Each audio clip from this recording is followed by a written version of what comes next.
a game.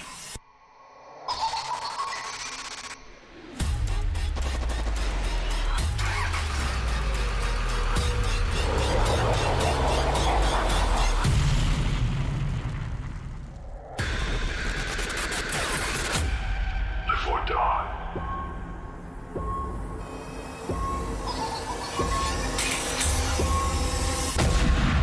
Make your choice.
Hello. Do you want to play a game?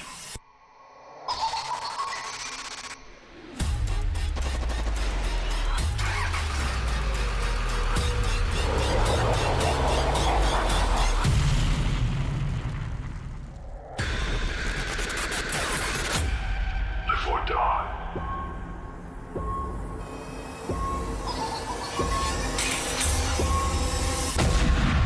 Make your choice.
Do you want to play a game?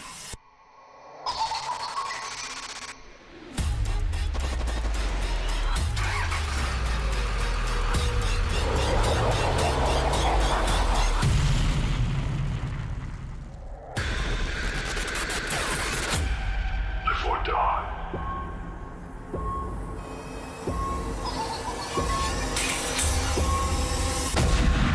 Make your choice.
Hello.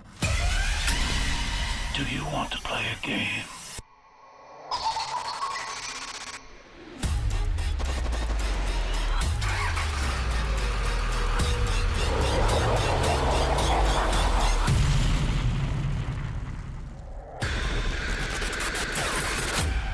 Live or die.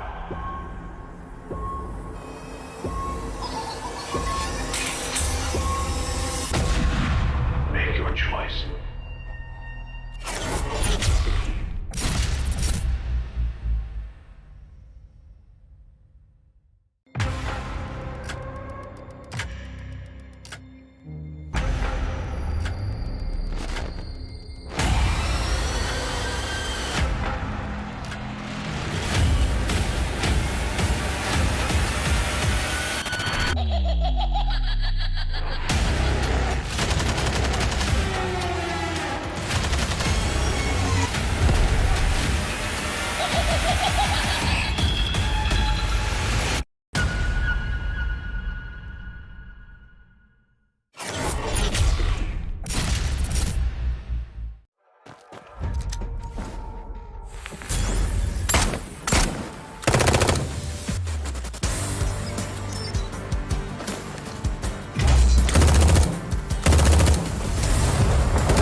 Hello.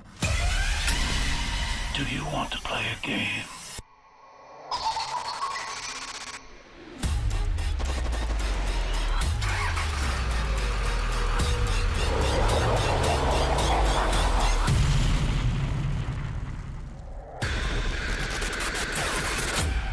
Before dawn.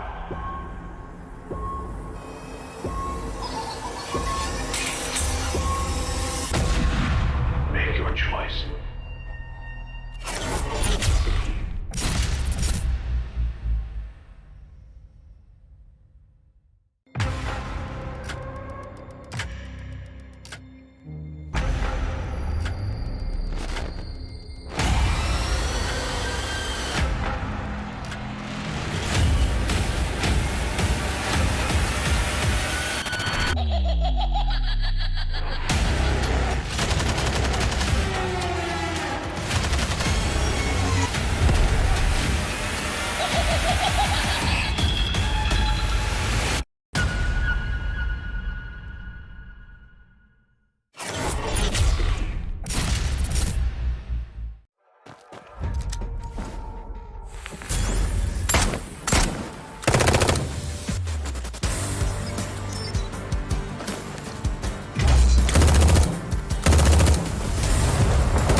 Hello. Do you want to play a game?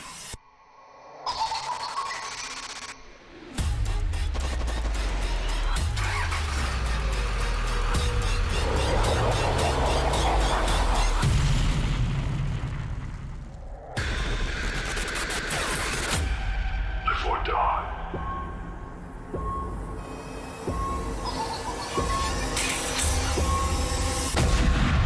Make your choice.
Hello. Do you want to play a game?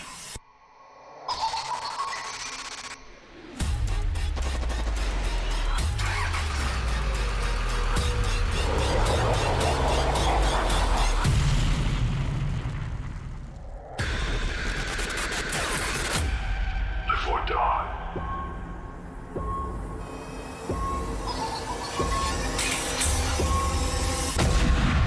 Make your choice.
Hello.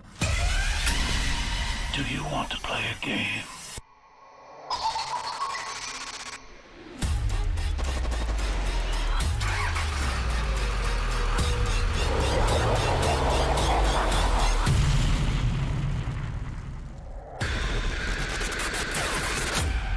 Live or die.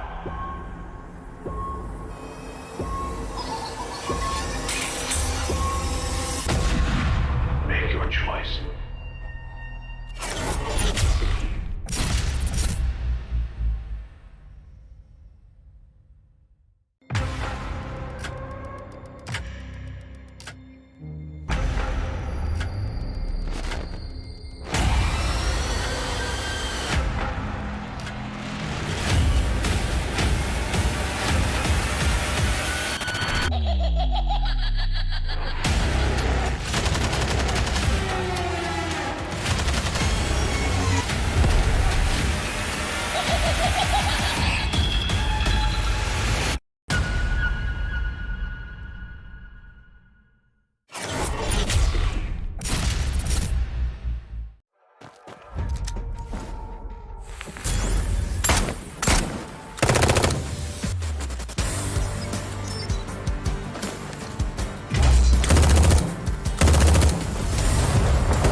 a game.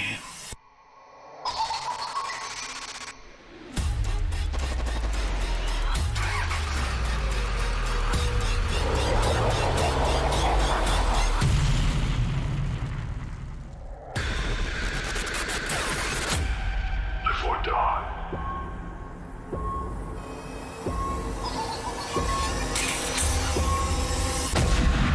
Make your choice.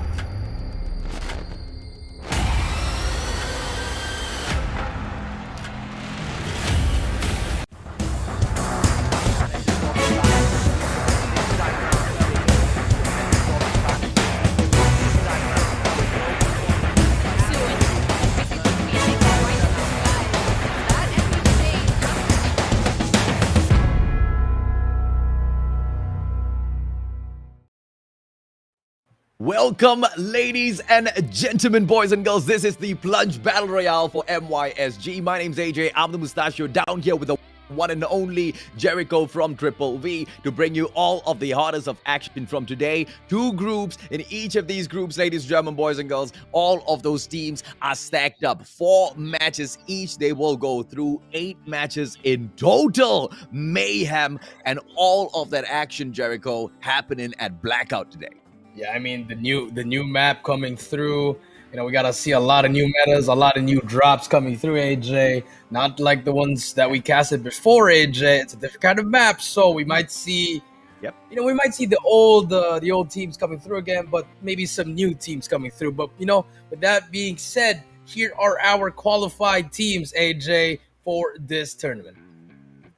Well, let's take a quick look and see exactly who they will be. Beast 52, the Immortals Goal, Mystic Neotis, Ticklers, New Era, Aventus Sovereign Shogun, BY7 Supreme, Hunt for Excitement Hacks, and Rao Borneo, as well as OC on the left-hand side of the panel, Jericho. Yeah, you know, these guys. Also on the right side, we have BY7 Blitzkrieg, Evil 2 Wildcats Wreck. Okay, I don't know how to pronounce that name, but 5 Yon Kozashin. 5 Yonko Janshin. There you go. I'm sorry. Reminiscent Sevenfold Cleric, Sintahati, Go Fight Esport, SSS Metro, RHG, The Eliminators, D24, and Sleeping Forest for Group A, AJ.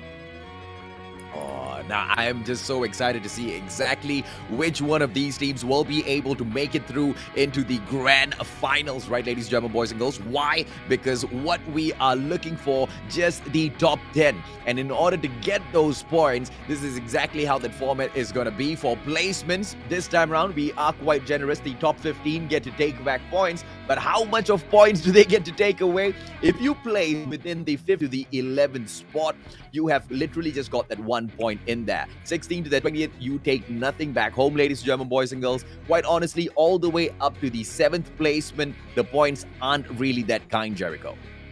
Yeah, the points aren't really that kind. You know, 15 for the first, second for 13, third 11, 4, 9, fifth 7, fifth 6 for the 6th place you get 5 points. For the 7th and 8th you get 4. 9 and 10 you get 3 points, and 11 to 15 you get 1 point. And unfortunately, if you do place on 16th to 20th, you won't get any points unless you get some kills, which is equivalent to 1 point per kill, AJ. Absolutely. So that's exactly how you can sandbag yourself. And now the meta in Call of Duty Mobile Battle Royale has most definitely changed, ladies, German boys and girls. If you've been following the Battle Royale journey, know that the state of the Battle Royale as it stands right now is universes apart from where we first started off from. But you know, the one thing that didn't really change in here, the prize pool, we still stick it on there with the solid, Jericho. Yeah, the price of the first place, you get 20,000 COD points plus $800 US. For the second place, we get 15,000 COD points plus 500 USD. For the third place, we got 12k COD points and 400 USD. And for the fourth place, we get 8,000 COD points and 300 USD. For the fifth and sixth, you get 5,000 CP. 7th, 8th, you get 3,000. And 9th and 10th, you get 2,000. And lastly, if you do place 11, 15, you still get at least 1,000 COD points. That's cool, man. That's absolutely cool. But ladies and gentlemen, boys and girls, this is the semifinals. This is not the prize pool for today's battles. This is not the prize pool for this particular group.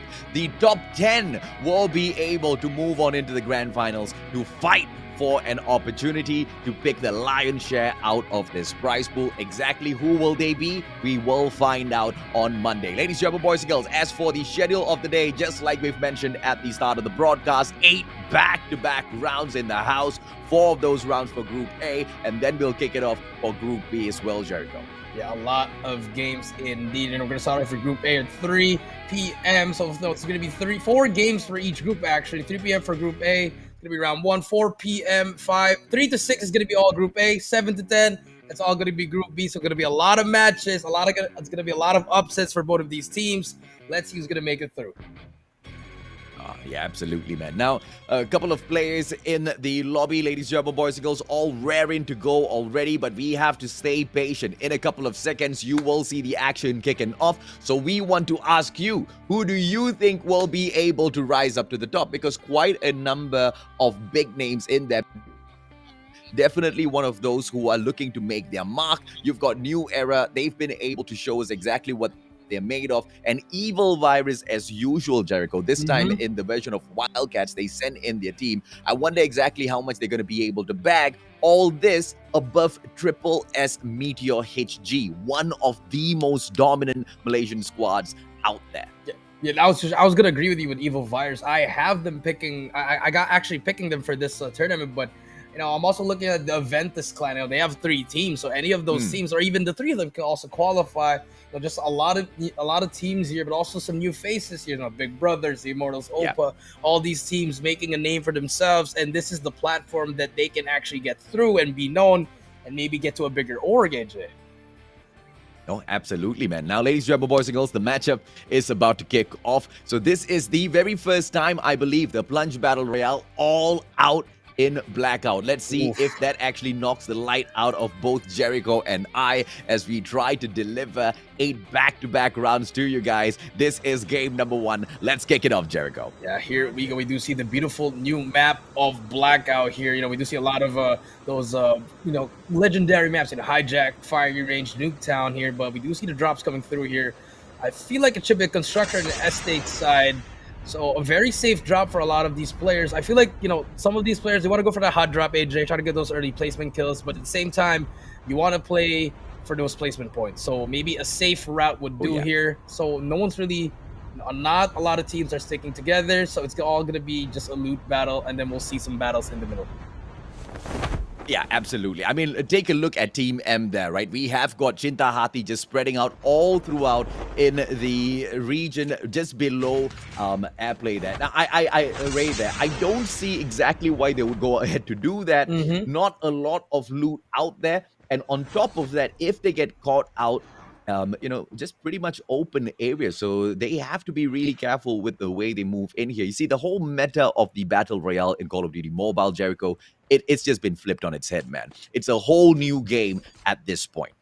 Yeah, I mean, I've played Blacked Out, obviously, on the other version, but this one, I can see it. I can see the meta here, but we do see here 2 teams actually fighting for this cargo side, AJ.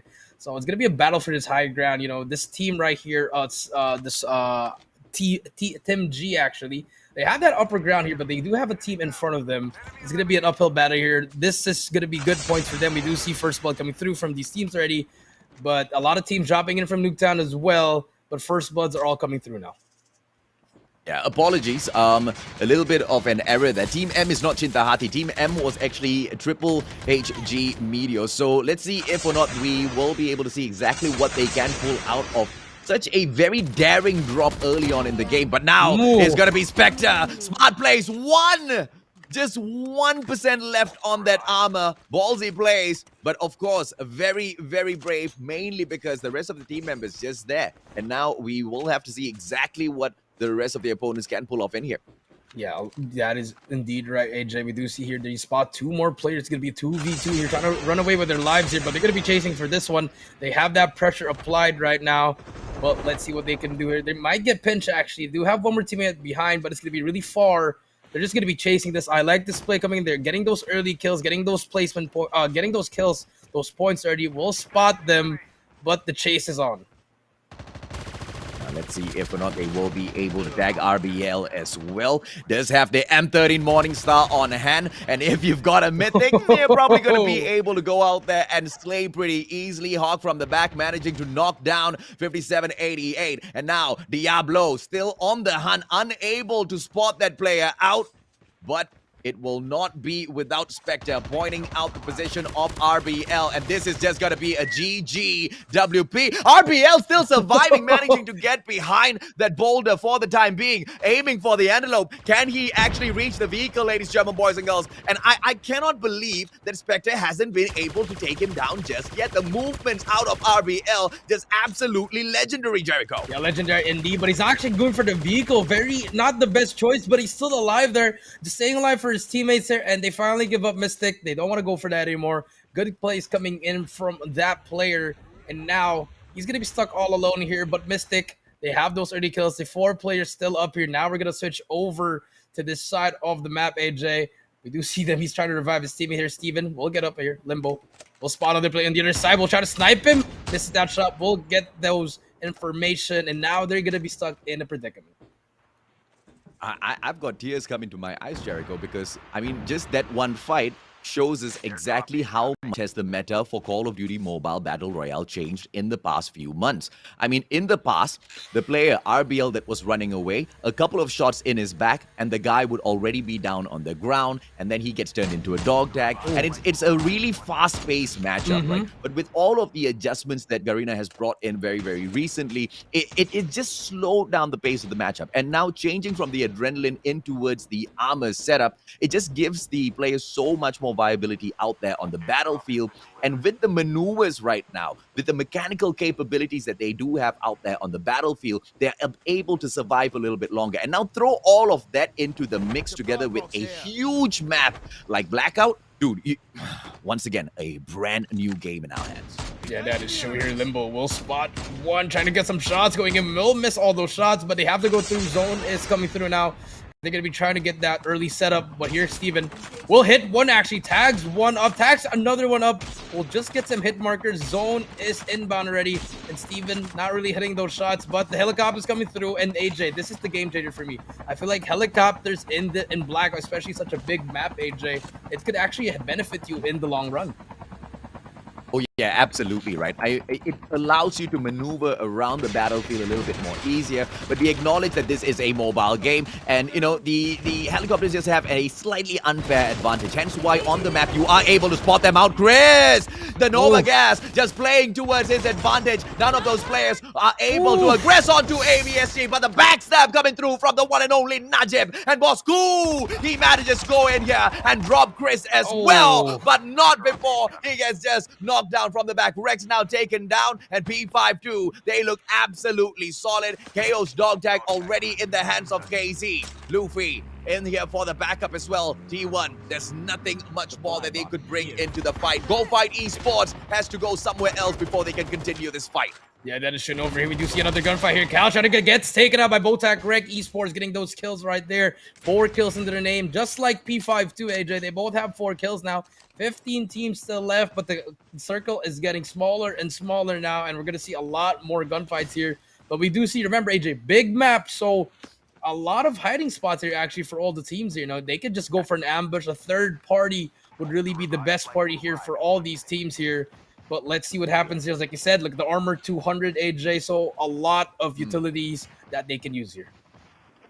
Oh, absolutely, sir. I mean, you know, when you bring in the new meta of that kinetic armor overcharger in for the play as well, it's like pumping yourself up with a double adrenaline, right? Once again, giving you so much of viability out there on the battlefield, Jericho, allowing you to survive a little bit longer. But, you know, at the same time, the teams are not able to flirt with the safe zone the same way they used to do in the months or in the past 2 years. Because out there with the adrenaline system, you're outside of the safe zone. You can really play a tricky recovery game, especially if you're a medic. You just keep stabbing yourself with the adrenaline, and some of those players have even won outside of the zone. Now you try to do that same trick with this zone, sir. You're not going to go very far, are you? The damage you take directly to your health, the armor is not affected whatsoever, and you can no longer recover your health. And that's a big deal in the new season. Yeah, very big deal indeed. So it's going to be a lot of metas here, but we do see actually the circle's getting smaller and smaller. It's going to go over to hijack and construction side. So cars are going to be very useful here. We do see Rec Esports. They do have that double car setup. I like this actually. I feel like they might bait one player actually. This is going to be a good style for them here. But slowing down, there's actually be a play on their right here. We'll spot that helicopter. Are they going to try to shoot it? Yes, they're going to try to shoot it down. Here we go. Shots are going down. Will not get anything there, but that's information already. They know they're going to try to go for that end game already. I like that. That's the helicopter for you guys, for those new BR players. Helis are your best friends.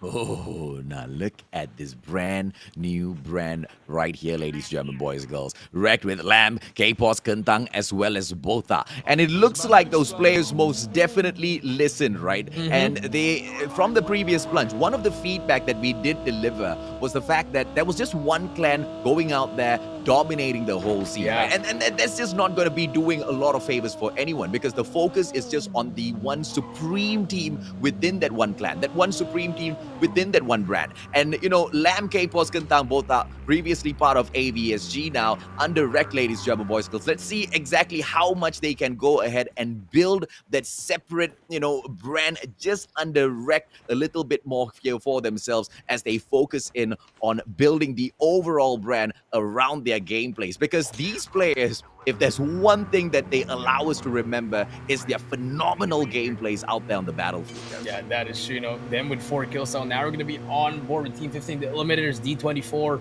I think they're just trying to find some kills here. They're both at 0 kills, but they do have 2 cars here. There's going to be a team on their right. They're just going to be scouting ahead here by the highway. And, you know, I think they're just going to go for that edge gameplay. You know, they're going to go to the edge of that circle, trying to get some kills there, trying to gatekeep some people here, but they're just strolling down the blackout, actually. And I mean, I like the strategy from them. You know, they want to play for that end game already, AJ. 15 teams left, still a lot, but they're going to be spotting one team right here. They're going to be engaging right now, AJ. We'll spot those players, but we're going to pulling back, trying to put some shots down. Information is given, and now let's see. They're going to be coming back. You know, just good information coming through from both teams. And let's see if or not OC will be able to get their hands on that tank.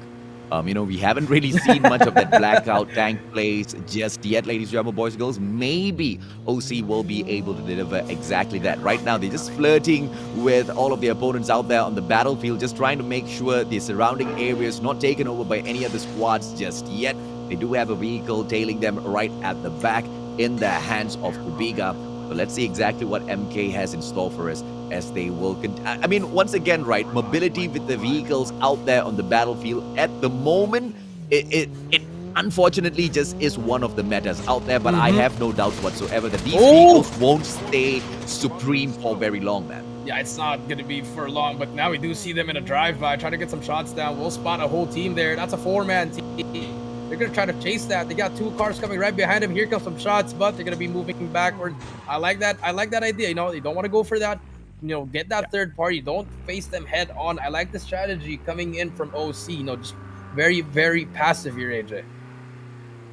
Yeah, absolutely, man. And you have to play it like that on a huge map like this. You have that mobility in there. And, you know, continuing on to a little bit more of my point, you guys better enjoy the vehicles, because I will not be surprised if those vehicles get nerfed, if they start exploding so much sooner than what we are already used to, right? Because from what we can see what Call of Duty Mobile's doing, season after season, they are making those adjustments that is forcing those players out of their comfort zones. You need to stick with the meta, and it is those players, it is those teams that can grow with the meta who will be able to survive at the top, man. In the months of the past, in the years of the past, we have seen some of those brands, Jericho. Let's see if those same names pop up on top of the leaderboard, right? Because there's something that you can carry forth even though the meta does go ahead and change season after season, and that is your mechanical capability, isn't it? Yeah, that is true. Very, very true. Mechanical capability indeed, AJ. But here, actually, OC taking a very, very scenic route here. I do not agree with this one because smart. Yeah, not the smartest one, because if I saw the map on AJ, it was gonna close through already. Maybe they're gonna go for that car. Probably not, but OC, I don't like this strategy coming in from them, AJ. Just, you know, a little bit too much passiveness here, AJ. Oh yeah, absolutely, man. They are just Oh, swinging in and out of that zone, and there's nothing much for them to worry about at the moment. As long as they can manage their timing, they should be able to recover automatically. But like you said, to pick here up we on the go. tank there. Let's see exactly what they will be able to get done in a bit. Not sure exactly who was in the tank moments ago. Let me just take a quick look. It could have been I think it's team Meteor. number. It's Yeah, Meteor, yeah. it was SSS S Meteor earlier. HG. Yeah, it's them. Yeah, they actually have Um, two cars. They have the tank and the gun with the car with the turret actually. So they have a very good position here, AJ. But they do have a team on their left. Mystics on the left here, but I think Mystic won't try to chase this because the tank, very very powerful here.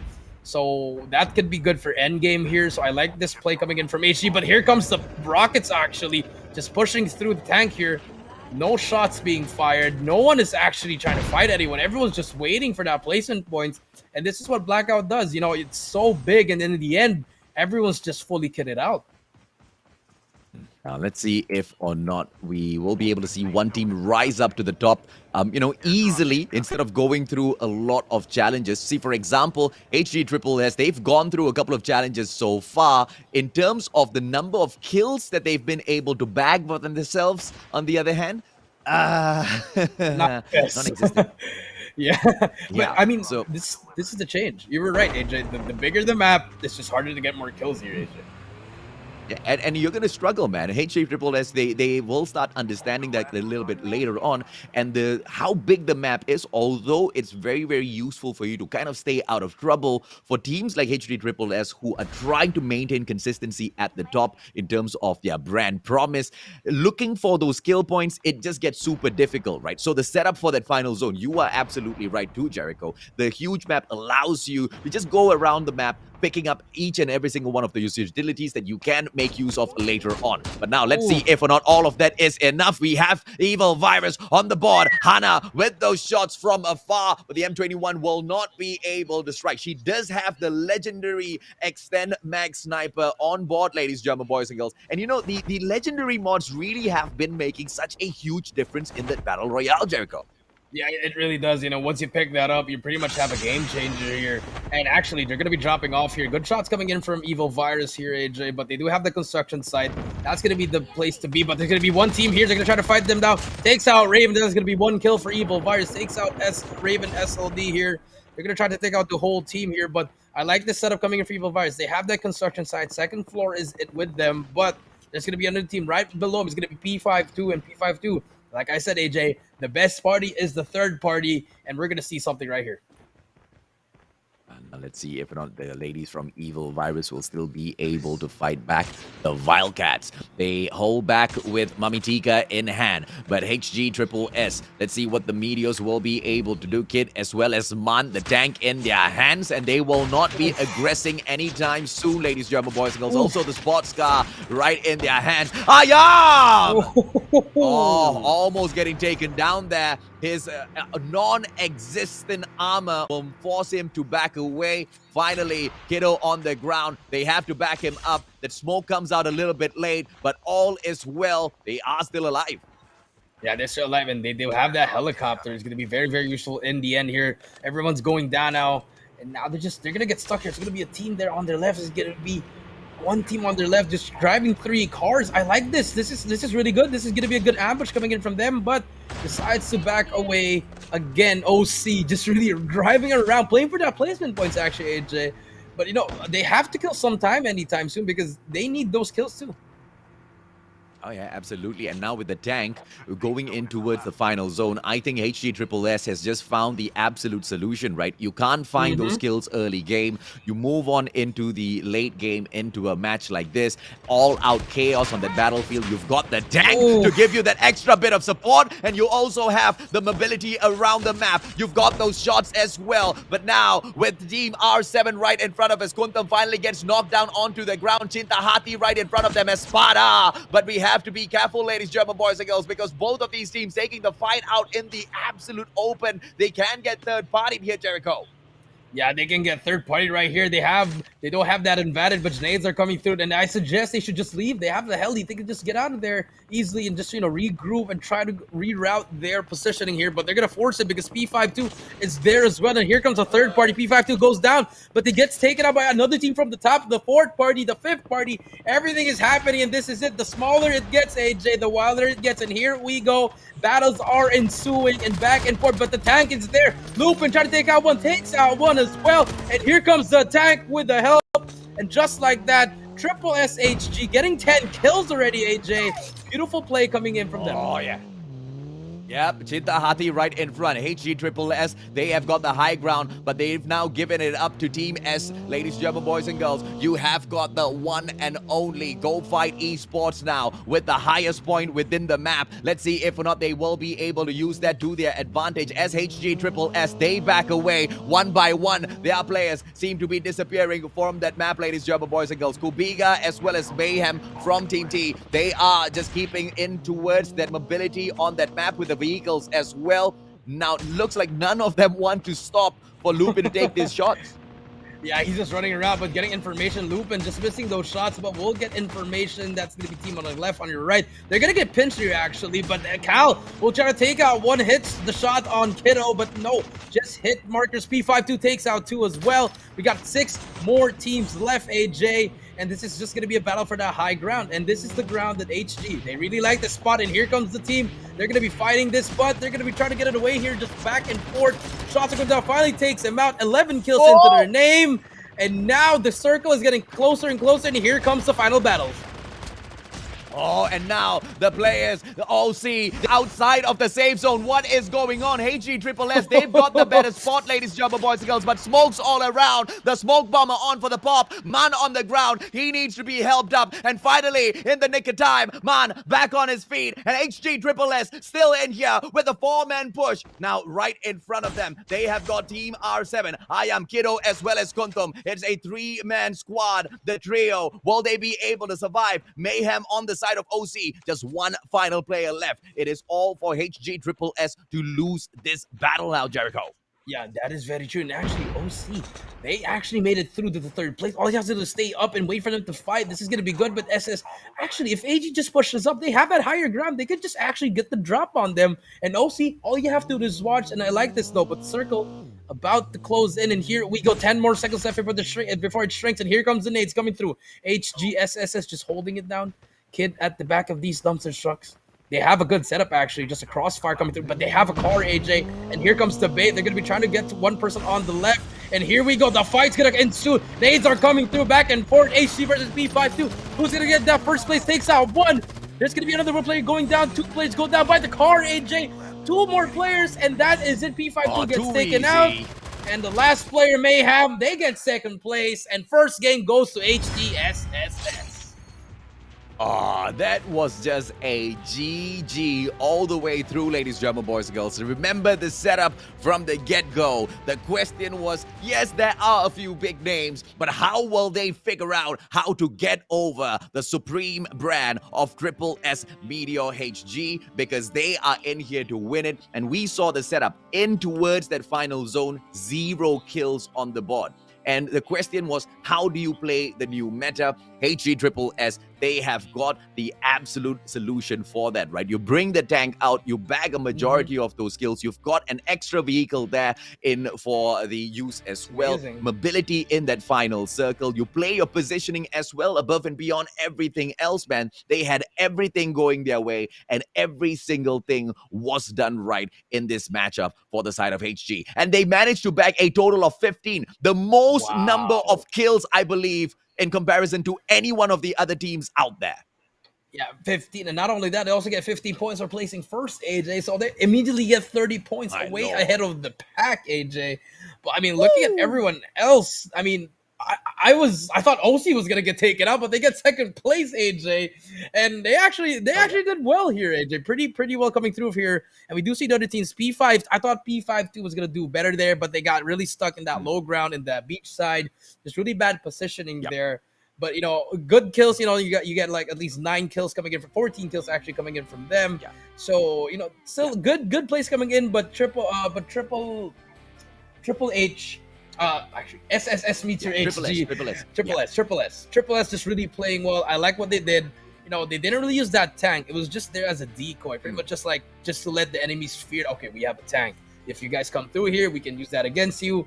The circle was in their favor, high ground, and all I had to do was wait.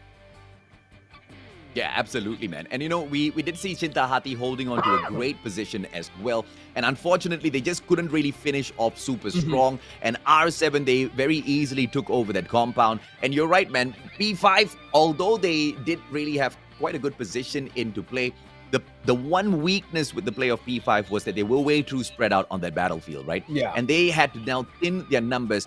And we saw P5 taking on multiple fights against multiple other groups out there. It was not just a one team versus one team. And that was unfortunately the undoing of P5 in that final battle, ladies and gentlemen, boys and girls. But of course, here are the highlights as we started off things pretty slow on this very, very big map. Yeah, very, very slow. Actually, there's a couple of teams just fighting on that early fights here. You know, Raven, they get taken out here. And Team 6, they get those first blood. Mystic, they get those first bloods. And here, actually, Aventa Sovereign, they actually had the upper hand here against P5 too, but P5 too just played it perfectly. The Nova Gas coming into play here. They get taken out immediately. Yeah. And we thought P5 too was going to try to take this home. But in the end, you know, just really wasn't for them. I think their rotation was really bad, you know, rotating from the bottom to the beach. You know, but they were getting those early kills here. And then here we do see a lot more teams just engaging here. Team number 7, New Era, trying to get some kills, but gets taken out by Rank Esports. And then here, I thought Evil Virus had it here. But the circle will just... Construction, yes, you do have that advantage, but once you go out there, it's going to be very, very open. And then pretty much SSS, they just have that. They have everything on lockdown, actually. They can look at everything. Yeah. You see, and this is the best part about the Meteor HG team. Yeah. Right? When it comes down to Meteor HG, they always know how to play their positioning on the map, and they had to give it up against GOF. And this was the fight that we were talking about that was just so crucial. And if they had not won that fight, they would have been forced off of their high ground, right? They would have been the team that had to be pushed down, and they would have gotten out. They would have gotten caught out by all of those other teams a little bit earlier on. So that snipe from Man, absolutely integral, and quite honestly, he is my personal man of the match for the whole game itself, right? Because overall, the guy only manages to bag 2 kills, but those were really game-changing kills that he took for his team, Jericho. Yeah, very game-changing kills, and I feel like he was the one just trying to, you know, make the play for them. You know, getting in the car, trying to tag him up, just getting a lot of information. You know, like, you guys can do the kills. I'm just gonna tag him up for you guys. So I like that. It's actually really good. You know, not having all your team slay, but if you have that one floor general, that one team captain, very, very huge, especially in BR.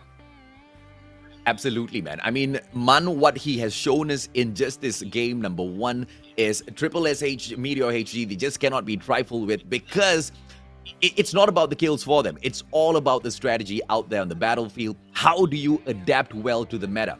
And once again, we know these boys, they have been supreme in the Malaysian scene for such a long time. Their mechanical skills are sharp, but they have also dedicated their time to understand the changes that come through season after season after season to remain at the top. And I believe that is literally the reason why they are able to reign at the top for so long, Jericho. I mean, looking at the way they were playing, they pretty much studied the whole map, like the rotation, how the circle shrinks, when to rotate, how to rotate, what to get. It's just, I can see the small details. When to abandon your vehicle as well. Yes, and when to bait your vehicle. They just have all these small things that the other team, like, what are they doing? But they don't know it's actually game-winning plays.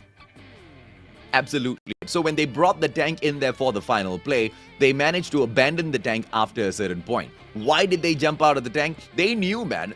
Because it's in very, very few matches do we see a lot of these teams focusing on bringing in the launcher, right? The FHJ almost always is never the weapon of choice. A lot of these players, they want to take the aggressive approach. They want to bring in the Fennec, for example. They want to bring in the newest edition, the CBR4, which is just ripping through all of their opposition out there on the battlefield. And you've got 2 of these guns to juggle with. You hit those airdrops, those pink ones, and you manage to get all of your guns from the gunsmith. You don't really focus on that FHJ play. And the moment they knew that there was an SMRS as well as an FHJ shot on the battlefield, although those launches didn't really hit their tank, they hopped out of it, man. They were like, why do we want to take this risk early? Once again, a reason why the Malaysians are always reigning at the top. I'm just absolutely impressed at the strategy that's coming out of Triple S Media HG. I mean, flat out from the start of the game all the way to the end. Once again, Jericho, 0 kills towards the final zone. Yeah, 0 kills towards final zone, but they managed to they pull up something on their hat, and in the end, I mean, now they're first place. just amazing. And you know, let's see exactly what else we will be able to get out of round 2, ladies and gentlemen, boys and girls. A quick short break. When we come back, the action, of course, continues.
game.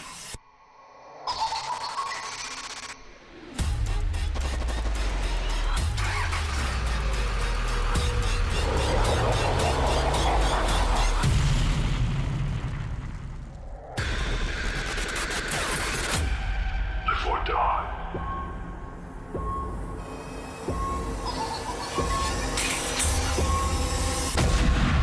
Make your choice.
Do you want to play a game?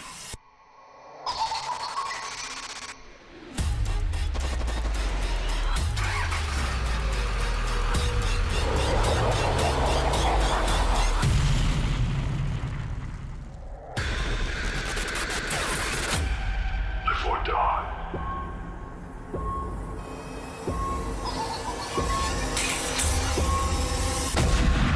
Make your choice.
Ladies and gentlemen, welcome back to the Plunge MYSG presented by Garita. I am VV Jericho here with the great AJ, the Mustachio AJ, and we just had a crazy game one. You know, Triple S Meteor HG getting the dub with 15 kills as well as getting that first place, so equivalent to 30 points. Just great performance of everything. They know how to rotate, they know how to do everything. So let's see if they can do it again back to back.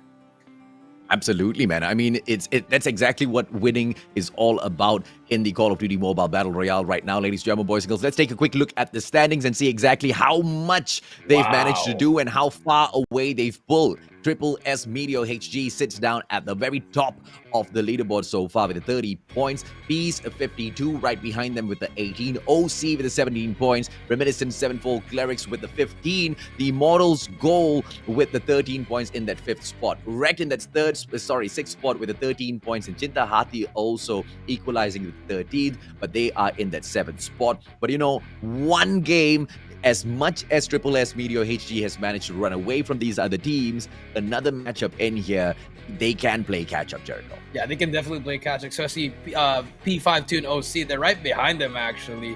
So, maybe another style of gameplay coming from OC, a little bit more passive, but I feel like they got to rack up those kills, because, Meteor, 15 kills, that's a lot of kills actually for this kind of tournament, AJ, as well as P5 too. Yep. So all these teams, they have to catch up, just especially the Immortals goal, getting those 10 kills. If they can place higher, they can be right up there. So not a safe lead coming in for Meteor. Oh, yeah.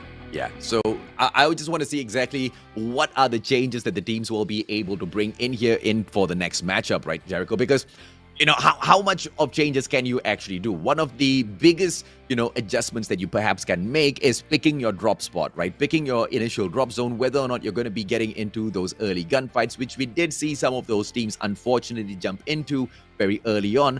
And I think that's unacceptable, right? Because this is Blackout, my friend. There's a lot of space on this map. Yeah, a lot. As you can see, the map, very, very huge map here. And here comes the drop coming through here. We did see a lot of people drop in Rivertown and also at Array here. But let's see what's going to be the drop here. But there's going to be one team actually just very, very late drop, AJ. But there's going to be one team going for that hijack. I like that idea. No one's going to go to hijack. Might as well get that helicopter, get some kills, early kills. Construction's going to be given there as well. We do see same strategy from all teams. Loot up, get some kills, but we're gonna see a lot of gunfights at the start as well. Absolutely, man. The Immortals goal dropping in, I believe.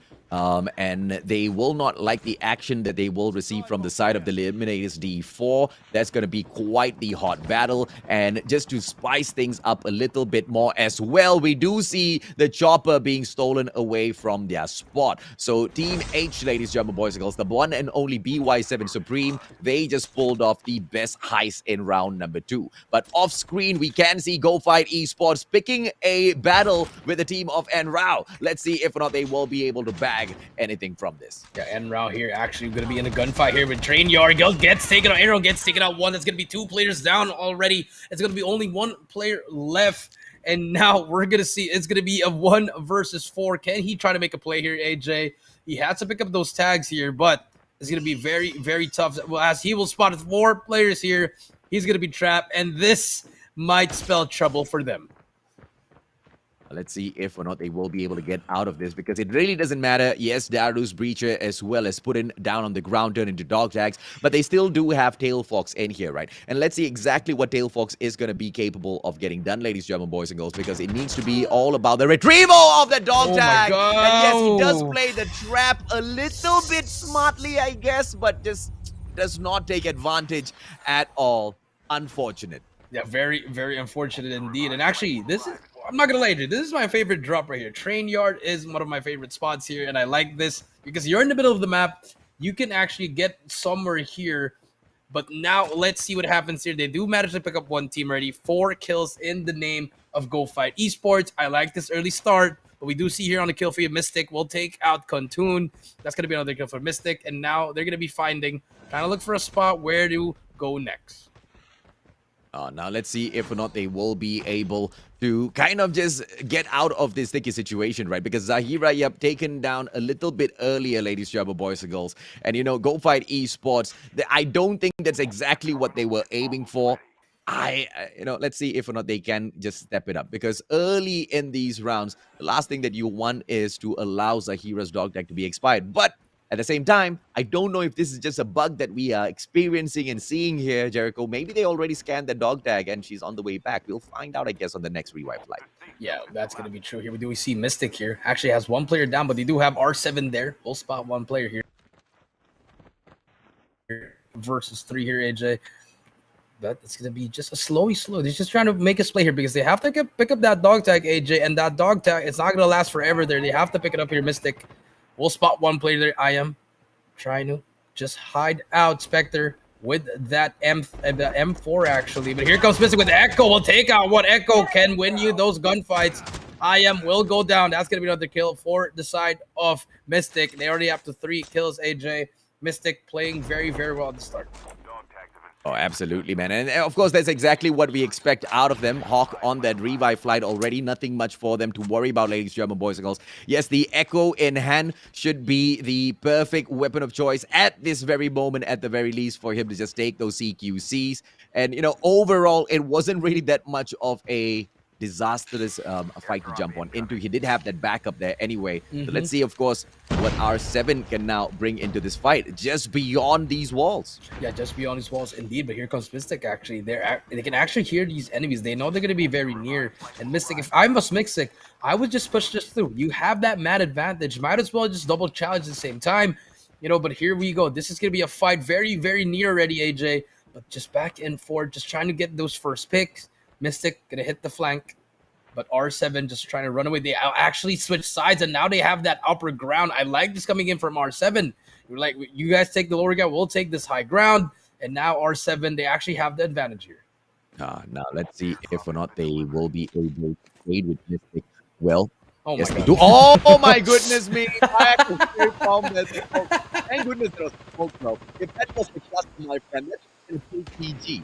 Of course, let's see exactly what they will be able to bag from this Kuntum, backing away from this fight. They do not want to take a straightforward approach to this, and it looks like R7, they want to pick their battles a little bit more safer. They want to wait for Oof. Hawk to jump back in, but Uzi with the backstab makes it a little bit too easy. And just like that, they do get more kills. That's going to be 4 kills in their name. And we do see now on board with Team AT and 5 Yonko Zanshin.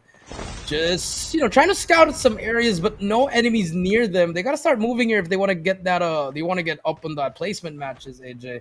But now let's see what's going to happen here. Just trying to get some loot here. They've been looting pretty long, AJ. They got to start moving up.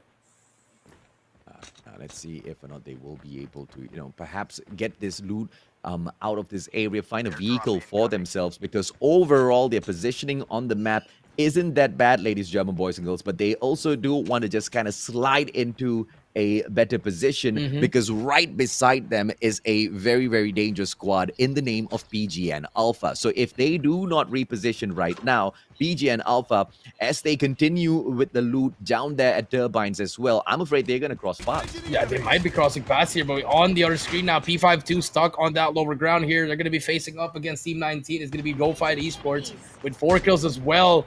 And P52 not in the best spot, but they can still get it out of here. But the sniper will come through here. We'll get some shots going down, but P52 just stuck at the moment. This is not what they want, but gets through. They can swim through that water, but they're going to be going through here. Go Fight Esports just going through, pushing through as well. They want to eliminate P52. I like this aggression. This is really good from Go Fight, just like from the last game. Very aggressive, but this time, can they execute it? Sabahan, wait, this is Team S, right? Team S, okay, never mind. We will confirm that in a little bit, ladies, German boys and girls, because it just looks like there's a little bit of a confusion in the Mustachio's mind. Najib just flirting with the players of GOF right in front of them. Zahira spots out Luffy from the corner of that hill, but needs to be really careful because that response will not be very safe for her to take, because as she tries to climb up that hill, it's going to be a GG. Fluffy shuts down Nadia. And now, Mr. OG taking that backstab from the bottom. Zahira almost taken down, and that's exactly what she was needing to look out for. And caught outside of the zone now. This is probably going to be a GG from the side of GOF. Oh, he still gets alive. Zahira actually will spot 2 players here. And Mr. OG, it's going to be that bait. He's going to be trying to run away here, but that could be a pinch here for both players, actually, if they know what to do. But if she gets spotted, a very, very tough situation, AJ. Zahira. If she can get that tag, it's gonna be very, very huge. Can't mantle over, but she has that. She will get that tag actually. But if she can get off of that rock, but now OG just trying to push away already. They're gonna be very, very far. No trades are gonna come through, and now Mr. OG is gonna be chased by 4 players of P52. And that's why you always need to be careful with your positioning, right? At that point, it was not the smartest of idea for her to just overextend down to the side of that cliff, because climbing back up is going to be a situation where if you are not a ninja, it's a GG, bro. You got to go in there for the long rotation. And now with the zone in that sort of a situation as well, it just puts her in a very predictable situation. And I don't think she's going to be able to fight out of it very, very easily. Ivy with the DLQ shots onto Kenzo from afar. Looks like that's an easy bag for her. And as for the rest of them, ladies, German boys and girls, it's all going to be about the play as to how they get in towards the next zone. Yeah, that is true. But we look at the map, AJ. Turbine, actually, 3 teams are all fighting there at the same time over at Asylum. Just a little bit teams there. But we do see one team actually in that in the middle of the map already set up for a new, and I like this team. Team number 11, Blitzkrieg here, just holding it down. But here comes the fight from team number 5. It's gonna be the Immortals' goal, is trying to get some 2 cars here. They can get away here immediately, but here comes the FHJ, will hit it. But there are going to be shots going down, and they're going to try to fight this right now. It's going to be a fight here. Snow trying to take down one. Will not hit it, actually, but gets out of the car. We'll try to shoot some players here, but going to get taken out, unfortunately, by Cinta. And now here we go. Fights are coming through. Oh, this is just absolute chaos out there on the battlefield. The Immortals' goal, finding the perfect prey in Cintahati. And it is going to be Propo YT who backs away after delivering those initial shots. Smart on the play. He takes position into that building. And as for the rest of those players, they come in here for that backup, ladies and gentlemen, boys and girls. 7 right down there below. Espada as well as Nexus, they're all grouping back together. Oh. And unfortunately, they did not see that attack coming through. Teddy, what a takedown! Yeah, that was not the best play coming in from that player, but they spotted his leg. And if you have that leg, you can still die from there, AJ. But now we do see actually Tim G just, on the water, waiting for his teammate. He is the last player alive, but moving over to Team 11 is going to be Blitzkrieg again. Over against Hack, Hunt for Excitement here. Gonna be stuck here. He needs some help here, but Hack's just going back and forth in Turbine. And I like them. They're just sticking together. No one's trying to go for that solo push. They just want to get those trades if someone goes down. I like this play coming in from Hack. Yeah, BY7 Blitzkrieg with Limbo, Mizu, as well as Arrico. Let's see what they'll be. Oh, this is trouble. Here comes Hacks. Hunt for Excitement. Will they get excited with the praise right in front of them, ladies and gentlemen, boys and girls? We will find out in a bit. Spectre, on the other hand, gets shut down by a smart play. Espada with a slide. And Cintahati still as dominant as ever. And now Diablo, the final player. Will he be able to catch Nexus out? Yes, all for the slide onto that trap. But the team play will be able to come through. But before going down, he manages to knock down one more player from the side of Cintahati as well. Valiant effort, but it just wasn't good enough. Those numbers still managed to catch up, Jericho. Yeah, numbers indeed are catching. Here comes Blitzkrieg with 2 cars, actually. I like that spot, but Mizu trying to get away from the zone, just trying to run away here. And here we go, 13 teams left, and it's getting actually faster, very, very fast here. But on your left side, AJ, on the map, you do see Hacks on that car as well. Limbo is where they're all actually spread it out, but here comes the pickup. And here we go. Circle is getting closer and closer, AJ, and we're going to see who's going to have that advantage coming through on that upper ground. Yeah, this is still going to be quite a wide zone, ladies and gentlemen, boys and girls. Teams still making their way through. They've got about 1 minute and 41 story around before they have on in towards the fracking tower. Now, if they are a little bit late to the party, they are going to be in a lot of trouble, because you know exactly how that sort of a those buildings, you've got a lot of those monuments to kind of just sneak on into for a little bit of defense. If you're not first to the party in terms of finding a spot, you're probably not going to be able to get in. Yeah, that is true. You got to be very, very fast here. And actually, Cinta with 10 kills already, AJ.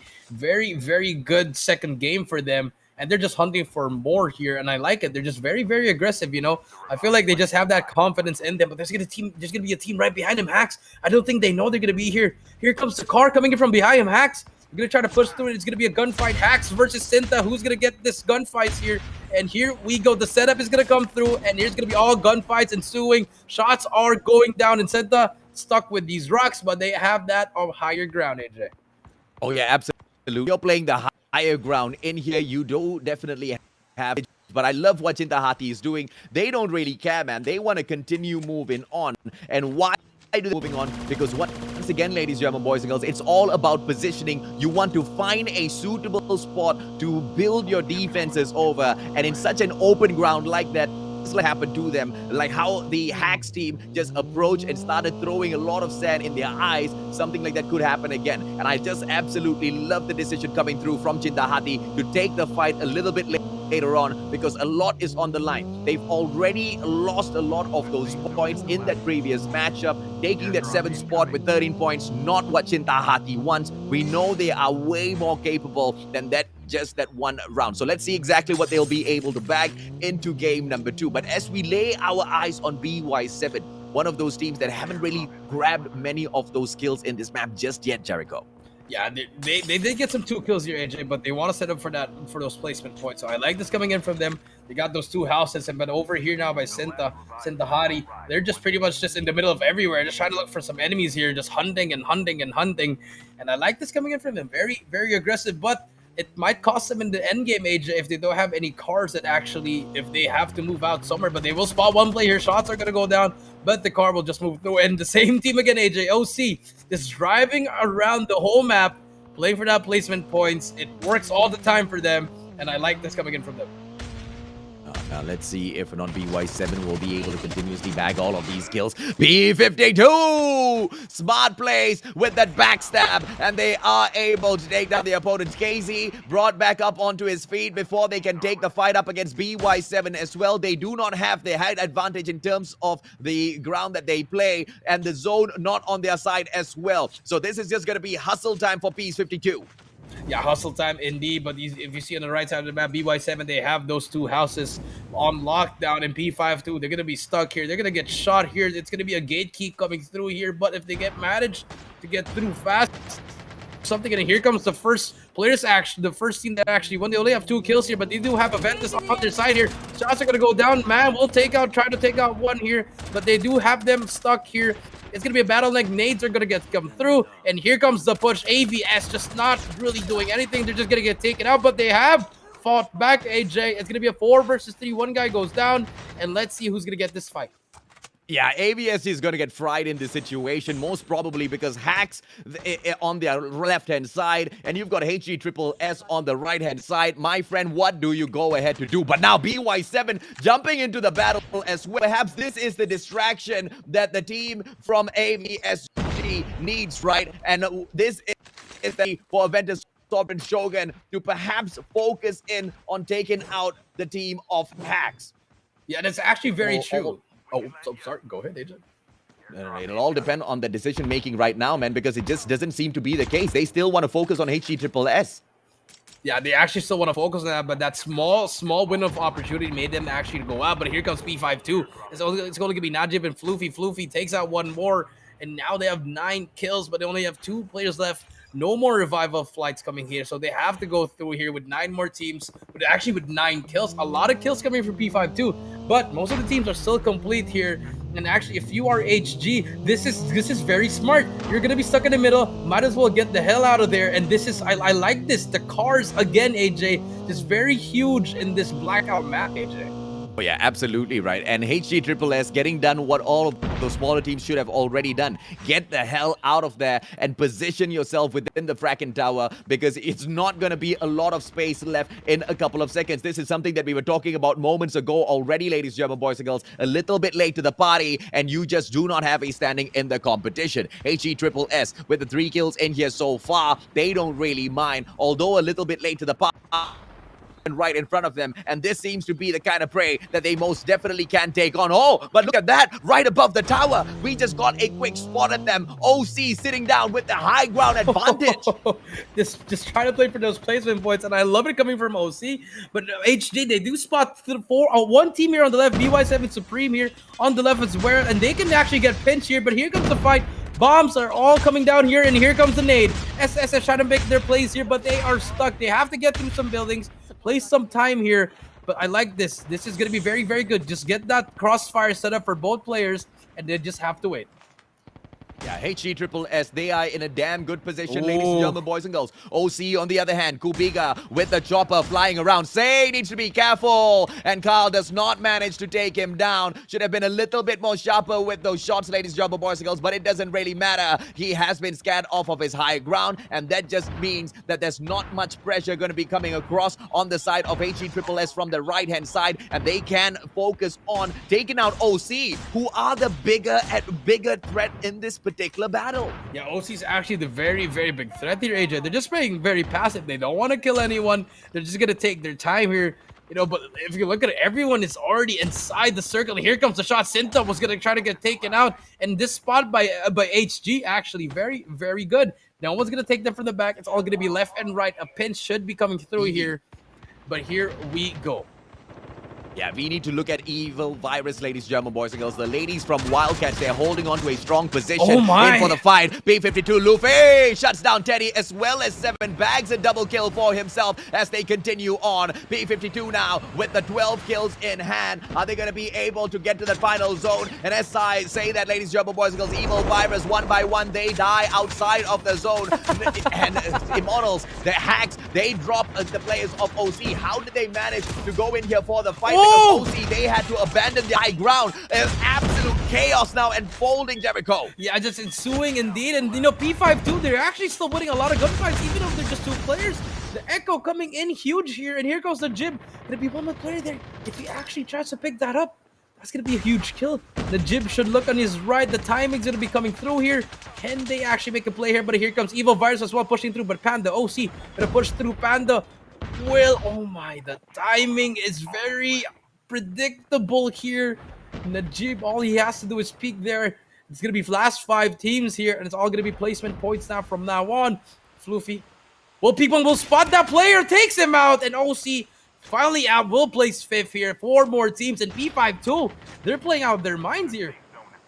Oh yeah, but let us not forget Evil Virus, the Wildcats, they still have Keela in here as well. She might be able to pull the backstab right after BY7 comes in here for the push. Keela, she pulls out the defender. Are we going to be able to see her take that backstab as well? Exposes herself as Najib tries to take high ground. Right on top, it's going to be HG Triple S coming in here for the push as well. Man takes down K. It is going to be Najib who goes down for the shot onto Cal. And yes, he plays the high ground to his advantage. Echo in hand, but Man from the bottom shuts him down. The numbers catches up, and Triple S, Meteor HG, they bag the 2nd win in the row. Wow, I mean, back-to-back AJ, but I'm pretty sure they didn't have that much kills just in the first game, because P52, 16 kills, so they're very, very close, AJ, but I like it. They took their time. We're not going to try to face you guys. We're just going to come in there for that 3rd party, gets that back-to-back, huge plays come from SSS, but same again, P52 on the 2nd place, right behind them. Oh, absolutely, man. I mean, they've managed to catch up at about, 6 points difference, because 16 kills versus 10 kills at the very end, right? I mean, in terms of placement points, you throw in a difference of 3 in there as well. Yes, they do manage to catch up with Meteor HG, ladies and gentlemen, boys and girls, but not in this matchup just yet, right? They need one more solid round just like this, and it really doesn't matter if or not HG Triple S is in front of them, bagging the win. If they can keep up this sort of a performance with those skills, there's nothing that they need to worry about. But on that note, I do have to highlight Team Hacks as well, because look at the number of kills that they managed to bag for them, man. 14 kills on the side of Hacks. Yeah, that's a lot of kills. They were very, very aggressive, actually. But that aggression costed them in the end, AJ. Once the circle really got smaller, it just really, all the teams were just going for them, pretty much. They were trying to fight too much teams, and then in the end, they just got 2nd party, 3rd party, 4th party. But I just have to commend P52, AJ. They were just 2 people left. They only had 2 more players, and Najib just went on like a 4 or 5 kill spree with that Echo. Especially someone was actually jumping on top of him, and the Echo just did wonders for him. But in the end, they only managed to get 2nd place, and SSS, they get back-to-back, but they do not have that lead secured, AJ. Yeah, Evil Virus Wildcats, Keela with the survival gameplay along with Hana, really smart played. In terms of managing their positioning out there on the battlefield, Evil Virus, these ladies have really stepped it up in comparison to the previous competition, and they are really showing us that they know their rotations out there on Blackout. But in terms of the mechanical capabilities, players like Keela as well as Hana, they're still struggling as to, going out there and really bagging those dominant kills, like what we see some of those players from Peace 52, some of those players from the side of HG Triple S go out there to do. Now, that is my only question. The question is why? When are we going to be able to see the aggression come out of these ladies? Because for a long, long time now, I've been a huge fan of the Evil Virus Wildcats team, and I think it's finally time for them to pop off. Perhaps round number 3 will be that time. Yeah, I feel like they really have to pop off at round number 3, because 1 and 2, it could be that warm-up stage, maybe just trying to get some stuff going through. Yeah. But you need to get some kills, and if you're Evil Virus, you already know how these teams play.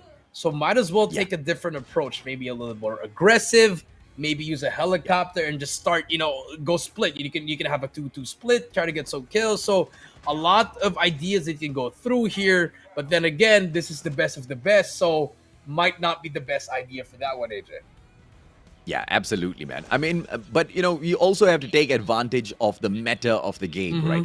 It's not really about going in there for the full-on aggression early on. It's just finding out how can you sustain your life out there on the battlefield a little bit longer in comparison to the rest of the teams. So, and from what we saw, the Wild was more of just being sneaky around the battlefield, sneaking in from one zone into the other, and they really avoid making a lot of noise out there on the battlefield, right? And I feel like they're just playing their own capabilities down a little bit. I mean, aim for the bigger guns. Go in there and aim to pick up the tank, just like what Triple SHG kind of did for themselves. Because what's your worst case scenario? You go in there and you get 2 or 3 kills in that final zone, and then you get taken down by an FHJ. I kind of think that's, a sacrifice well worth the effort.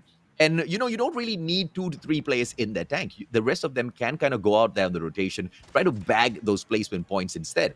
And, those are the kind of plays we want to see Evil Virus Wildcats pull off, because if they don't, they're going to have a tough time keeping up with a team like Peace 52, Jericho. Yeah, that's true. Actually, on that note about the tank, it could be a decoy, it could be a bait, a diversion for some other teams. Yeah. You could just put him in the middle, and if it gets blown up, your teammate can just, try to get those trades coming through. So, that should work for a lot of teams to actually, use the vehicles to your advantage, which I'm only seeing from a couple of teams. They're still trying to play on that old meta, AJ, from the old map. Like, okay, let's just get high ground. Let's just get lower ground. Yes, it's still part of it, but you need vehicles in this map. Absolutely, man. I mean, you cannot bring in the old meta into the new game. The new season's just totally different. And when you move in towards Blackout in comparison to Isolated, the movement style, the rotations are all just worlds apart, right? One is a super high-paced matchup sort of a game, and then you move on in towards Blackout, where you really need to slow things down. For the better or worse, ladies and gentlemen, boys and girls, we will find out as we continue to analyze exactly what these teams bring in terms of strategy to bag the win on the Plunge MYSG. This has been match number 2 for Group A. When we come back from a quick short break, it's going to be match number 3 out of 4. We'll be right back.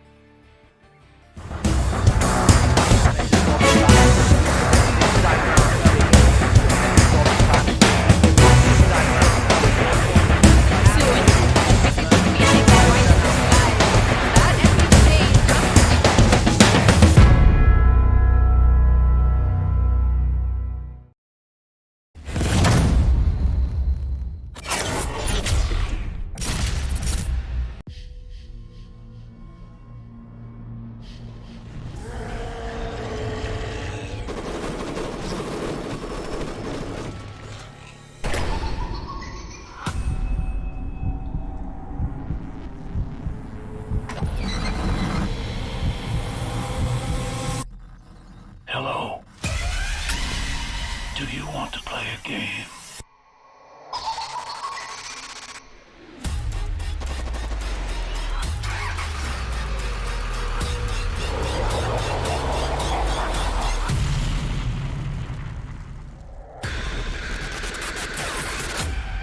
Before dawn.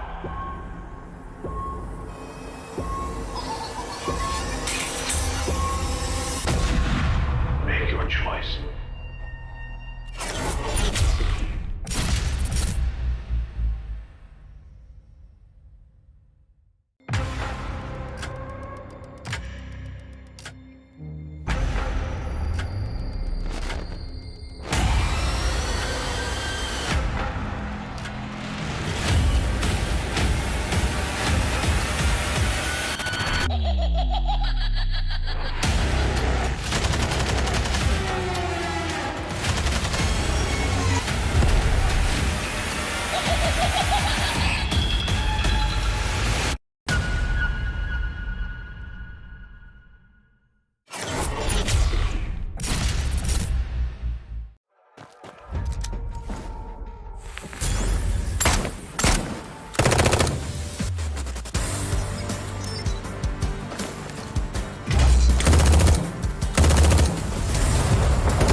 or die.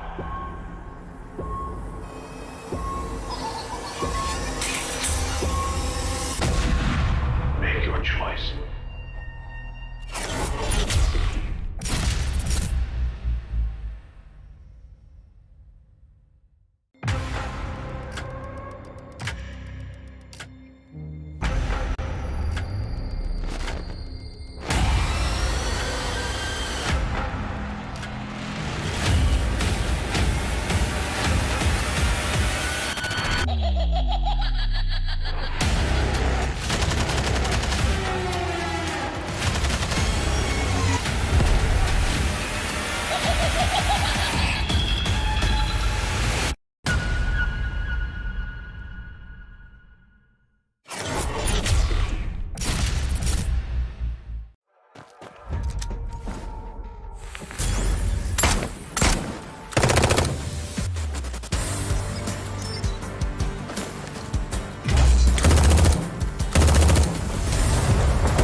Welcome back, ladies and gentlemen, boys and girls. This is the Plunge Battle Royale for MYSG. My name's AJ. I'm the Mustachio down here with the one and only Triple V Jericho as we shoutcast absolute dominance out of one team in the name of Triple S Meteor HG.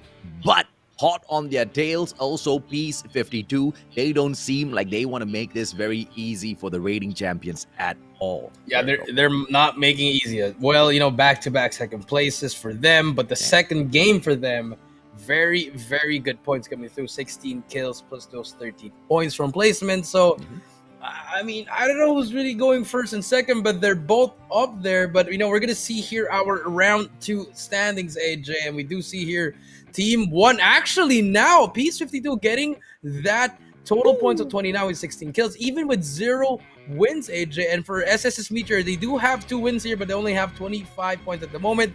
Hacks here with that gets that third with 19. BY7 Supreme with 19 as well. Sintahari making a huge play in that game with 14. And Evil Virus Wildcats, AJ, even if they only have 2 kills in that round 2, they're actually doing a lot here and placing 6th. Yeah, so this one, ladies and gentlemen, boys and girls, overall, just the round 2 standings. So if you're wondering exactly when you will get to see the overall standings, you don't need to worry at all. You don't need to wait for very long, because that's exactly what we've got coming up to each and every single one of you. Right at the top, of course, Triple S Meteor HG, they remain dominant, 55 points. But of course, like we just said, Peace 52, very, very, very close to them, ladies and gentlemen, boys and girls. And of course, will they be able to take over in game number 3? We will just have to patiently wait and see. Hunt for Excitement, the Hacks brand, climbing up slowly as well. And although they might look like they're not really in the run for that number 1 spot, we can't count them out just yet. If there's anything, these boys are a little bit inconsistent, but when they bring the firepower, everyone else will cower.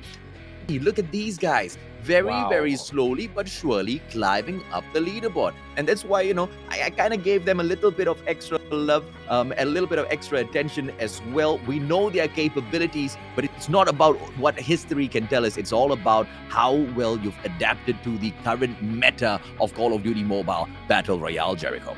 Yeah, that is true, you know, AJ. But 1 and 2 very secured in the top 2 spot, you know. But you were right, AJ. 3, 4, 5.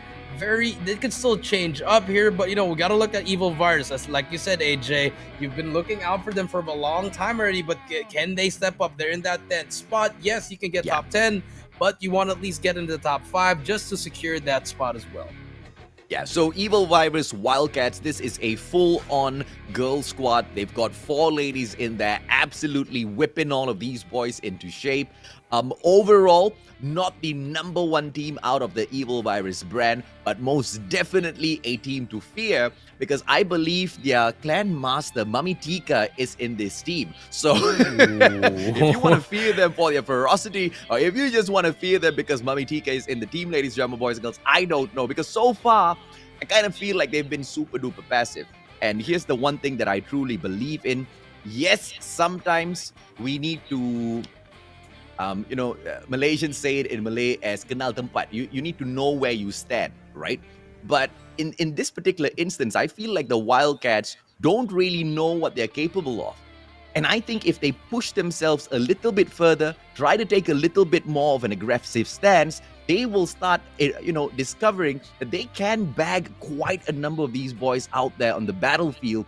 And maybe that will just bring out the wild side of the Wildcats. I'm definitely looking forward to that. And round number 3, man, it is their time to shine.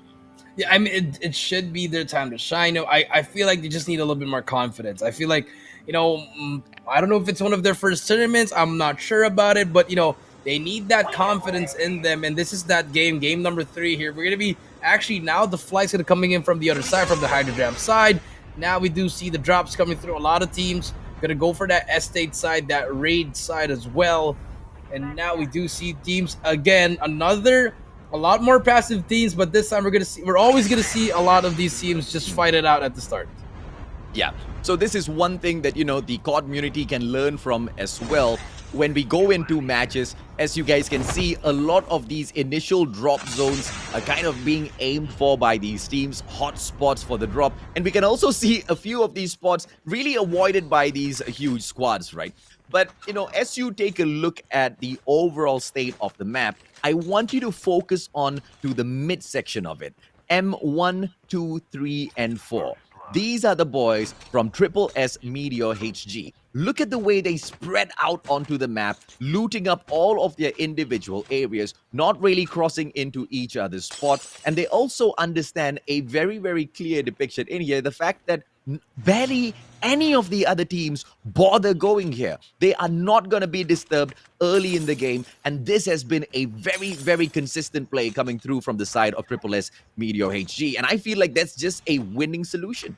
Yeah, I mean, I like what they're doing. Just spread it out. Let's not go to those, usual spots, as just like Fire Range or River Town. Let's just get all our own loot, and if we can get some kills, we'll get their loot. So I really like that strategy, and I don't really like this one. Like from the Mystic side, they keep on going to the same spot. Yes, they're getting some kills here, but they're always just getting pinched by a lot of teams, and in the end, they place very, very low. Yeah, that's not the kind of situation you want to be taking on for yourself. The eliminates D4 right in front of them. Ladies and gentlemen, boys and girls, let's see exactly what the Mystic Meotis squad will be able to bring out. Falcon right in front of Spectre, but no takedowns just yet. Has to back away, reset his position. Hawk manages to take down just one K9 unit. Not really overall great in terms of their play, but everybody starts from somewhere. Reposition coming through from the side of Spectre, which is great overall, taking that advantage in terms of position.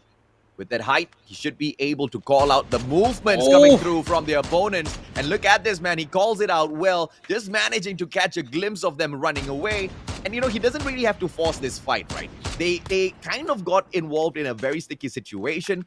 And they actually have to thank the good lords of RNG that their opponents are running away from this spot. They now get to loot all they want. Yeah, they can loot all they want, but they're all afraid there's actually going to be one player in front of them, actually. This could be an easy kill for them here, unless this player might have an echo.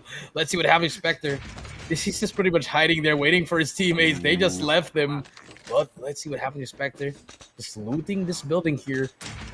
Fan one player, and will get taken. Actually, I don't know if he disconnected AJ. I'm not sure, but now it's all going to be Mystic in this side of this map. AJ just pretty much looting everything.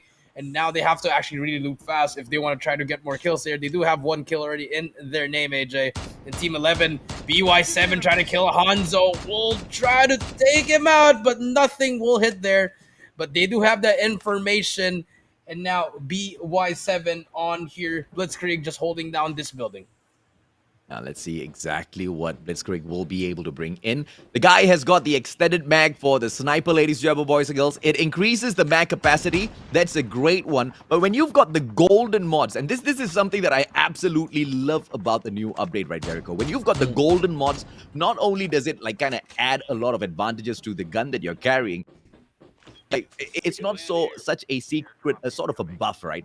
And when you've got the extended mod, the golden version, what the extended mag, sorry, the golden version, what it actually does is sometimes randomly it reloads the other weapon in your backpack. So when you're involved in those high, paced gunfights, it comes in super duper handy, bro. You know how reloads in the middle of a gunfight really can do you in. So these mods, looking for those golden mods out there on the battlefield, is now one of the biggest priorities in the current meta. Yeah, it's just really helping you, those small details. Like I said, AJ, it reloads your weapon immediately. But here we go again, AJ. The vehicles are in the hands of Triple SHG. Just doing a lot of damage here. I mean, yes, they don't have kills yet, but I like that they're already looking for more vehicles, looking for better loot here. So I like the strategy from them. They almost one person almost got taken out actually, but they managed to get out. And that is why the vehicles are a very huge advantage in this map. Oh yeah, absolutely right. And and above and beyond everything else, you really cannot depend on the snowboards anymore within the game. Hard to come by, even as you do find them. You really need those snowy areas, which is pretty much a GG, man.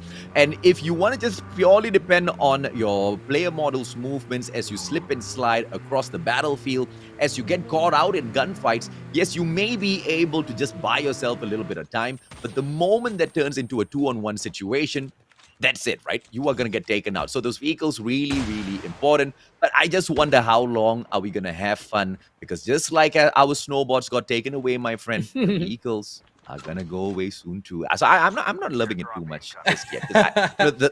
I don't want to get that sad anymore, bro. Well, let's see what happens, AJ. Team 18 on your screen, 5 Yonko, Zanshin.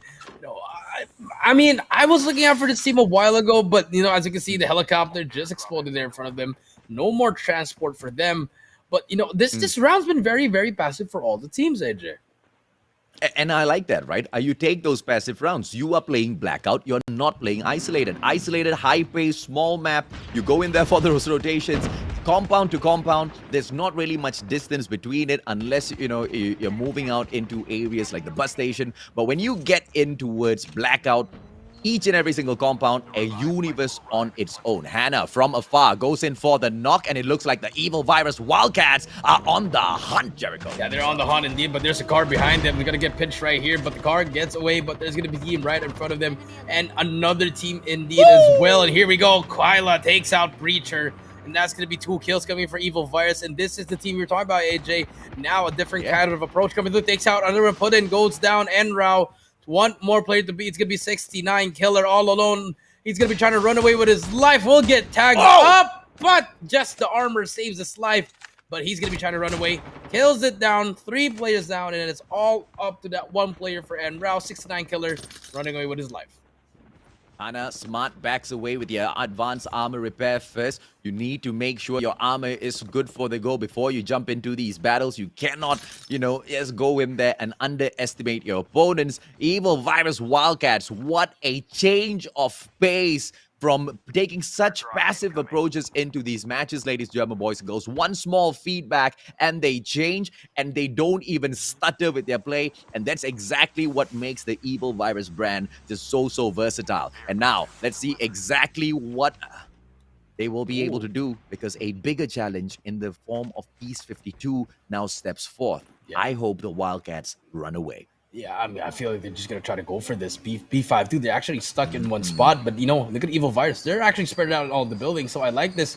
But it might on the other hand, also on the left side, they're going to get pinched in the middle here. P5-2, this is going to be the best option for them. Hannah hits 2 shots. Hannah takes him down. That's going to be a huge kill coming in from them. But there's going to be P5-2 if they manage to go through. But P5-2, they don't want to get in that third party. They manage to go away. And this could be huge for Evil Virus 2 right here. Yes.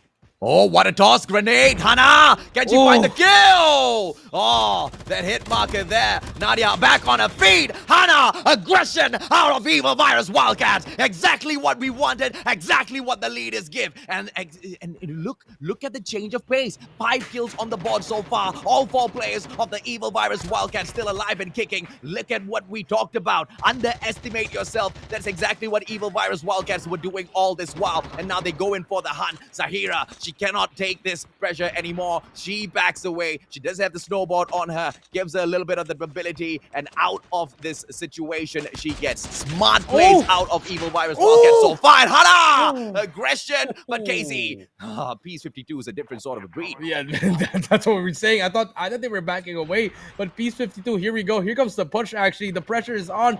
3 versus 4 here, and here comes the fight. Hada goes down as well. It's going to be 3 versus 4. Here comes P52, and the Evil Virus might be able to back out here, but no transport. They have to fight this face on. They're going to get pinched as well from the back. There's going to be a goal fight esports at the back as well. They're going to be pinched here, AJ. What kind of situation can they do? What kind of plan can they pull through? They have to face on P52. But now the zone's coming in here for the pressure as well. Arena, she does have the snowboard on her, gives her a little bit of the extra boost on the mobility. But remember what we talked about, ladies, gentlemen, boys and girls. There's no snow here, which means it kind of slows you down as well. Arena with the movements, quite smart so far. But Casey with a Fennec from the back takes down Kila, and Tokyo needs to play survival, ladies, gentlemen, boys and girls. Time is ticking outside of the zone now, and they need for Peace 52 to back away. Mamitika, she has got the snowboard on her as well. And Tokyo going in for that backup, trying to catch up with Arena. Will the ladies survive, ladies, gentlemen, boys and girls? We will find out in a little bit. In the meantime, Triple S Meteor HG, they are nearby as well to third party the situation. Oh, Najib taken down. Look at that. Once the Arctic 50 comes out for the pop, ladies, gentlemen, boys and girls, Foxfire action. I don't know if or not Peace 52 will be able to make it out of this situation. Yeah, it's just back and forth. And this is what we're talking about. The best party is always the third party. But here we go, Arena, far away from her teammates. But it's okay. If you are EV2, just get the hell out of there. Get some regroup. We need to time. watch that fight, they have to watch that fight. Here we go. This is it. Back and forth, left and right. Everything is happening here. But here comes the truck. Triple S just coming through, going all the way to the back now, chasing one team. I think they found P52. They're trying to chase them. Here we go. The chase is on. Fast and the Furious, here we go. The battle is on, but I feel like P52, they just got away with their life right there. That HG just using the transport to their advantage all 3 games. They are just playing out of their minds. Smart stuff coming out from the side of HG Triple S. Yes, they know that Peace 52 are hot on their tails. Hey, you know what? At the end of the day, the top 10, they make it to the Grandfinals. But HG Triple S, they want to make a statement in here today, ladies, gentlemen, boys and girls. And they want to go in for the hunt. And they seem to have found Peace 52 once again. And yes, this pursuit will continue. And Peace 52, is this going to be the end? Team X1, they back away from this situation. They do not want to take the fight. HG Triple S, they take advantage. Here we go. Tokyo on the way. There's a drive-by. Carl drops Fluffy. Carl drops Fluffy. A double kill. HG Triple S dominant. And Peace 52 about to get knocked out of the lobby. Peace 52 just gets taken out, and just like that, HG asserting their dominance. Second place no more for Peace 52. They're going to be placing very, very far with no placement points, AJ. And now HG, they just eliminated their competition. And now all they have to do is just, they actually have a good spot here. A lot of open spots here. But the car, man, the car just really changed that difference for them, the difference maker for them. And now they're hunting for more. Ladies and gentlemen, boys and girls, is this over? Is this all done and dusted for the side of P52? The answer is no. Najib still alive and kicking. Dato Sri, Bosku, will you be able to go in here and pick up those dog tags? We need to keep an eye on Najib. Ladies and gentlemen, boys and girls, observers, let's go, man. Najib in the house. We've got HG Triple S still driving around looking for those opponents, whilst Najib, ladies and gentlemen, boys and girls, has collected all 3 dog tags already. So if you thought that was the end for of P52 think again, because the boys are coming back in here for round number 2, and HG Triple S, they better be ready. They better be ready indeed, but they're going to have another fight in front of them. They're going to get pitched by 3 teams here, AJ. They're going to be stuck here. Big kills coming through from here. They have to hit all their shots here. Sintahati on the left side will not try to spot Cal here with the Arctic 50. No one's actually trying to fight him. Breaks the armor, but has to reload his weapon. But he's in a very, very good spot here. Cal just trying to hit those shots, will not hit anything, but the calls are coming through back and forth. But you look at the map, P52 boys are all coming back through, takes out one. That's going to be another kill for the HD boys. We'll try to hit one more player, try to get that tag back and forth. The Arctic 50 is hitting for him as well. Can he hit it? No, misses that last shot. But HG just having the time of their lives here in this spot, AJ. They better have the time of their lives. They better bag as many kills as they can, because they've already stirred the hornet's nest. Ladies and gentlemen, boys and girls, the squad of P52 back in action. KO, Luffy, as well as KZ on the way back as Captain Najib. He has gotten the deed done already, got all 3 of those dog tags scanned, but he might get stuck in a sticky situation as all of those players head back in here for that fight. Yeah, all in fight indeed, but they have that one team in front of them, AJ. It's going to be D1.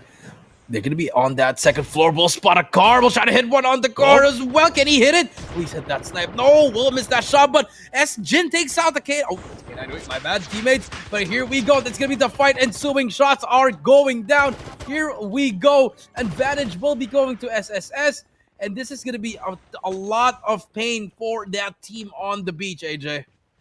Yep, the Eliminators D24, ladies and gentlemen, boys and girls, they back away. They don't know who's taking this fight right in front of them, but what they do know is they have got a position which they can hold, which they perhaps can turn the situation around. What they do not understand that in front of them, HE Triple S, it really doesn't matter what you kind of pull off against them, because it's all about those pinch pushes when it comes to all of these gods of Call of Duty Mobile on the side of Malaysia. And now Jin tried to spot out the player right in front of him. Man gets that information as well. Are they going to be able to play their skills here to perfection? Spots out a player. Banner OC from the back. Joker about to get taken down. Gets knocked down onto the ground. And this is how the destruction starts. No, Jin! Oh, gets routed out. And taken down in the process as well. Oversteps just a little bit and punished. Yeah, punished indeed. You can't shoot while you are in the water, but Lupin, more players coming through. And if you're SSS, you don't have to aggressive. You just have to gatekeep these people. And I didn't like what happened there with Jin. No more dog tag for him. It's going to be 3v4, but they take out one more. D24 gets taken out. 2 more players to beat, but they took so much time there. They could have gotten more kills here, but Lupin still trying to find more plays. We'll spot Falcon there on the left, but we're going to get shot down. 50 health left to go. Can he try to make a play here, or are they just going to move on?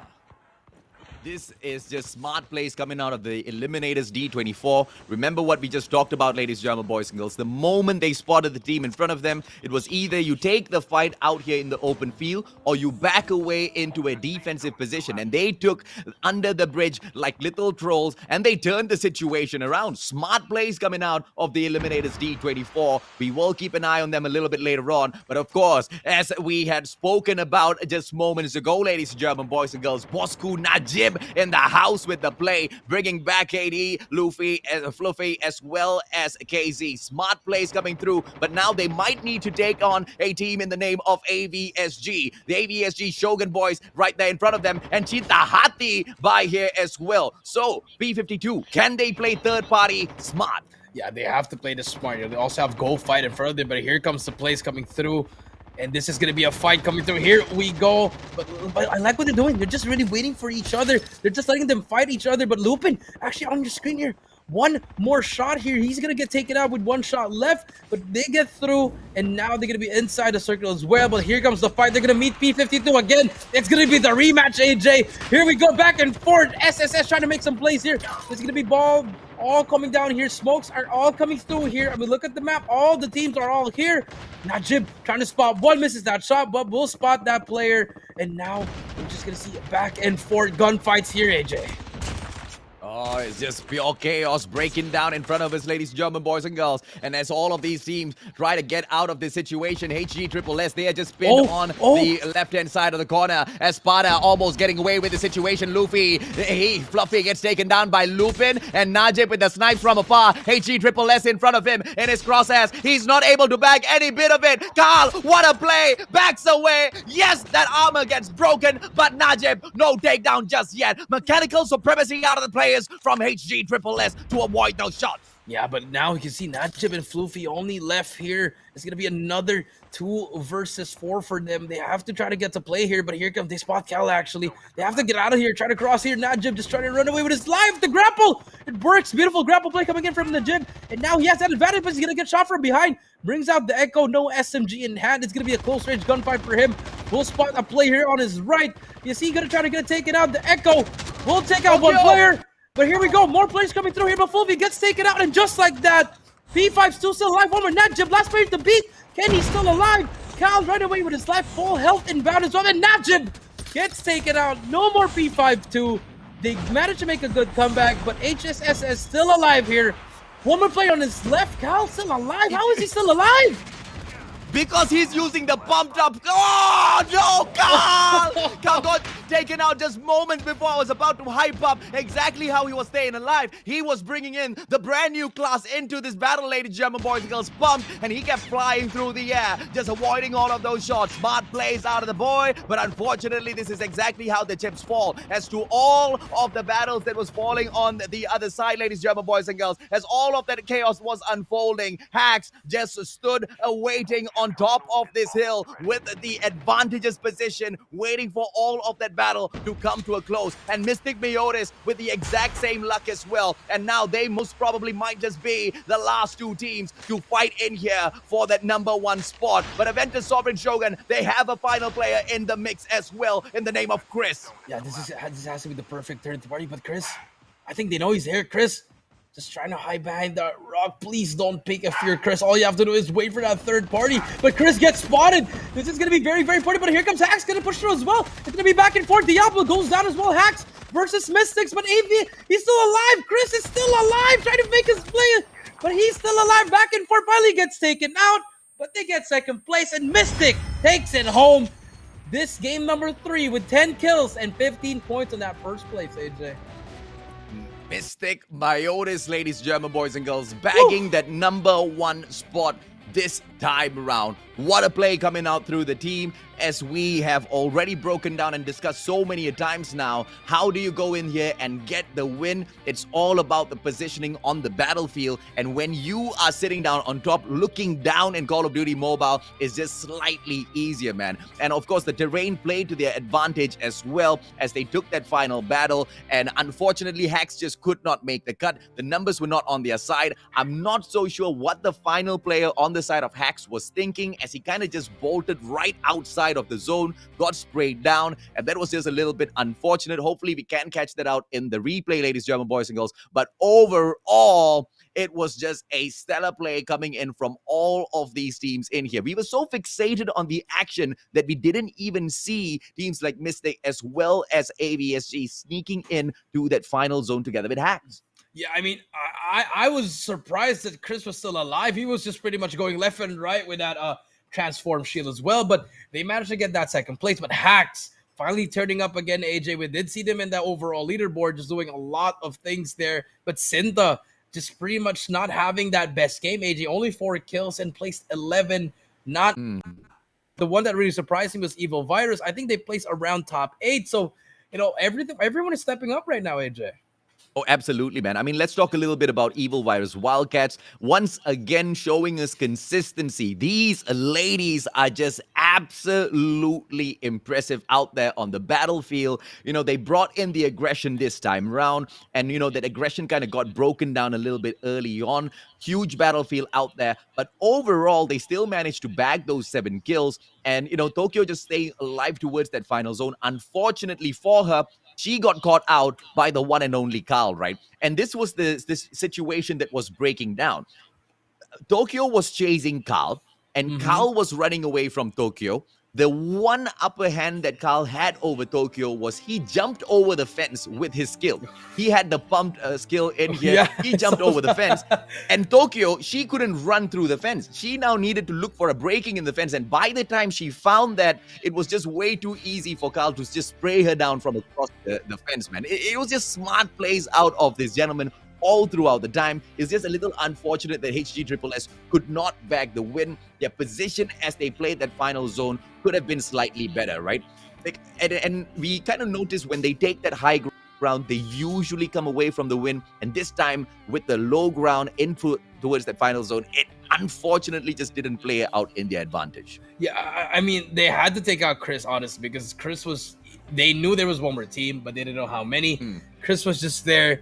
You know what? It didn't matter to me. If he was not gonna win that, but if he got second place, that was very, very, very good. Yeah. And here are some highlights, AJ, here from the start. This one, Evil Virus, they were just popping off, man. But unfortunately, P52, it was kind of tough for them. Very, very, very tough, AJ. Shot right in the butt cheeks. Okay. These Evil Virus Wildcats, so impressive, man. I mean, we called them out after those first 2 rounds. We thought they were just being a little too soft. We thought they were just being too reserved in these matches. And then we saw that aggression come out of them. It's just a little unfortunate the way it broke down for them later on. But HGSS with the very early aggression, the moment they knew exactly where P52 was, they came in there for the hunt, but they didn't finish the job. And when you do not finish the job, my friend, you know they will come in for revenge. And unfortunately, that final zone where they did come across each other once again, we saw those sniper pressure being placed onto the players from HGSS, and that kind of, just did them in. They just kept getting their vests broken again and again and again. They didn't take the kill, but it was the pressure that was unfortunately placed by P52 later on in the match that broke them down, man. Yeah, it really broke them down. You got to get up to Najib, man. This was the one. Yeah, Najib here pretty much just saved the whole game. He didn't get killed by that car. Yeah. He just tagged up all these HG players, and I feel like from that tagging up, they lost all their health. They didn't have any utilities anymore because they took so long trying to take out D24 in that beach side, AJ. They even lost a player there. And this one, Cal, I was just amazed by that one. Staying alive, getting a person before he goes down. Huge plays. And then in this last one, I mean, Chris, all you had to do was stay alive. Yeah, and look, the final kill onto Cal was a hack as well, okay? The final kill onto Cal was through a mythic Arctic 50 that, his opponent managed to pull out of the airdrop, which, come on, bro, is a little bit too OP in the Battle Royale so far. And Cal could have survived that, but those who dare to move on to the airdrops are those who will be able to bag the big wins in this Battle Royales, ladies and gentlemen, boys and girls. And if you dare to, because making the plays for those airdrops, Jericho. Indeed, I mean, you really have to try to get it. And guys, actually, we do have a question here, guys. I mean, we've been saying it for the past 3 hours. I don't know if you don't know it. What is the name of the latest Battle Royale map? I mean, I don't know. I mean, Whitewash. Maybe. Purple Out. Maybe. I don't know. Firing range. Orange Vanilla. Orange Vanilla? Take off. Great. I don't know. Ladies and gentlemen, boys and girls, let us know exactly what your answers are, because we clearly don't know what the name of the brand new map in Battle Royale is. So please do help us out in the comment section, because if you do, you get to participate in our viewership award. 30 winners will be chosen. Your answer together with your IGN as well as your open ID, and add on the hashtag #TakeThePlunge if you want to be a part of this giveaway. And you might be asking, oh man, you asked that question, how easy, man? That's the point, bro. Garena's so kind. They're like, let's ask them a question where they'll definitely get the giveaway. What are you waiting for, ladies and gentlemen, boys and girls? Throw in your answers. Yeah, just follow the rules. Your answer, IGN, open ID, and the hashtag. That's it. That's all you have to do. I know it's an easy answer, but you gotta follow the rules. 30 wins, so fastest one and the rival will get it. And guys, with that being said, that's gonna be our third game. We got a lot more action, guys. And we'll be right back after the short break.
Do you want to play a game?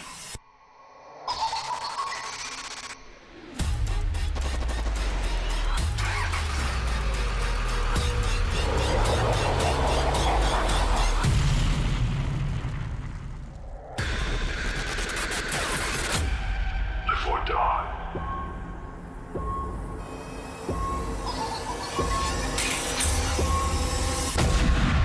Make your choice.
Hello. Do you want to play a game?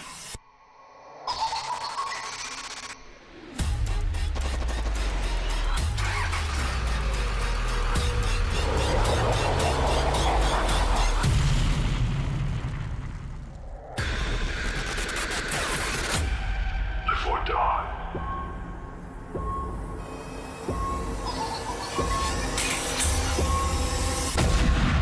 Make your choice.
you want to play a game?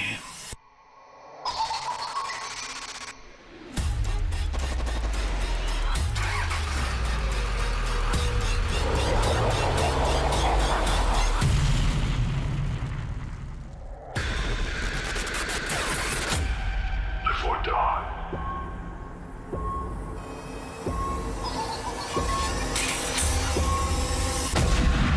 Make your choice.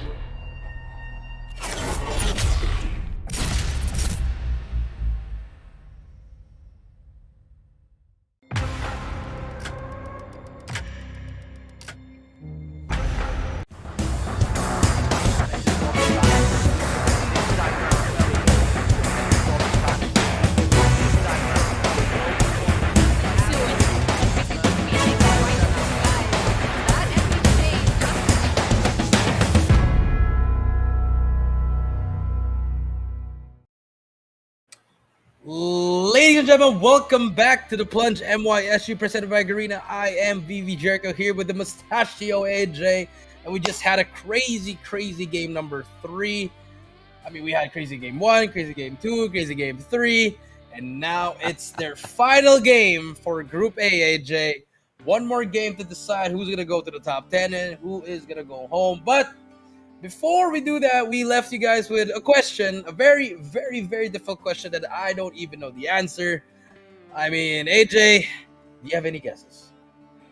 I don't know, man. What is the name of the latest Battle Royale map, ladies, German boys and girls? Take a quick look and see exactly what the name is. It is none other than Blackout, ladies, German boys and girls. If you got the right answer, then good luck and good job. You are going to get the giveaway. I mean, I was looking through the comments and, you know, we left them with a reminder of, guys, yes, you know the answer, but you gotta follow the rules, guys. I mean, you have the right answers, but you gotta write your UID, your in-game name, the hashtag. So unfortunately, if you only answer Blackout, you won't be in. GG, bro. Good game, well played. I mean, maybe next year we'll have another one like this, you know? So unfortunately, but guys, the answer is Blackout, and I hope you do get that prize. Oh, absolutely, man. And of course, ladies, gentlemen, boys and girls, I know you guys are more than curious as to how, of course, the previous matchup ended. Let's take a quick look at the standings of match number 3 before we jump on into the overall standings. Wow. Of course, Mystic Meiotis picking up 25 points overall as they bag those 10 kills. And remember what I was saying in match number 3, Hacks coming back in here to step it up finally with their inconsistency. They like to attack at the end, and there you are as they sit in that number 2 spot. 20 points overall. I'm looking at them, and I want to see them step it up even further. And of course, MYSG Shogun stepping it up as well with the 20 points, and Triple S Meteor HG having to settle for the 4th spot as well as the 17 points. But look, the kills, 10 overall. Still not too bad. Yeah, not too bad indeed. We do have here BY7 Supreme with 7 kills and total of 16. Peace 50 with 13. And this one, AJ, Evil Wildcats, we did see them in that 10th place in that game number 2 standing. And now they're slowly climbing up, 7 kills with 10 points. Wrecked as well with 10. And then, you know, from the bottom of it, it's been the same teams for most of these. It's been the same placings for most of these teams, AJ. And we kind of have the picture who's going to be that top 8, top 10. But, you know, Sinta, Hadi, and Go Fight Esports, I'm pretty sure if we do see it overall, they're going to be right up there in that top 10. Oh, well, let us wait no further, ladies, German boys and girls. Let's jump on into the overall standings as we take a quick look and see exactly which are the teams in the top 10 from the bottom. Wrecked, Evil Virus 2, Wildcats, OC, Aventus Sovereign Shogun, Chitahati, BY7 Supreme, Mystic Meiotis, Hunt for Excitement, or otherwise known as the Hacks, Peace 52, as well as Triple S Meteor HG. Now let's see if or not this will be the exact same names up there, because if you can see on this second, on the right hand side, Reminiscent Sevenfold Cleric, they're not too far away. In fact, they are tied up with Wrecked on that 21 points, and to catch up with Evil Virus 2 Wildcats, it's not going to be a uphill battle. Yeah, it's not going to be an uphill battle, especially from that 7th place until to the 16th spot, AJ. It can still switch up. You know, this final game can change it up. You know, all of a sudden you might see Immortals Gold just winning the whole game. and they can just get through the top 10. So, if you are a Sintahati, you're not really in the best spot at the moment. You have to give all your best in this last game in order for you to secure it. But if you're top 3, you just gotta get some kills, get that top 3, and you'll be securing that top 5.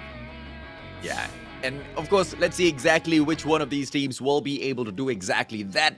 The fight for the top 10, as you can see, is super duper crazy hot, ladies and gentlemen, boys and girls. Of course, we've already hyped up the team at the top, the teams at the top. Now we want to be looking at those teams that are sitting down in the mid section of the board, because this is now do or die time for each and every single one of them, Jericho. Yeah, do or die indeed, because this is the final game for Group A, guys. Remember, right after this, we're going to have Group B. So, I mean, if you really didn't play in those first 3 games, it's gonna be very impossible for you to make it, unless by the miracle of the gods you take out the whole team and you win the whole game. I mean, you'll be first place, but this is VR, anything can happen.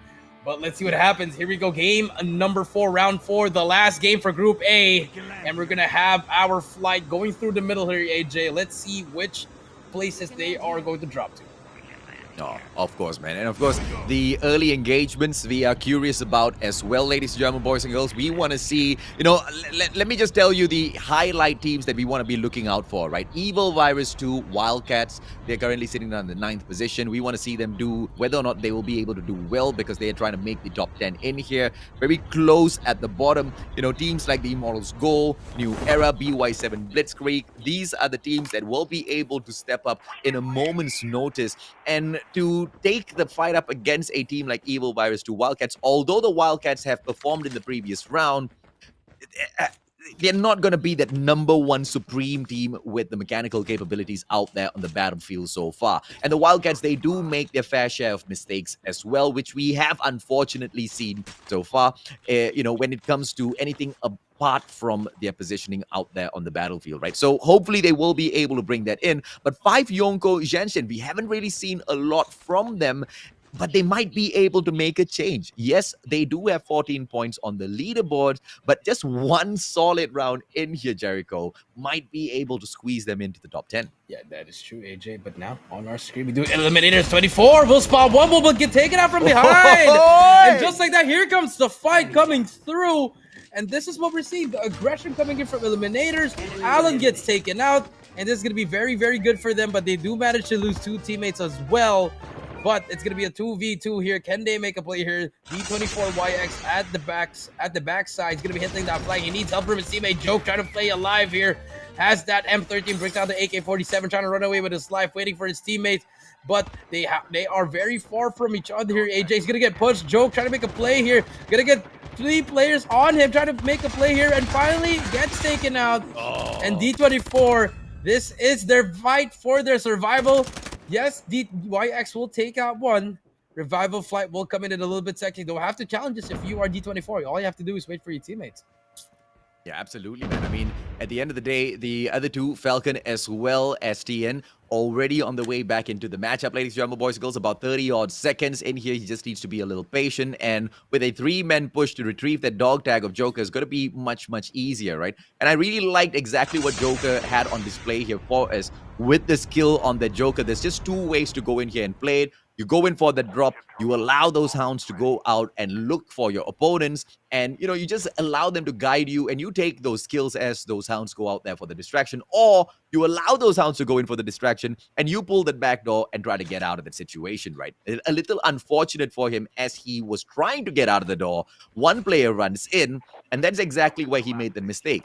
I kind of feel like he should have either gone in and confidently finished it off, or continued running out the back door, perhaps playing around the building instead. But the guy, he just wastes a little bit of too much of time there, allows that 2-on-1 situation to kind of break down, and he didn't get the most out of the situation. Joker, better luck to him in that next round. But Peace 52, let's see what they can pull off here, because they are perhaps going to be able to pick up the pieces as they see the players from the side of Sleeping Forest. Yeah, I feel like they're just going to be very, very aggressive here now, from those old rounds here. But they actually spot, I think there's going to be one player behind them, actually, yeah, from D24. But here comes Najib again, the MVP for this team. Has that M13 and that sniper in hand, has the car as well. But there's going to be that one team inside Can they try to make it through? I think they're gonna try to go for this one, but I don't really like this play because they kind of have that advantage. But then again, it's P52. Oh, but KO misses one player. I don't know if you heard that, but I like that play coming in from D24. That player right there is just gonna be hiding there, but he's gonna get backstabbed, AJ, in about a second, but gets away with his life. The zip line will always help you there, and finally gets away. But the flag is gonna be hide. But here comes the push, Najib, with that M13 pushing through. We'll spot some players here, and here we go. Gunfights are about to go down. Yeah, you really need to understand, you really need to know the map like the back of your hand, right? I mean, if Najib just did not know the position of that zip line there, probably would have just tried to go and wrap around the dam, and that would have literally taken years, ladies and gentlemen, boys and girls. You gotta here we know go. your positions. Oh, Najib, the Oh, day receiver, no. given the ball from Alan F, flies in straight to his death. My goodness me. I mean, I don't get that play. I mean, yes, you do have a grappling hook, but you didn't have to go in there with 4 players. They just gave up. Actually, they gave up the building actually. But I feel like it might be a bait because the circle is inside. The gatekeep might come through. So here we go. But it's only the first circle, AJ. So not really much damage here, AJ. So they might have to do something here. Najib just trying to make a player. P52 very, very aggressive in this early rounds. They do have 1 kill on their board. 19 teams still alive here. But here we go. It's going to be gunfights left and right. And here we go. Tack inside as well. Trying to make a play here. We'll take him out. That's going to be 1 player down. 1 more player to go. Oy. Raven stuck in a 1 versus 4. Oh, that was a GG, man. Look at this guy now. 6 HP. KO is going to go KO in a couple of seconds, ladies and gentlemen, boys and girls. Bye-bye, Mr. KO. Najib almost taken down. Will be able to respond to Raven just a little bit. KO, on the other hand, their Trap Master will go bye-bye. They have to wait a little bit more. But in the meantime, they say, why in the world not? Can we not go in here for the hunt? They do exactly that. They bag yet another kill for themselves, and they now need to wait for KO to kind of bleed out of this situation. And I just wonder whether or not all of them will be waiting by his side, or they're going to start rotating in first, because I think it's kind of a risky play to wait outside there. I think it should be risky play. I mean, if we can look at the map, I think it's just very far now. I mean, yes, it's the first circle, AJ, but it's going to take so much time here. And here we go again with OC. Their strategy from game 1. We're just going to ride it out with you guys, just riding around black. I mean, I like it, but this, if you look at their AJ, he has an FHJ. I like this, you know. They're trying to have a rocket launcher on the car. Very, very smart plays coming through. Just holding it down, but there's still a lot of more players, and they have to. Maybe they can just try to camp it out. You know, this is not the best option at the moment for me. Yeah, so what OC is doing is just setting up the final zone play, right? You've got the mobility, you've got the FHJ, you get to take out your opponents who bring in the exact same play for that final zone as well, and perhaps give yourself a little bit of a better advantage. But they have to play this careful because they have to position themselves really, really smartly, and it's just way too early to be making so much of noise out there on the battlefield. You get caught out early, and that's gonna be a GG for you, right? R7 off screen, ladies and gentlemen, boys and girls, just going in, taking down each and every single player right in front of them.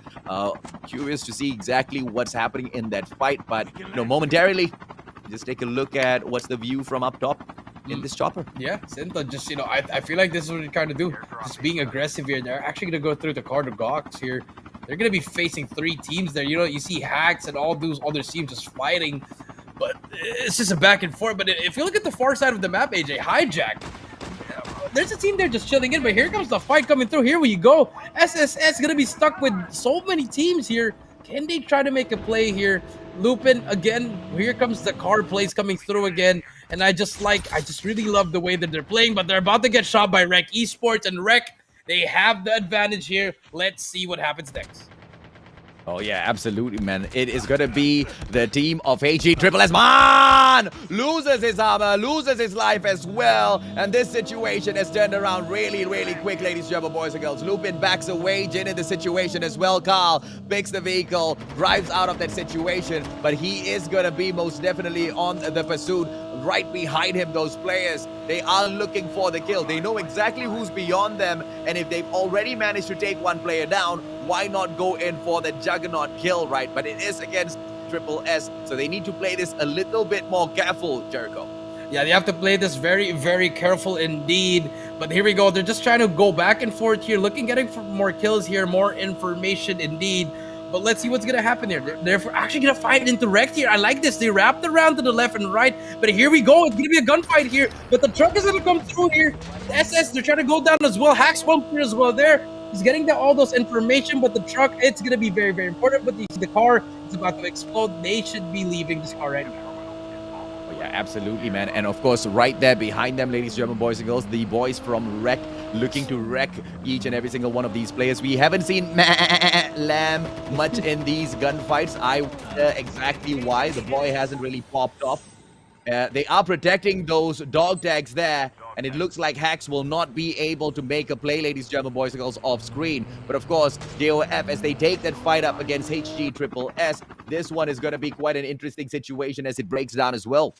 Yeah, it's going to be a very, very interesting situation here. You know, they're in a tough position because a lot of teams already passed through them, and there's going to be a team right in front of the Mystic actually climbing up the hill here. But there's going to be a helicopter above them as well, and though it's actually a car here on the right. And here comes the fight. Are they going to try to fight this? But no, NRUA just going to run away, trying to get that position already. But we do see Mystic here slowly climbing up. They should be able to hear some fights here. The timing is going to be impeccable here. Uzi is going to be that bait, but there's going to be 2 players to react and 1 player from Hacks just trying to run away. Another bait coming in. Just a lot of things that can happen here if you are wrecked, because you are in the middle of nowhere, AJ.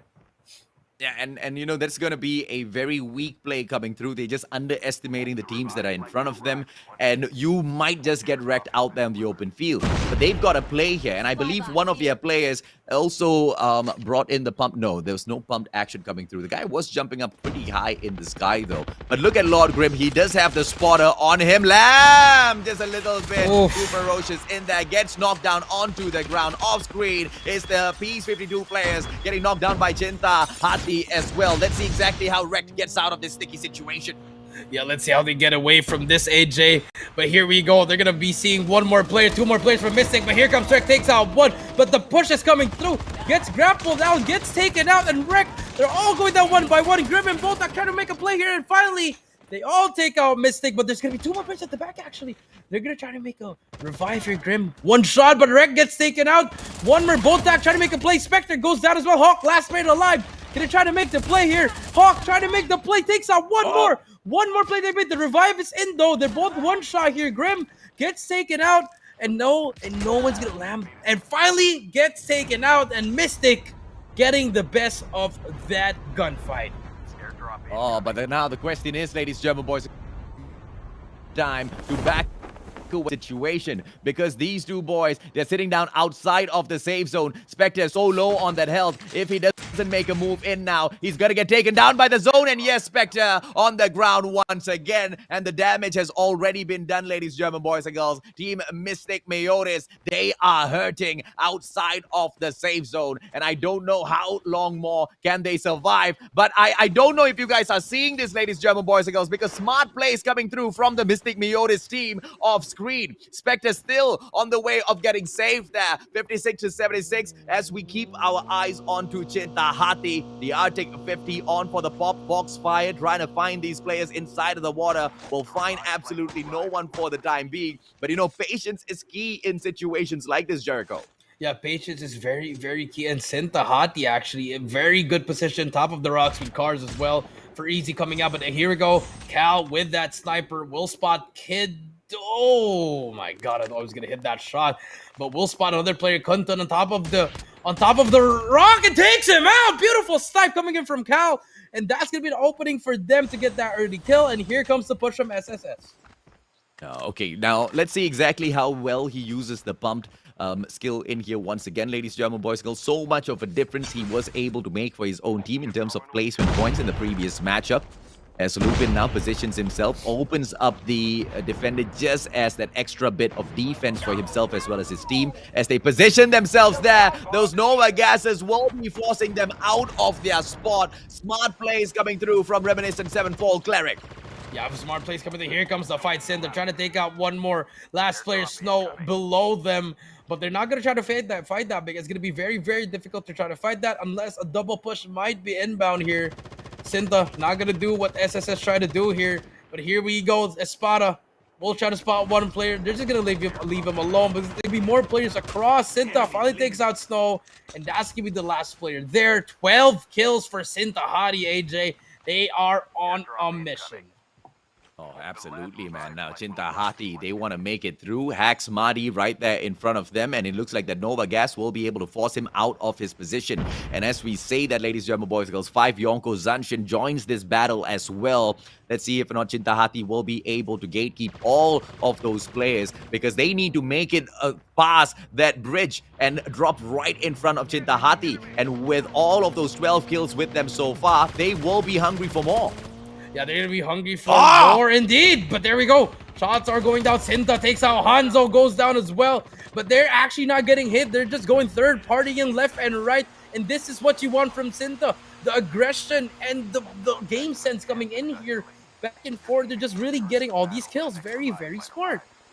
Oh, absolutely, man. And this is exactly why this was one of those teams that we were keeping an eye on very, very early on in the day, ladies and gentlemen, boys, because they're capable of bringing out great aggressive plays like this. Just a little too passive from the get-go. And now, Triple SHG, Meteor HG jumping on in. Carl up in the air with the pump, taking on Chinta Hati as 7 backs away, using the terrain to their advantage. Their only challenge now is Carl. But here's the problem. As Carl goes up into the air, he can get shot out of it as well. So the guy has to play this information very, very carefully. Yeah, they have to play this very, very carefully indeed. But Mystic, last player alive, and there are 3 players of Go Fight Esports. They know he's gonna be here, but here comes the melee. Mystic Uzi trying to make a play here, has that MX sign in hand. Can he get one? But no, he's gonna get taken out, but the armor is still there. Health is gonna be packed as well. Mystic Uzi, no more ammo left. Just like that. Go Fight Esports takes him out, and that's why you need ammo, ladies and gentlemen, there. Yeah, it's just a little unfortunate, man. The guy just made it, back through into the matchup, which is just a little unfortunate overall. But I'm just wondering if or not that was the final player on the side of Mystic, right? I believe they are still alive and kicking elsewhere on the battlefield, ladies and gentlemen, boys and girls. After, well, we will break down a little bit of those crazy plays a little bit later on. Chinta Hati still with the unbelievable push. Carl finally coming through right in front of him. Bump all the way through the air. Teddy gets taken down. But unfortunately, oh, he doesn't. He just loses his armor, punishes Carl Espada from the back. Jin as well as Lupin. Chinta Hati, what a play! Yeah, what a play indeed. Still alive. 3 more players. The revive is gonna come through here, but there's a player. You're gonna get pinched by Hacks. Actually, Prof below there, and another player behind them. AJ, this is gonna be very impossible. But NRU gets one as well here on our screen. Finally gets some kills, but Tim G is gonna be there. KTM Hacks takes out BY7. And back and forth we go. Finally, players are just engaging in this final round, AJ. And so it's still 12 more players, but a lot of players are very, very near each other, and we're going to see a lot of gunfights here.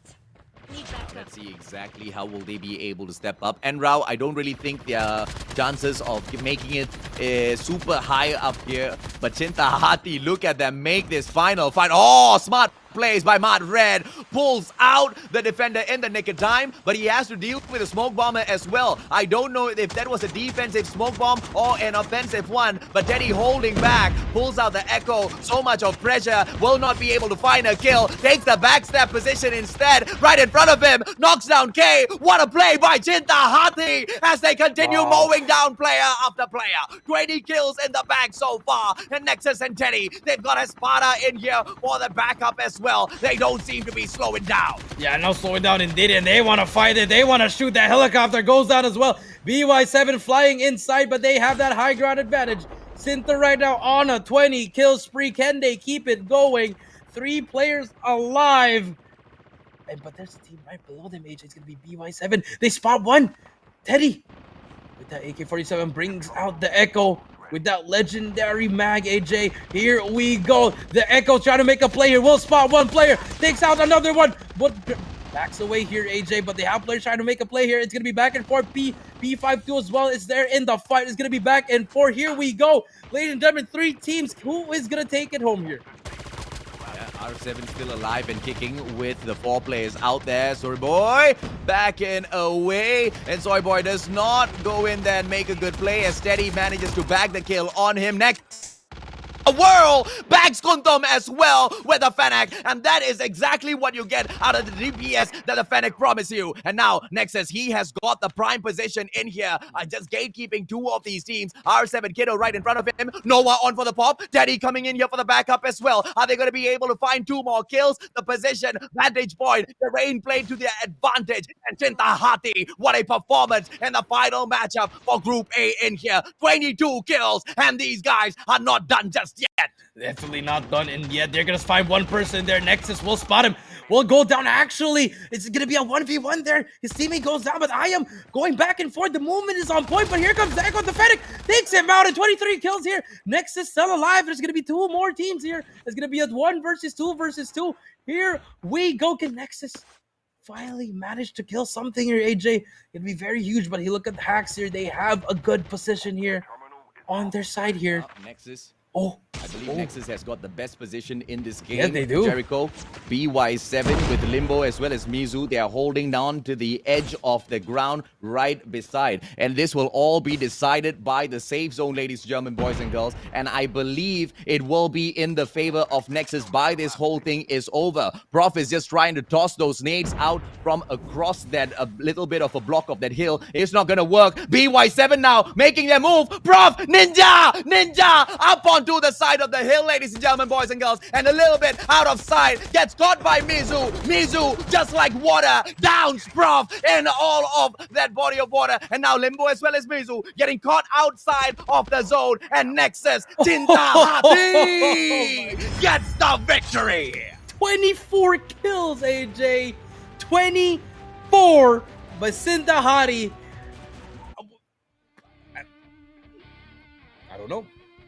I don't know what to say.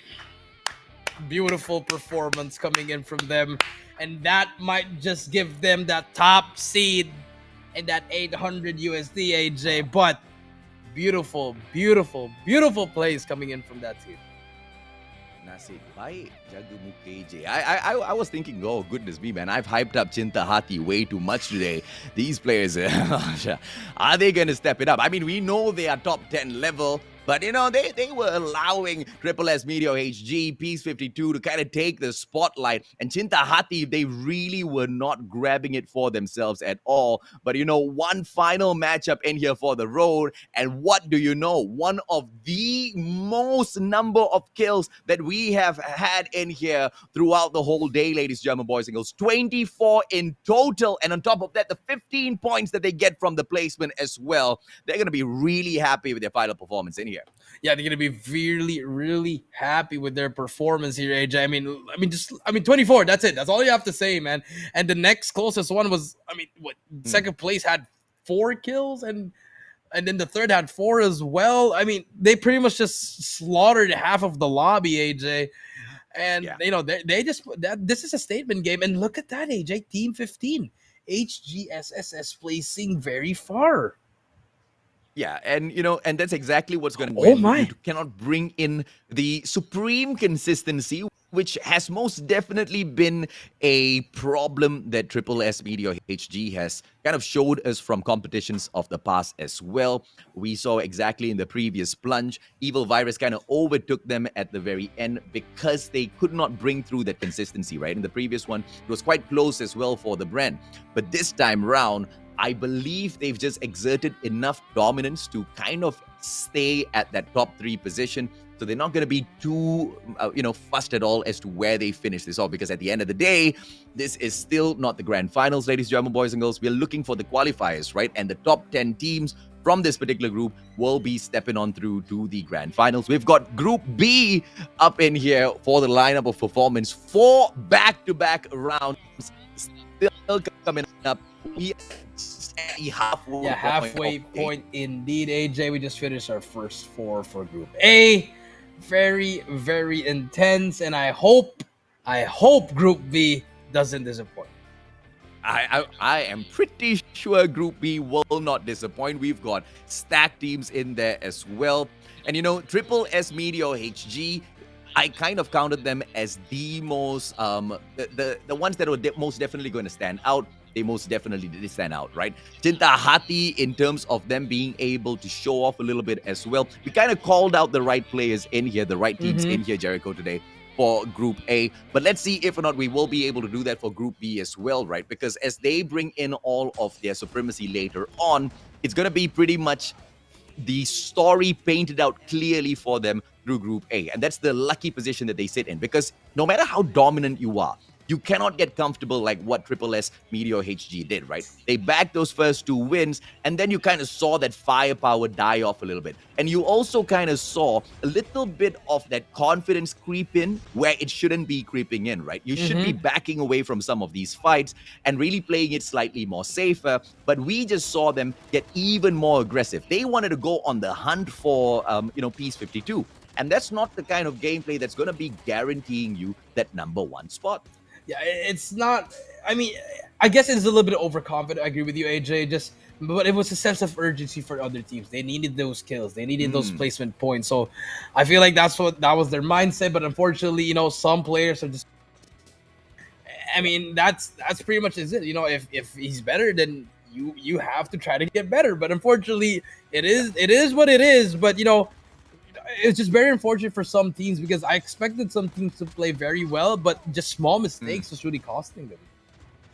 Yeah, and we can't blame them overall, I believe, for these small mistakes, because it's a brand new season. Yeah. It's a brand new meta for Call of Duty Mobile Battle Royale. I mean, like what we've been talking about all the day, right? If you compare this particular season's Battle Royale for Call of Duty Mobile in comparison to Season 1 when the game first came out, this is a whole new game in itself. The mechanics are so different. I'm so happy they brought back the mods, right? I absolutely love the mods with the play. And this time around, the mods, kind of affect the game even more.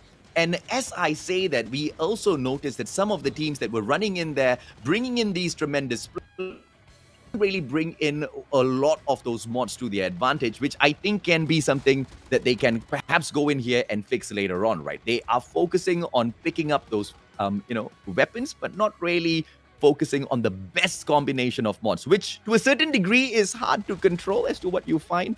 But if you find the right ones in the combination, Jericho, it's just a GG out there on the battlefield, man. Yeah, it's going to be a GG indeed. Just those combinations, those small details, they're just really doing a lot there. And it really comes down to positioning in the end, in my opinion. Like the way you rotate, like we said, AJ, you have to rotate right, because if I mean, this one was just it was just perfection. Yeah. I mean, like Nexus was like, you know what? I'm not going to fight you guys. I'm just going to stay right here. So and that's it. That's a smart place. Yeah, in that one particular frame, what we could see was he had that golden runner mod on him, and he also had the golden, I believe, extend mag on him as well, right? It's just the focus in for these mods, man. You got to go in and hunt for these mods in the right places. Those high-tier loot zones are exactly where you want to be going. Those green, airdrops that drop into the matches, most definitely where you want to be going, because that's exactly where you'll be picking up the Mythic Holger. That's exactly where you'll be getting that Arctic 50 as well.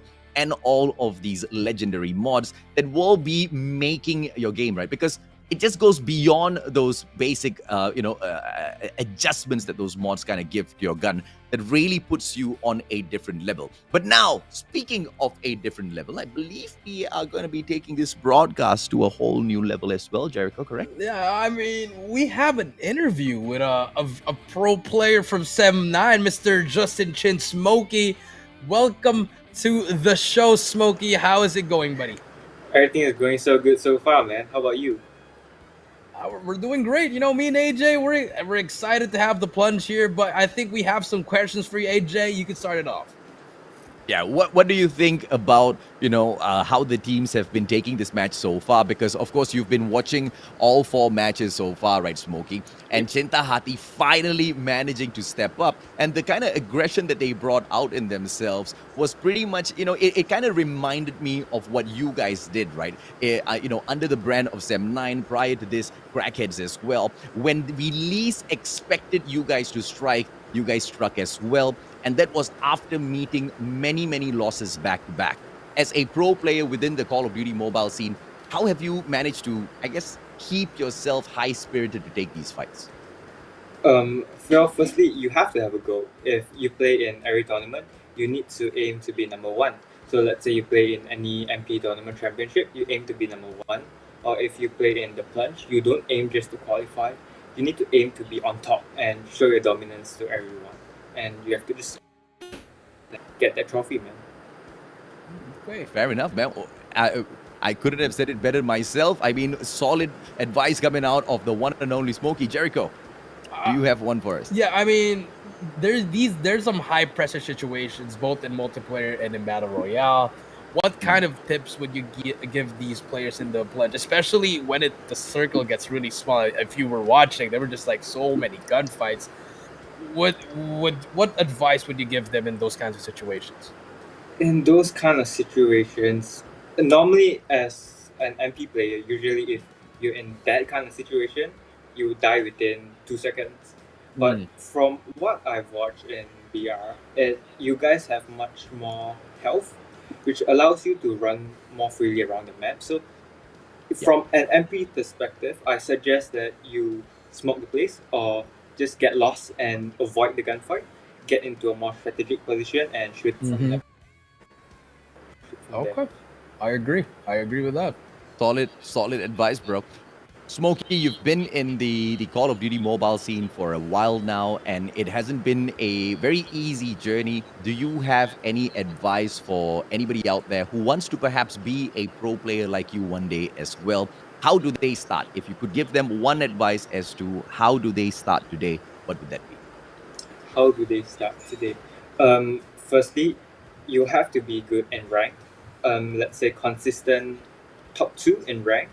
And when you know that you are not losing that much in rank, you start applying for teams in, like, you can go through like Malaysian Championships, you can go through the list of top teams, and I'm pretty sure some of them will need new members. Try your luck, trial as a new member for the team, and if you get in, do not give up, keep fighting, and aim for the top spot. All right, well said. Awesome advice. Thank you. All right, well, thank you very much, Smokey, for that. You know, I wish we could talk more, but that is it for now. Smokey, thank you very much for having us today.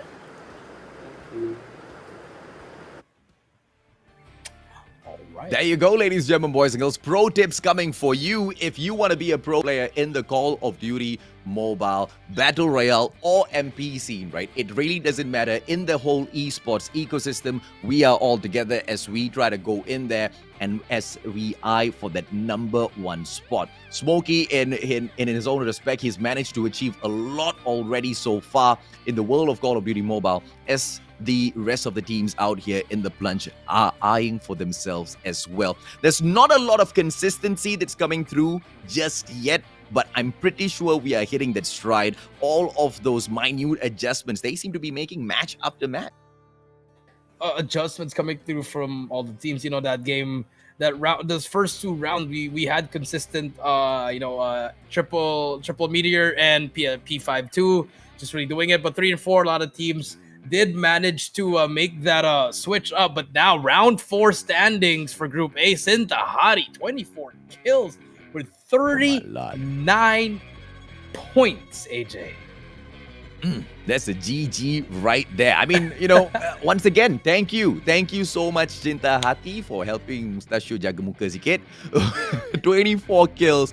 Monstrous performance out there on the battlefield in terms of positioning, in terms of the IQ of when to pick a fight, when to back away from that situation, playing the terrain to their advantage. We just saw them slipping in and out of those boulders, man, using it as cover, using it as a method to, jiggle peek their enemies from their defense as well and take those shots. R7 impressive as well, ladies and gentlemen, boys and girls, as they bag that #2 spot with the 20 points. And BY7 Blitzkrieg, one of the teams that we desperately needed to perform in here, getting the performance up as well onto that leaderboard. 17 points in total. Go Fight Esports with the 16, and Hacks, of course, they coming through a little off with that consistency once again this time around with just 15 points overall. Yeah, I mean, and then, just looking at the other teams, EV2 Wildcats with 7, Meteor 6, Adventus Sovereign Shogun with 6, and Wrecked at 5, and then, the very unfortunate ones, P52, 4 kills with just 4 points. And then, the Ticklers and all the other teams just really having they're just all struggling at the bottom, AJ. Well, of course, let's see exactly how does the final leaderboard stand, ladies and gentlemen, boys and girls. Let's just take a quick look. And this is the final standings of Group A. And the top 10 teams to make it through to the Grand Finals. Triple S Meteor HG, of course, with the 78 points. Shinta Hati, oh, what a performance out of nowhere. Sliding into that number 2 spot with the 71 points. And of course, the one and only Hacks, although not consistent out there on the board to grab that number 1 spot in a dominant fashion, they move on into that number 3 spot, which kind of shows exactly how dangerous they will be in a competition like this, and teams definitely need to keep an eye out for them. Peace 52, although we saw momentous moments from them as they rose up to the top, in the 4th spot, they will have to sit with the 64 points. Not too shabby at all, I have to say. And of course, BY7 Supreme with the 45 points. They are the 5th team to make it through to the Grand Finals, Jericho. Yeah, and if you look at this, AJ, for our 16, we have Reminiscent, Sevenfold Cleric, 41 points, Mystic Meiosis with 40 points, Go-Fi Esports with 36, BY7 Blitzkrieg with 36, and Aventa Shogun with 33. And then unfortunately, AJ, the Evil Virus, they lost by a point, AJ. Could have had a tiebreaker, but I mean, it is what it is. They missed that 1 kill. But unfortunately, they are not going to go through to that top 10, AJ. Yeah, and this one, it has to go back to the fact that, the top 10 in the midsection of the board, as we discussed early on, ladies and gentlemen, boys and girls, is way too weak. And Evil Virus 2 Wildcats, they just didn't put out enough firepower in the first 2 games, as opposed to the third one, to be able to guarantee for themselves a spot in the finals, right? Unlike Mystic Meiosis, to a certain degree, they most definitely have guaranteed that for themselves. They even bagged the win in one of those rounds. Overall, of course, in that 7th position to make it through to the Grand Finals, but they don't really care. As long as they make it through, they'll try to see exactly what they can get fixed, of course, tomorrow. But overall, as for OC Rec, the Immortals Goal, New Era 5, Yonko, Zanshin, Sleeping Forest, the Eliminators D24, and Raubonio, as well as the Ticklers, it is a GG in here for today. They do not make it through. But I look forward to seeing exactly what they can bring forth in the future, especially from OC Rec as well as Evil Virus 2 Wildcat. Yeah, those 3 teams, unfortunately, they had some moments there, AJ, just a little bit too aggressive, a little bit too passive. Just, it was the timing of how they were doing their plays, and in the end, it just really cost them. Well, that is Group A. Now we know exactly who has made it through to sit down in the Grand Finals, ladies and gentlemen, boys and girls. It's not going to be tomorrow. It will be a day after that, right? But it's not just going to be Group A. It's not just going to be 10 teams in there. Now we kick off Group B. Once again, we are just at the halfway point of the day. Another half to go. 4 more matches. 4 more matches, guys, and it's gonna be Group B. They will not disappoint. They want to play better. We're gonna see more kills. Can they break the 24 kill record from Cinta? We don't know. We'll see. But with that being said, guys, we're gonna be right back with the short break, and we'll be back for Group B.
Do you want to play a game?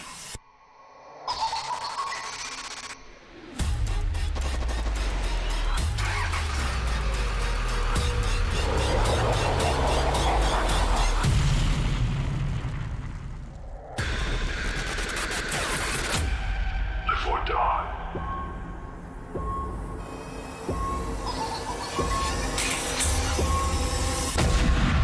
Make your choice.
Do you want to play a game?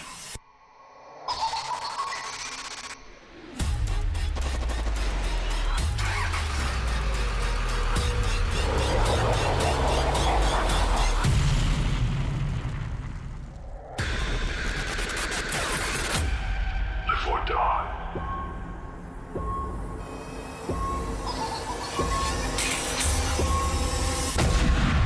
Make your choice.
Welcome back, ladies and gentlemen, boys and girls. This is the Plunge Battle Royale for MYSG. My name's AJ. I'm the Mustachio down here with the one and only Triple V Jericho to bring you all of the craziest of action. And so far, Group A have shown us an amazing day. Group A have shown us that they can be dominant ones, and there can also be ones that fight back to catch up with those dominant ones, to show them that the grand finals is not just going to be all about one clan or all about one team. Will that be the equal story in Group B as well, or will we just see a dominant Titan? That's exactly what we are here out looking for, Jericho. Yeah, I mean, we might see that because from Group A, we already knew from the start who was going to be the top dogs. You know, you had Sintahari, P52, Triple S, meet your... Oh my god, I just keep forgetting the name. Please, whoever's making that clan, please fix your name. I'm sorry. It's very hard to memorize it. But here we go with Group B. We're going to see the qualified teams, AJ. We got 20 teams here. We're going to start things off with the Malaysian Marine Corps, ALW4U, PGN Alpha, Mystic Wyvern, Battle King Venus, 17 Reforce, Solo Riot, Legends of Chaos, Aventus Sovereign Carnage, and XGZ. Oh, we've got Triple S Alpha, Aventus Sovereign Prodigy, the Krakens, R7 Titans, Aventus Sovereign Chaos, Sabahan Hunters, Triple S Bongo, My Legend Hero Warrior, Eastern Wolves Gang Laksamana, as well as Gen X940. Ladies and gentlemen, boys and girls, Group B is gonna be as crazy as Group A, but I have a feeling we might just see a Titan rise up from the ashes in here. Of course, a lot of questions. Teams like Aventus Sovereign Carnage, they step back in here, and there are questions on how much have they improved from the previous plunge, because in the previous one they took a plunge most definitely. How well are they going to be able to resurface in here for their comeback? 4 matches back to back we'll get to witness to see exactly who will be able to stomp their name of dominance in this competition, Jericho.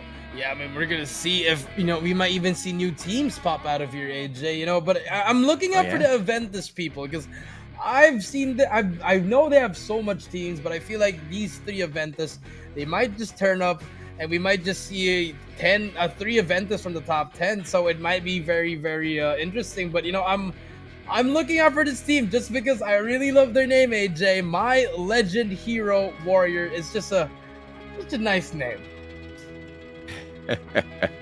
It most definitely is, right? And, you know, as for the teams that you are expecting to rise up to the top, ladies and gentlemen, boys and girls, why don't you go ahead and share with us in the comment section so we know as well. For me, I most definitely will be keeping my eyes peeled for teams like PG and Alpha as they step back in here. And as mentioned, Aventus Sovereign Carnage, you know, the last time they didn't really perform all that too well. We want to see how much will they be able to deliver in this time round. R7 Titan, those are most definitely, you know, a gang that I'm definitely looking forward to seeing pop off on the battlefield. But we have 4 back-to-back rounds to make all of those judgments, Jericho. We're just going to chill in round number 1. Yeah, it's probably going to be a chill game, but we're definitely going to see that one team, just like in the last time, that Triple S Meteor HG, they turned up and, you know, pretty much, you know, set the tone for the whole tournament. But we might see another team that is just like roaming around, you know, with the car, playing for those placement points, not really getting any kills in the first round, and then turns up in the second, and the third, and the fourth. So we might see something crazy here in the game number 1, but I do agree with you. Very, very chill in this game 1. Absolutely, man. And of course, also because they just don't have that much of information on each other, especially at Blackout, right? Some of these teams, they have most definitely come across each other, mostly out there on Isolated. But when it comes to Blackout, pretty much new map in here, a lot of them have individually tried to go out there and master it in ranked mode. They've also tried to come together as a team and jump in towards, you know, certain scrims. But when you bring that matchup into the plunge, the atmosphere is different. The pressure out there on the battlefield just so much different. And, you know, the smallest of mistakes can definitely discourage you. And, you know, it can really make or break your game throughout the whole 4 rounds. Just this one first round, right? So it really sets the tone. I'm curious to see exactly which one of those teams will start things off very, very aggressive and who are going to be those passive players, right? Because, passive plays not necessarily very bad because that's exactly what we saw, the side of Triple S Media or HG bring into that very first game. Yeah, I mean, the passive plays, it's good for those first few rounds, but I feel like it's only good for that first round, AJ. Because once that second and third and fourth, you gotta rack up some kills and get those placement points. So they have to do it at the same time. But this first one, just a lot of more passive. We're gonna see our plane gonna come through this to the bottom right here. So we might see a lot of train station, probably a firing range here drop, but we do see very, very all these things are very close, AJ. Absolutely, not really spreading out all that too much, but it's all fair and square at the moment. Not many of them landing in that same spot, except for two of these teams in here, ladies and gentlemen, boys and girls. PG and Alpha taking a very daring drop, and they might have to come across the Battle King Venus. So that's going to be happening at firing range shortly. And three teams, they move on in towards Turbine as well. A lot of spots in here for the catch, and 6 choppers in total for the steal for any one of these teams who want that extra mobility out there on the battlefield. And it looks like that's exactly what Team Legends of Chaos have been looking for. Yeah, Legends of Chaos, they are looking for that helicopter, but now in our screen, we do see R7 Titan, early helicopter. I like this idea. I feel like they're going to be very aggressive in this first round. But now on our screen here, Aventus Sovereign Kraken here as well against some the team on the other side. They're trying to fight some enemies here, and we've seen this story a lot of times already, AJ. A lot of teams is dropping on this side. It's going back and forth. Cyan Whitey running away for his life, but here comes the QQ. 9 misses some shots here. No guns for Cheyenne, but this should be a kill for them. Cheyenne not in the best position. And Legends of Gods. Whoa, one more shot in there. And Cheyenne's most definitely be able to make a play against D, ladies, German boys and girls. As Cheyenne tries to get away from this situation, I am most curious about exactly what class he has got on him. But before we could take a peek at it, the guy gets sprayed down. A little unfortunate, but it's all right. He will be able to make his way back into the game if someone picks up his dog tag. But we switch on over to the side of MYSG once again, ladies, German boys and girls, because the boys from Kraken, they have smelt their opponents in here at the warehouse, and they want to go in for that aggressive take. But the Saban Hunters, let's see exactly what they have in terms of response, because they've got the compound and they don't really need to get this, they don't really need to take a very aggressive stance here. Yeah, I like what Kraken did there. They just left. They don't want to go for that one. They want to do for another one. And here on our screen, team number 7, 17 Reinforce here. We'll spot one team. There's going to be Team Solo inside, and they have that upper ground, but he's all alone here. They're both inside the other side, but that's information. That's a lot of info coming in for his teammates. This is going to be, they should set up for an ambush here. I like this play coming in from Yo-Yo. Now let's see, of course, what will Solo Riot be able to do, because information has been given back to the players from the side of 17 Reinforced. Will they be able to come in here with that backup as well? As Yo-Yo delivers that message, QQ9, it's not going to be enough for them to go in there for that push up into the air with the airborne, and they want to take the fight up onto the roofs, ladies and gentlemen, boys and girls, and let's go. It's going to be an all-out war. Yeah, here we go. Shots are going down. Mox takes out one, and that was not the best idea for Solo Riot, but that's going to be that bait. They're going to have 2 players on the other side as well. They could provide some cover here, but this is such a hard gunfight here. You have a lot of headies. The roofs are the texture is not really the best for you guys. So they might have a hard time, but Solo Riot taking it back. But we do see Reinforce here just pretty much just holding it down for them. And they have that upper ground. Ryu, just using the mustachio skin there, Ryu. I hope you know that's copyrighted, Ryu.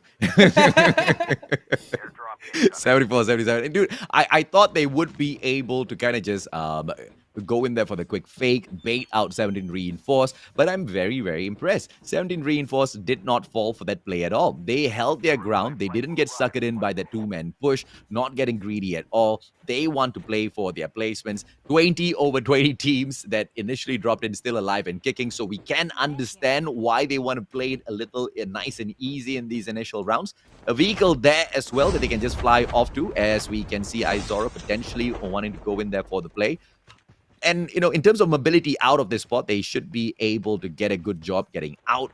But in terms of avoiding those initial first few points that they just gave up on, will that play against them, Jericho? I guess we'll find out. Yeah, we'll find out. But now we're on our screen is SSS Bongo Key.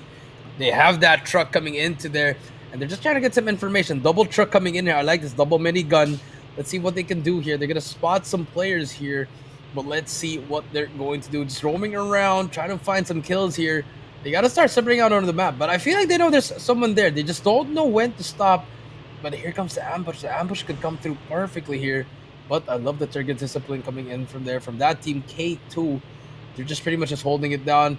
And SSS, they're going for this drop, AJ. That, like you said, they want to go for this very early. But here on the other side, we're having fights here. Team number 9, Malaysian Marine Corps, trying to do their best, trying to get some kills there. They finally wiped them out. 4 kills for MYMC. Triple S Bongo.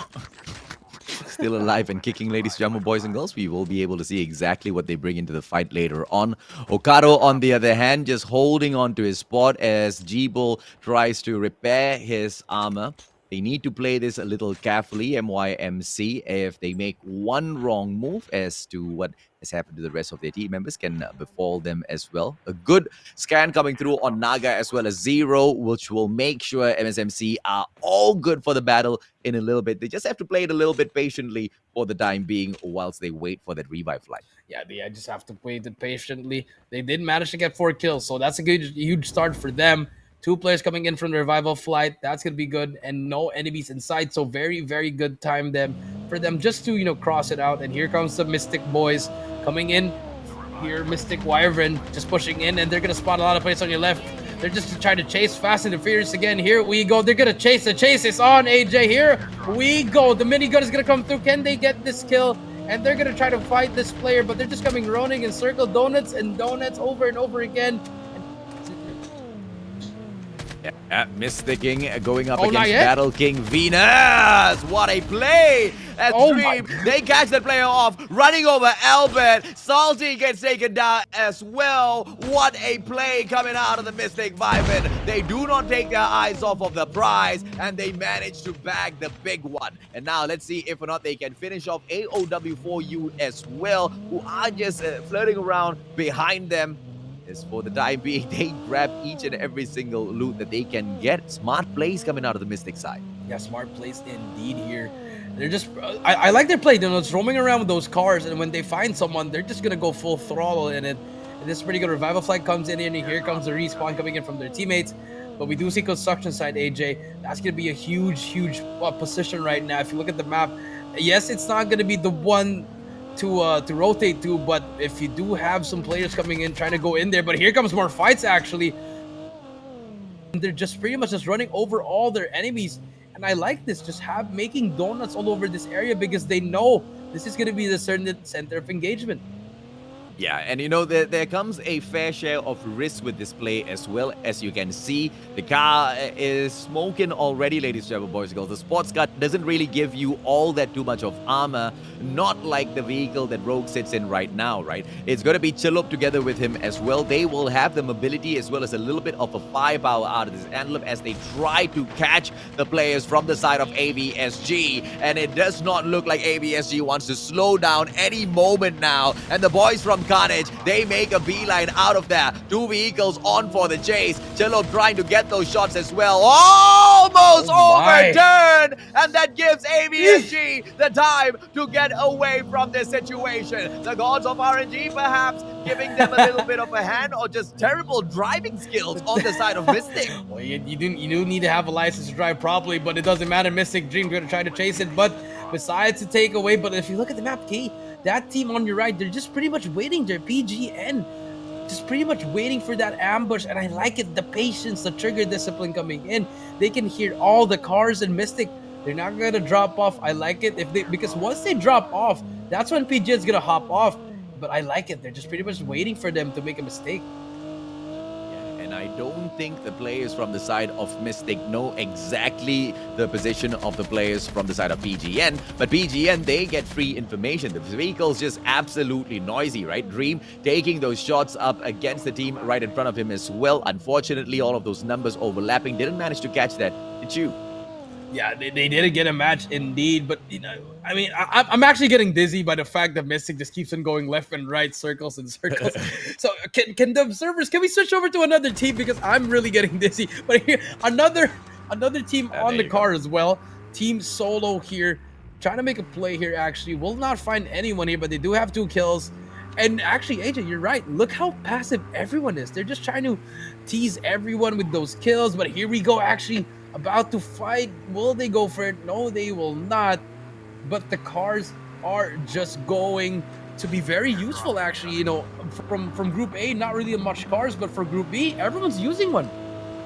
Yeah, and unfortunately, it's exactly what we have to face, right? And Group A, they give up all of that information. That's the disadvantage of being in Group A. And I guess if you're one of the smart ones within Group A that has devised all of these plans, you would have been able to take advantage of all of these better plays. And like we can see, Group B definitely learned from all of those 4 rounds. They bring all of those vehicles in, mobility on for the play. All they need to do is just drive around, but they have to be very, very careful as well. Like what ladies, young boys and girls, Triple S Alpha just flirting with outside of the zone a little bit too much for my liking, almost getting taken down if they had gotten caught out by any teams whatsoever outside. And as you can see right behind them, hot on their tail, there are a couple of teams coming in for the push, right? Aventus, Sovereign, Prodigy, as well as another team in a vehicle as well. Getting caught outside of the safe zone like that, you take those risky plays, you're gonna regret, Jericho. Yeah, they're gonna regret that. Because, you know, it might just cost them, AJ. Pretty much just this very aggressive play coming in from Triple S Alpha. I mean, they managed to get through. They finally spot one. That's going to be solo ADAD, but they're not going to try to fight it. Everyone's just playing for placement for this game 1. Very, I'm intrigued by this strategy for all the teams. Are they all in one Discord or something? They were all watching the same Plunge, man. And you know, here's the problem. The problem is, this is a brand new meta. This is a brand new season. This is a brand new map in here for the competitive side. And not a lot of teams have already figured out the perfect strat in here. And the MYSG side, they to a certain degree have learned from the Group A, right? Group B definitely taking a huge page out of that side. Muck able to down Zoro on the side of MYSC. But off a screen, ladies, German boys and girls. On the side of Triple S, it's just a little bit of a more passive play, which we did see from the previous Triple S team as well. Let's see if they can bag a few of those kills in that final zone, Jericho. Yeah, and now on board XGZ. They were in the construction side for the longest time. They probably loot out everything, but can they take out this team? There's going to be a team right below them trying to climb up. And this is the problem about construction. If you have that high ground on that 5th floor, you can't really try to go up on the stairs. You're just gonna get caught. So you really need a helicopter if you want to try to beat the players on the side of a construction. But they do have another team there, EWG there. They're just waiting for each other to make a play here. 53 players, 17 more teams. Just so many teams yet, AJ. We're already on the 3rd zone, and it's just gonna be it's just gonna be a luck battle here. You know, whoever gets the luckiest one here. You know, oh my. My heart, AJ, my heart. Aiming to. Yeah, I know, right? XGZ, ladies and gentlemen, boys and girls, just serving up heart attacks from day 1. Of course, we switch on back to Triple S Alpha as they find a couple of enemies right in front of them in the name of 17 Reinforce, who just, you know, happen to drive by, but not able to take any advantage whatsoever. And that's one of the problems with a map as big as Blackout. You are not going to get a lot of those engagements. It's all about the positioning and those placements. If you don't have a vehicle, it's a done game for you out there on the battlefield. And we might just see a team like Mystic face exactly that situation. They seem to have abandoned their vehicle for a little bit, and they pay a huge price for it. Yeah, they paid a huge price for it. SS Triple Alpha trying to make a snipe here. Missing those shots here. Can he hit a shot? Nothing, no armor hits here, but Mystic gets away with their life. And now pressure will be against SS because they just pretty much gave up their position there. But there's going to be more players on the left. they can third party this. Actually, this is gonna be a huge play if you are SSS Alpha. If you go in there, a lot of kills could be in your favor. Yeah, okay, now one airborne player up in the air. Oh, Swagger with the opportunity. His enemy literally right in front of him, not moving at all on that motorcycle, but does not manage to hit that double shot. And this is one of those situations where you could have perhaps had the extend mag with the legendary extend mag on top of everything else a little bit handy there, man, allowing you to take those back-to-back shots if you have the specific extended mag. Unfortunately for him, ladies, German boys and girls, not brave enough perhaps to step up onto that airdrop. Perhaps not enough of an opportunity. Triple S Black with the SMRS on top of the hill should be able to bring down a lot of damage onto his opponents. Yeah, a lot of damage indeed. But this is actually not the best guns that we see. Is we remember in the Group A, AJ, no one was really running the FHJ or SMRS. Everyone was just running snipers. But here we go. Swagger gets knocked down by Yemen. And that could be the opening. And here comes the push coming through from the enemies. S2 will here we go. This is it. Can they try to make it here? They managed to make that revive, AJ. But here comes the push coming in from the other team. Well, it's going to be Orchid right in front. Swagger back on his feet. Oh, FHJ misses by a sliver. And Triple S, they will still be able to drive around. No issues whatsoever. PGN on the other hand with Iron Boys as well as Redo on that ground. Rexa, no more armor on him. Muck has to stand up strong. Muck almost getting taken down, but survives that. Shuts down Skizuki. And GX940 right in front will not be able to make a play in here, ladies, German boys and girls. Gen X940. With Sands right in front. Iron Boys, 32 on the armor. Almost taken out. What a slide! And he manages to get that win as well with a little bit of backup. That looked like a multiplayer highlight right there, AJ. Left-right slide challenge. Beautiful play coming in from PGN. And now they have 13 kills, AJ, with 13 teams left. PGN Alpha, one of the teams to look out for, ladies, German boys and girls, as they look for perhaps that top 3 in this particular matchup. They have to be very careful. Still, quite a number of teams out there on the battlefield, and they are very, very close to the edge of the circle. Perhaps one of the things that I'll be looking forward to in the next patch or in the next update is for the circle demarcation to be on. So we will be able to get a little bit more information, because it seems like the teams have to depend on their line of sight. If you get the line of sight on the edge of that circle a little bit wrong, it's going to be a GG for you, my friend. Yeah, it's going to be definitely a GG. You know, you need to look at something else, and then by the time you look at the circle, you might get shot from behind. So I hopefully we do get that update of the circle. It's going to be very, very helpful. We do see a truck coming in here, Kraken coming in there, but no problem trying to take out a player. Mystic player is going to get shot down, but they do have the circle right behind them pushing through already. They're also going to get shot as well. First one inside that house can actually just gatekeep these people, so very important for this team, Team 19. Sabahan Hunters trying to make a play here. Yeah, Saban Hunters now closing the distance between themselves as well as the other teams, but now they are in a sitting duck position out there in the open field, but slip and slide in terms of the mechanical capability of getting away from those far shots. They are doing well so far. Opening up the garage, now finds themselves a little bit of a spot where they can stay safe for the time being. Now we switch on over to Aventus Sovereign Prodigy with Hisoka calling in the spotter and might be able to bag a couple of kills. What a play by Bluey from the other side. Drops Rogue as well as Gabe from the side of Mystic, and MYSG shooting up to the top, Jericho. Yeah, showing up to the top indeed. 16 kills as well. Is doing so much for this team, and then the helicopter about to explode. They can actually take that down, but here they come. They're dropping down. Hishoka with the M4 as well, trying to make a play here. They're gonna be across that building, and here comes the shots coming through. AVS Sovereign Kraken just making a lot of plays.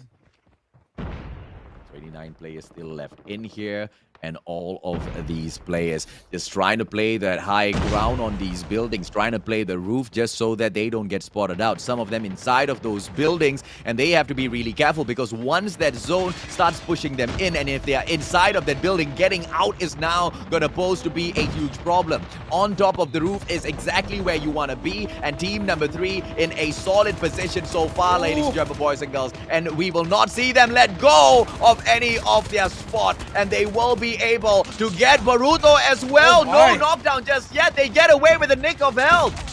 Yeah, they get away indeed, but someone actually pushed up the second floor, gets taken out, and Bluey. Can he try to do something here? We'll try to revive his teammate. We'll get revived. But the car is on the right, but they have the best position in the map right now with that second floor, not third floor. But Hishoka spots one more on the left. 19 kills in their name here. Let's see what they can do here. Teammate will go down. It's gonna be they only have 3 more players. But here we go. Gunfights are ensuing, and these buildings are gonna be the ones that need to do. Advantage will be given to those who are on that third floor. Oh, but it will also be given to those who dare. Saban Hunters with Yemen. Yemen is the only one outside of the buildings, ladies and gentlemen, boys and girls. So are the Saban Hunters going to be able to bag that #1 spot just because they dare? Just because they have got the guts to stay outside of those safe spots? Just because they are thinking outside of the box? And yes, we do have the players from the Eastern Wolf Gangs, Laksamana, in this mix as well. And we do see the players of 17 Reinforced still alive and kicking. Finally taking the fight up against the players from the side of Eastern Wolf Gangs. Laksamana, yo, getting dropped. Ryu in here with the Echo. Goes in for those power plays. Still able to go in for yet another Ryo. Yo right in front of him. But the zone forcing all of them in. This is just absolute chaos, Jericho. Absolute chaos as well. And who's going to go down first? And there we go. A-Force actually taking the victory. But even though they took that victory, AVSG Prodigy with 21 kills there, AJ. But I think Force won the game and they pulled it through, and that is the chaos in that last circle, AJ. You have to stay alive, try not to get shot, because if you do, the more it's easier for you to die. Yeah, absolutely, man. I mean, I'm just absolutely shocked as to how did they manage to pull this off, because, they weren't really the ones with the most number of kills on the board. It was AVSG. I mean, Bluey, Janik, Solta, they were all going out there and really bagging quite monstrous kills for themselves, but it just down to absolute luck, man. It was just pure chaos as multiple teams looked for solace in the exact same place, and it's a little understandable as to why in such a, crazy final zone, which is 2 of those buildings out there. And just like I was saying, look at Wow. AVSG's number of kills on the board. And these guys were insane out there on the battlefield. 21 kills for AVSG Prodigy, just doing so much as well. But I mean, if you look at it, even EWG with at least 12 kills into their name, huge kills coming through as well. And also PGN, AJ, 14 kills, just not placing really, really well. But the first game, I think this is a good round for most of the teams, actually. Oh, yeah, absolutely, man. I mean, as we saw, it was not super easy for them to go out there and take those aggressive fights. Each and every single one of them who did manage to get super aggressive from the get-go kind of saw their exit, back to the lobby pretty early. Those passive plays seem to have played out a little bit for them. And AVSG overall, as they made their plays for that final zone, Prodigy, they really wanted one thing out of this lobby. If everybody else is going to be playing passive, if everybody else is going to be holding back, not going all out, why don't we play that position? Why don't we take advantage of this situation whilst everybody else is holding back and just go all out, right? And it looks like that plan was just absolutely 1 kills in a dominant first game. AVSG Prodigy, oh my god, are we looking at the Apex Predators of Group B? I don't know. We will still have to wait and see. But with 21 kills, they are making a huge statement, Jericho. A huge statement indeed in that game. #1, just leading the pack immediately, AJ. I like the tone that they set, if you guys are going to be passive, we're just going to be aggro. We're going to be up in your face, getting those kills. So I really like it. And now we're going to look at some highlights here, AJ. Just some early highlights here. AVSG, Kraken. This was actually, I thought he was going to lose his gunfighter here, AJ. He almost lost, actually. Had 5 health, but finally gets that kill.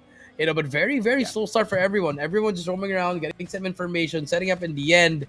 But in the end, Prodigy and Force were those last 2 teams, just being in that building alone. And overall, that's exactly how I thought, right? You go in here, you can't get over aggressive. Overall, I'm quite curious to see where did Mystic Vyvern end up, because they got those 4 kills. Actually, you know what? Why don't I take a quick look right now, right? Because Mystic Vyvern, they were so aggressive out there on the battlefield. And they although they managed to bag a few kills, overall, as they continued their path in, it just seemed to be a stumbling block, right? Because they've just lost way too much of resources early game. They just lost way too many players early game, and they just weren't able to deliver those numbers in that final circle. Yeah, they just couldn't deliver that in those final circles, AJ. And now this was the end of the game. You know, AVSG Prodigy pretty much had the high ground, took out everyone. Unfortunately, they didn't win. They didn't win the game, but I mean, the damage has been done. You know, 21 kills, and you get second place with 13 points. I mean, that's pretty good already.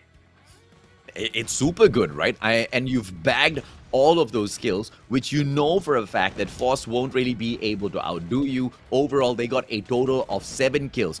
And yes, they got, 2-3 points more than AVSG in terms of those placements. But in terms of kills, AVSG obviously had this in the bag, and they have technically gotten first game already. Yes, those placements matter, but if you're already up there, top 3, it really now goes down to the kills. And AVSG focusing on the right play from the get-go, ladies and gentlemen, boys and girls. Of course, the big question here will be, can they maintain consistency?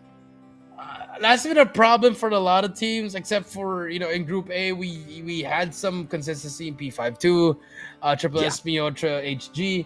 But I mean, for this one, I feel like if Prodigy can do that again, if they can set up early and get those kills again, they're gonna run away with this top 10.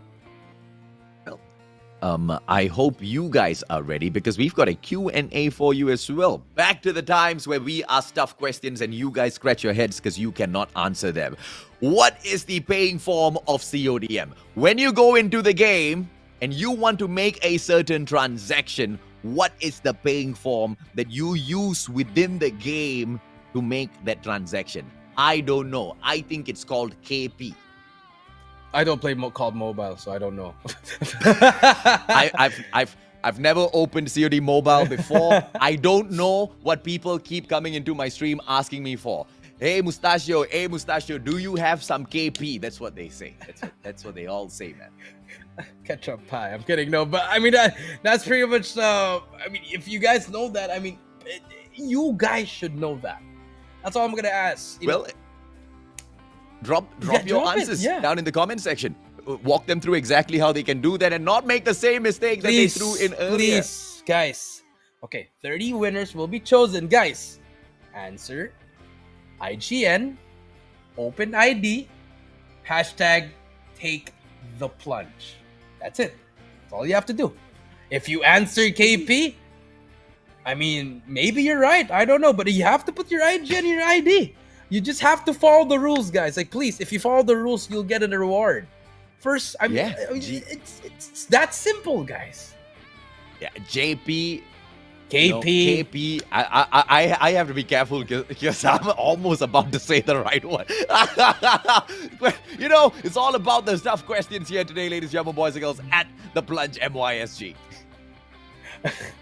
I mean, I hope you guys are ready for that one, and we'll give you that answer when we'll be right back with this super short break.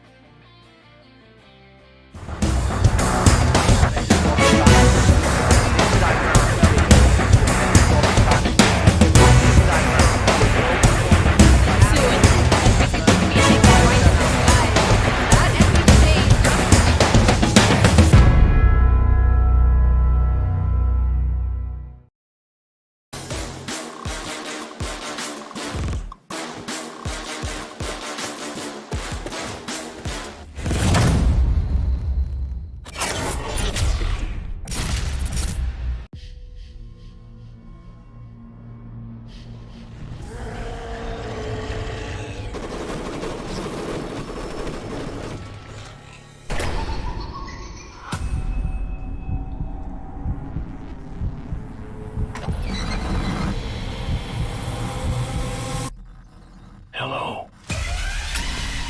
Do you want to play a game?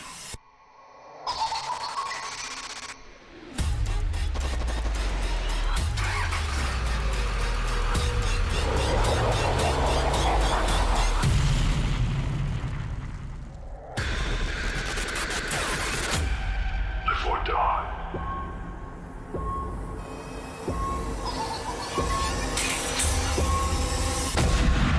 Make your choice.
game?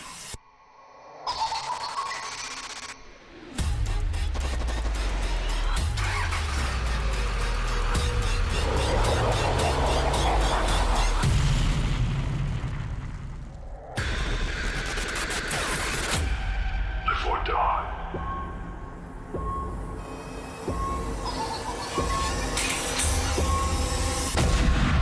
Make your choice.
Hello.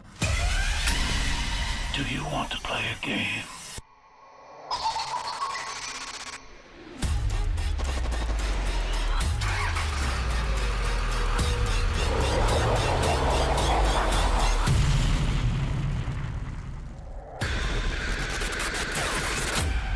Live or die.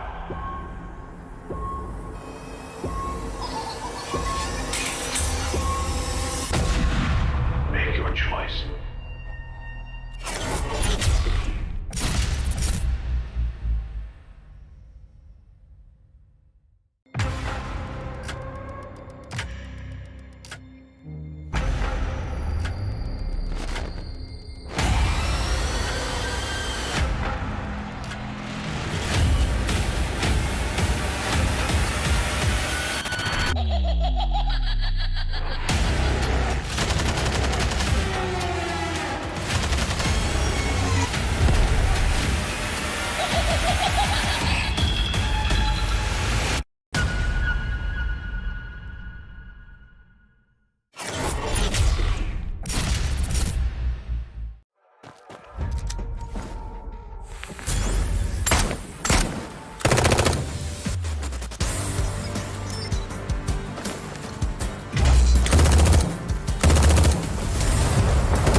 Ladies and gentlemen, welcome back to the Plunge MYSG Battle Royale Tournament. This is the semifinals. I am VVV Jericho here with the Mustachio AJ.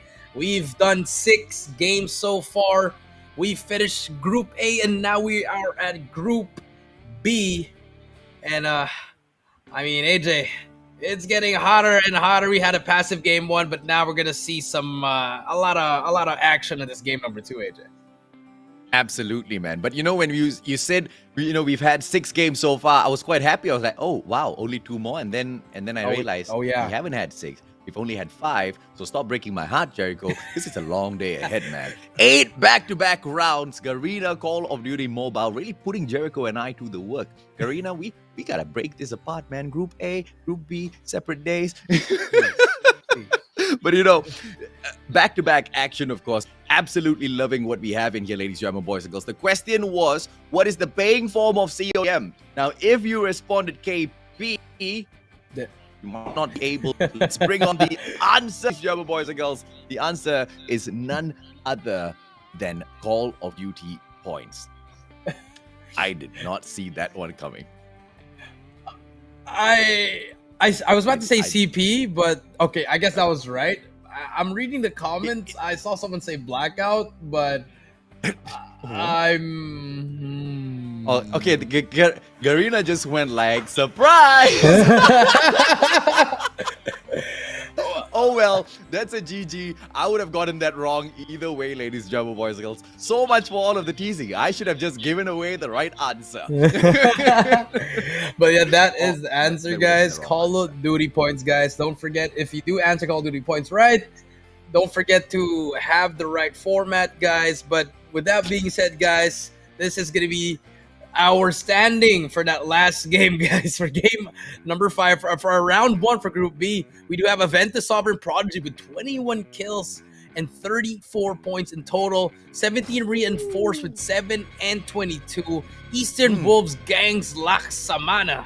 That's a pretty nice name with 12 kills and 19 points. Sabahan Hunters with 10 and 19. And to round up the top 5, PGN Alpha with 14 and 17. But AJ, look at this. I'm just looking at it. And the lead, it's pretty far from a lot of teams already. We're already seeing the top 6 already.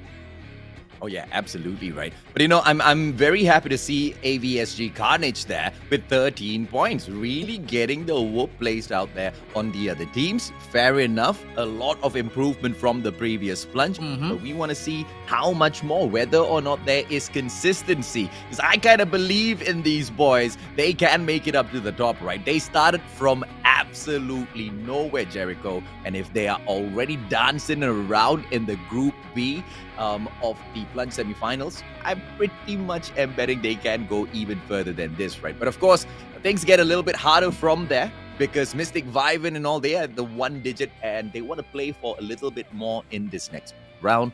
And overall, Blackout is the kind of map that helps you survive. You know, the current really meta is. of Call of Duty Mobile helps you survive. It's a huge map. You've got so many spots to go in there to pick to drop. But a lot of these teams kind of picking those very, very same drops and forcing the subject even when they know they are going to be jumped, man. So questionable decisions by some, but let's see if or not we'll see those improvements in game number 2. Yeah, we're going to see the flight coming through in the middle of construction. The Estate's going to be those first 2 drops there, but let's see what's going to happen here. Should be the same side. I feel like Rivertown or even the middle one could be the one for you. Array could also be a good one, but you know, I haven't seen really people going for Nuketown, and as soon as I say that, we do see one team going for it. There's gonna be another team for Hijack. Oh, we're gonna see engagement in Hijack actually. For our server can actually switch over to Hijack right now. It's gonna be 2 teams right there. Let's see who's gonna get those first early kills there, AJ. But if one of the, do we have a chopper there? We do have a chopper on we do. Hijacked as well. So, you know, there can be a quick bailout of this situation. Let's see if or not one of these teams do manage to grab that, ladies and gentlemen, boys and girls. But of course, we do have our eyes here on the players from the side of Battle King Venus as well, placing themselves really early for the chip upgrade terminal, although it's not going to be anywhere near active just yet. So it will be better if they start looting up the areas beyond that and then started moving on to the chip terminal upgrade. But let's see exactly what they will be able to get out of this very early place. Yeah, very early place indeed. Here we go. We actually switched up the. It's both Aventus Sovereign. Here we go. Yen takes out Hadi. And here we go. Biscuit trying to make a play here. Takes out one more player. It's going to be, they took out 3 players. One more player to beat. And that is it. Number 10, Carnage takes out the other team.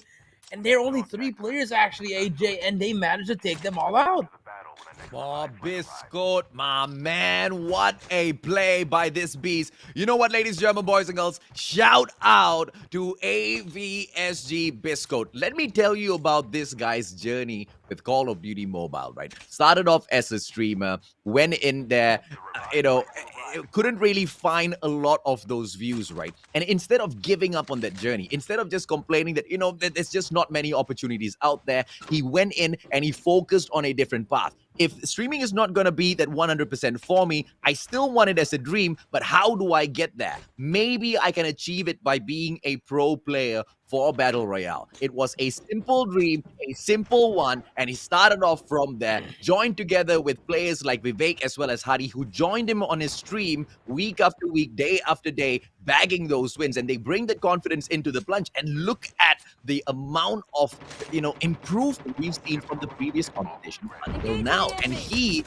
holding the squad up. It just used to be Vivek in there for those monsters plays in the past. Yeah, that's actually very, very true, AJ. Just really have to work your butts off. And here we do see team number 5, AO4U, just pushing in, trying to make some plays here. SSS very stuck in a very bad predicament here, but the car is going to be inbound. They're going to be trying to hop off, but Orchid is going to be that last person, not going to be hopping on the car. He's going to get taken out right now. Should we get taken out?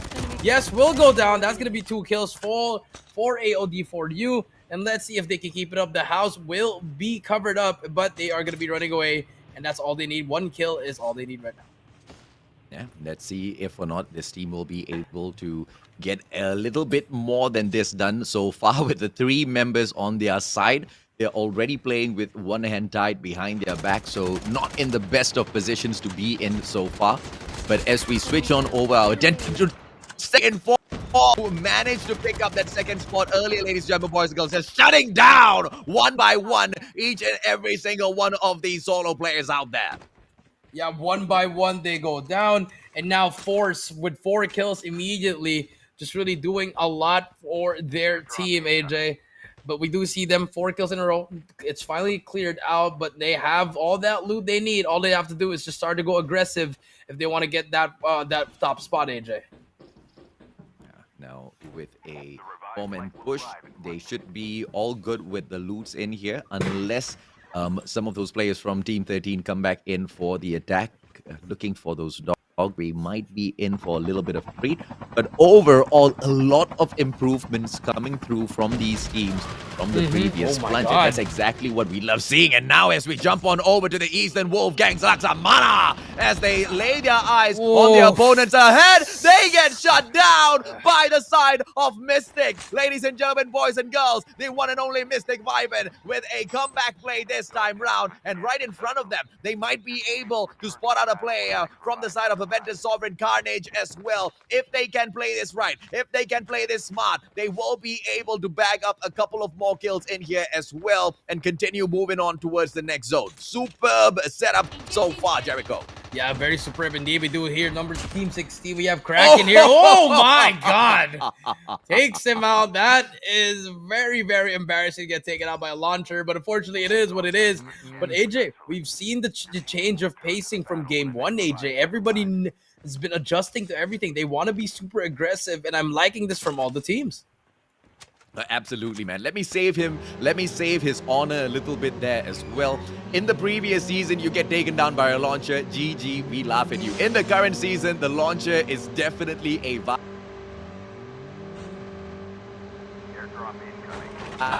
you get into sticky situations like that. What a perfect cover from on top of the roof. AVSG really putting their brand out there, ladies and gentlemen, boys and girls. Really proving themselves, bringing on a lot of improvement from the previous Plunge. And as we switch on our attention off to the players from the Triple S Bongo, I don't know how I missed this name, production. I don't know how did I miss.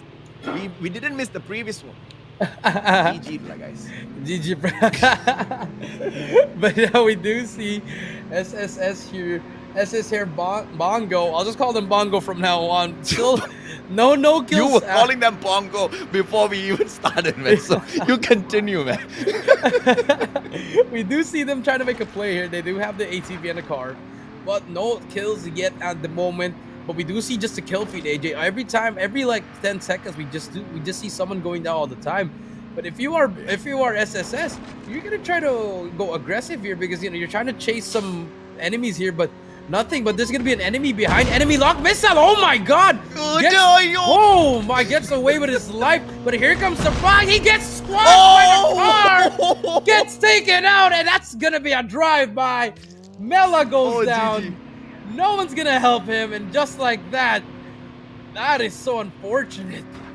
Well, that's a GG right there, man. Mela got taken down in an unfortunate drive-by, ladies and gentlemen, boys and girls. And he came back in there for that second. Okay, first of all, she got, RPG. I don't even... Did she get RPG? Yeah. Is that how she went flying? Yeah, the FHJ hit it, and then it flipped back. What? Crazy stuff with the most recent update, ladies and gentlemen, boys and girls. Triple S still driving around with the mobility out there on the battlefield. I guess this is that one lesson out there for the other players already, right? This is the problem with the vehicles. There is a counter as well with the FHJ. Although, I have to say, I did not expect the FHJ to be able to set a player flying in that manner. I mean, thank God it didn't explode. If it exploded, oh my God. But then another car just picked them up and just drive by them. But now we do see SSS here.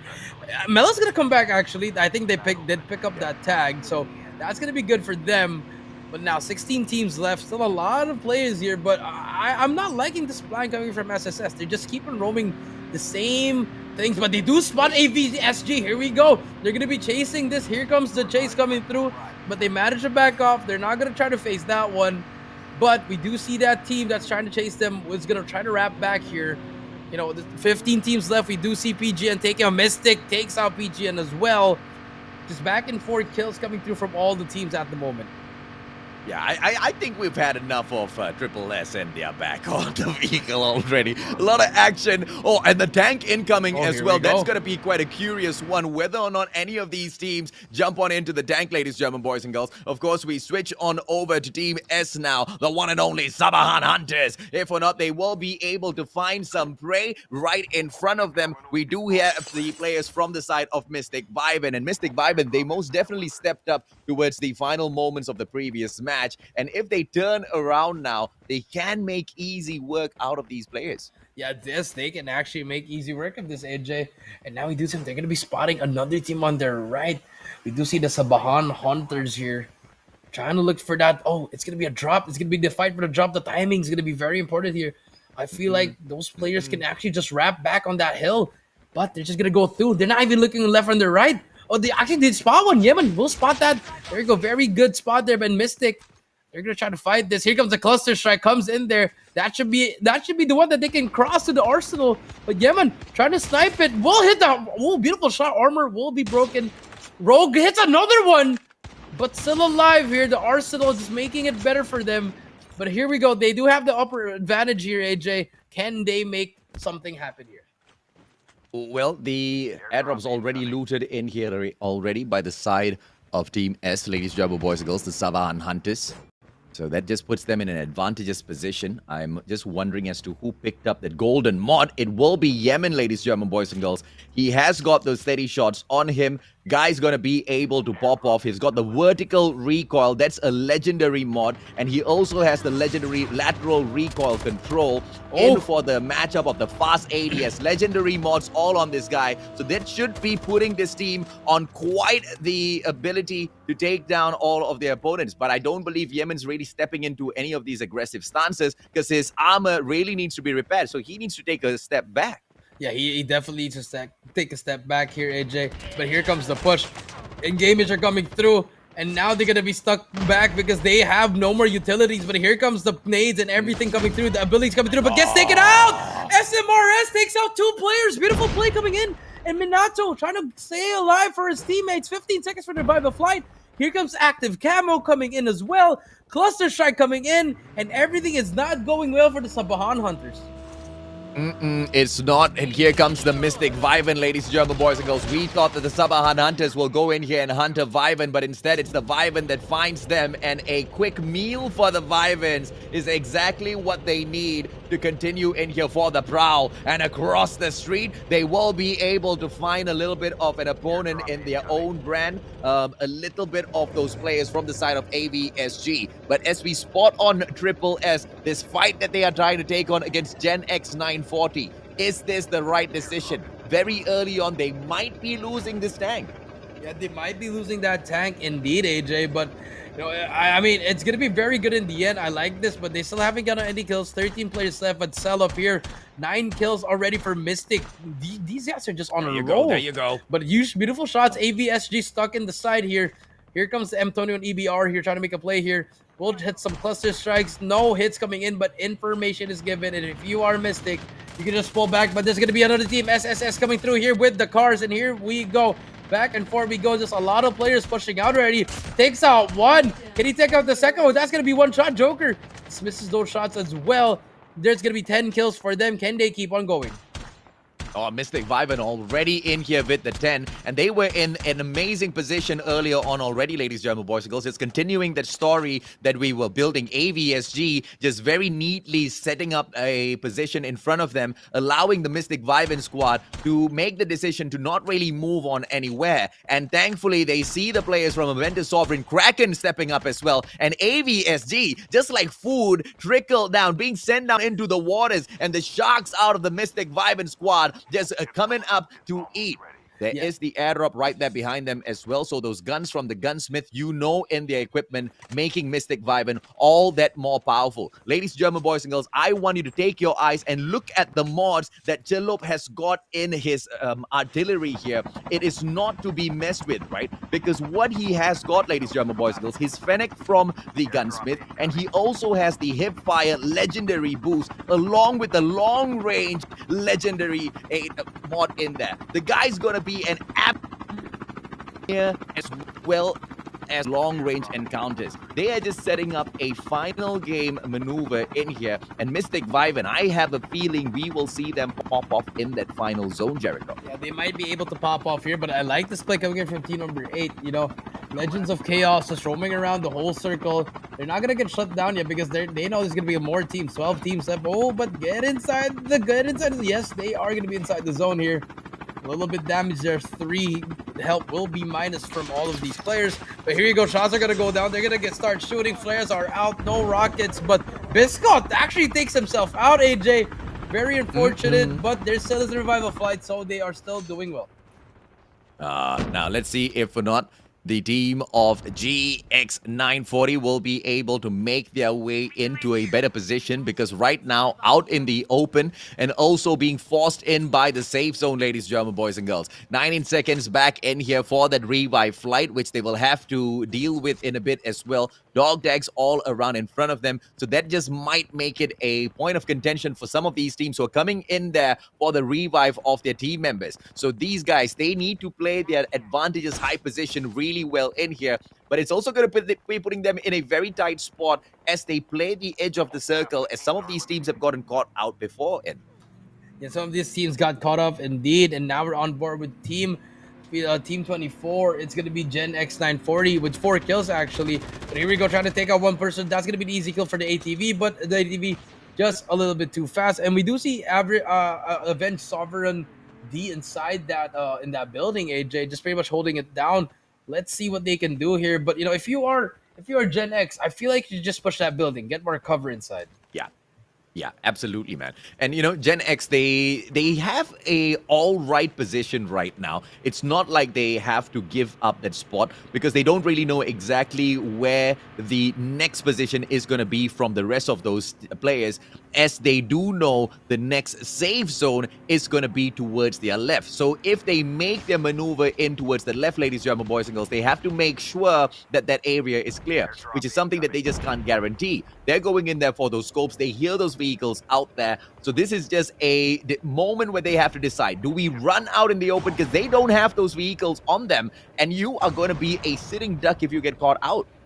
Yeah, you're gonna be sitting duck indeed, but here comes a third party. They should just third party here, but there we go. Finally gets taken out one. It's gonna be 5 kills for the side of Legends of Chaos. There's gonna be 2 more players to beat, but they all go down by Mox. Mox with a double kill, and just like that, Legends of Chaos are out of this round. Oh, look at this, man. Mystic Viven. We are so far with the 16 kills. And now they're going in, aiming for 17 reinforced. 17 reinforced. They do have the advantageous position. And look at these players backing away. They are taking on 2 teams at the same time. Jelob, he goes in there with the cluster. Knocks down Ryu. Mox on the ground as well. As Rogue gets involved in that fight. Hisoka comes back with a push with the cluster of his own. And AVSD really bagging them. And here comes Xia out of nowhere as he drops Rogue out of the equation. Sayang's gonna get taken out. Sultan, Hisoka, as well as Bluey. Can they now survive this matchup against the Mystic Viven squad? One of the most deadly teams out there on the battlefield. SMRS, absolute panic by Hisoka as he fires it off as a warning shot. But the zone is gonna be forcing them straight into the net of the Vivens. Yeah, it's gonna be straight right there, and here we go, Mystic and BK coming in here. BK Shaw gets taken out in here. We go. Black is all going to be on the right side as well. 7 teams left. Can someone make the play here? But we do see Team 15 Prodigy just making a lot of plays here. But there's going to be a team on the left. There's going to be a crossfire inbound here. If I were you, just stay on that top hill. Wait for your enemies. But there's going to be a player behind them. Can he make a play?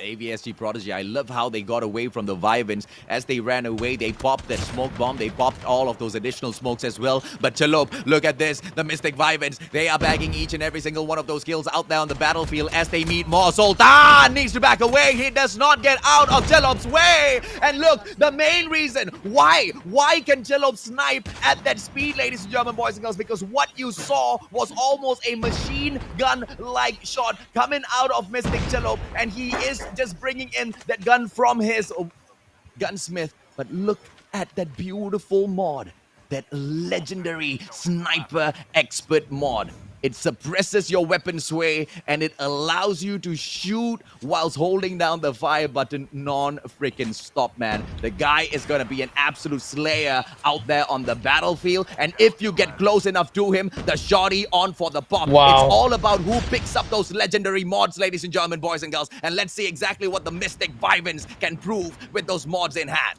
Yeah, last 5 teams. Here we go. AVS team number 15. It's going to be Prodigy about to get taken out. Here comes the cluster strike. The cluster strike is going to try to cluster strike himself, but he's going to get pushed by Hisoka. Hisoka trying to make a play. Full get taken out. 4 more teams. Here's going to be Gen X 940 trying to make a play. Will spot. They're going to be able to get those players. They have 8 kills at the moment as well. This is going to be a huge boost for them if they win this game. Oh, absolutely, man. And look, the fact is, Gen X 940, they have got the best position in this map. And Izoro, he will have the opportunity to take a 2 versus 1. But Mystic, Dream, as well as Gabe, the 2 of them, they don't have an advantageous position, but they have got all of those legendary mods that are going to be very important for those gunfights in a bit, ladies and gentlemen, boys and girls. Although they are outnumbered, they most definitely can make their way through up to the top. Let's see exactly what this final play is going to be, because it's all going to be about IQs. It is all for Gen X 940 to now go ahead to lose. Yeah, it's all going to be about that timing, AJ. Let's see who's going to make that first move. But here we go. Zoro's going to be inside that house. AJ Dream with that HS50. Let's see what they can do. Here we go. The final 3 teams. 25 kills for Mystics. Can they make it more? Dream, you're trying to make a player. Will get taken out, but no, gets one. Can he get that second? No, finally gets taken out. But finally, they go down, but they go down with 26 kills. Izoro gets one more, and the Force Boys get the dub. Oh, I know. Gen X 940 get the dub. I'm very sorry, boys, but Yes, they got that dub, AJ, but unfortunately, it didn't matter in my opinion because Mystic dropped 26, if I'm not mistaken.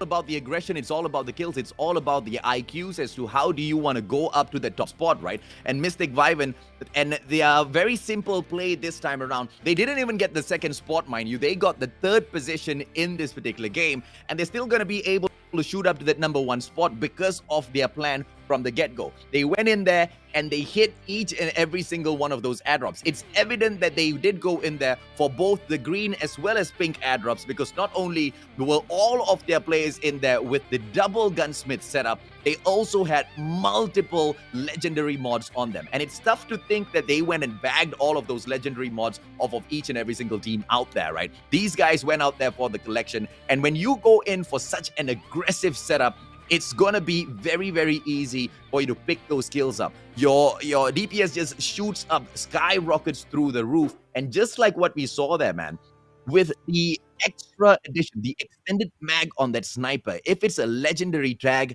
it's gonna make you a dream sniper out there on the battlefield. And it's just plays like that that kind of pushes them into that number one spot, Jericho. Yeah, it pushes it in that number one spot. I mean, Gen X 940, you have 12 kills for them, Force with 4, and then for Mystic, AJ 15, 22, 26 kills combined. They just beat Sinta Hadi's record for that Group A.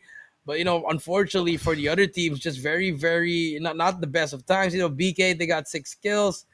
Aventus Sovereign with a big shot, they have 4 kills. So very unfortunate for the other teams. But this one, it's looking really bright for those top teams, not just because the lower teams, they're just really all struggling. Yeah, absolutely, man. I mean, a lot more highlight needs to be given to the side of the Mystic players because of what they've managed to accomplish in this one match by playing the meta of the current Call of Duty Mobile Battle Royale.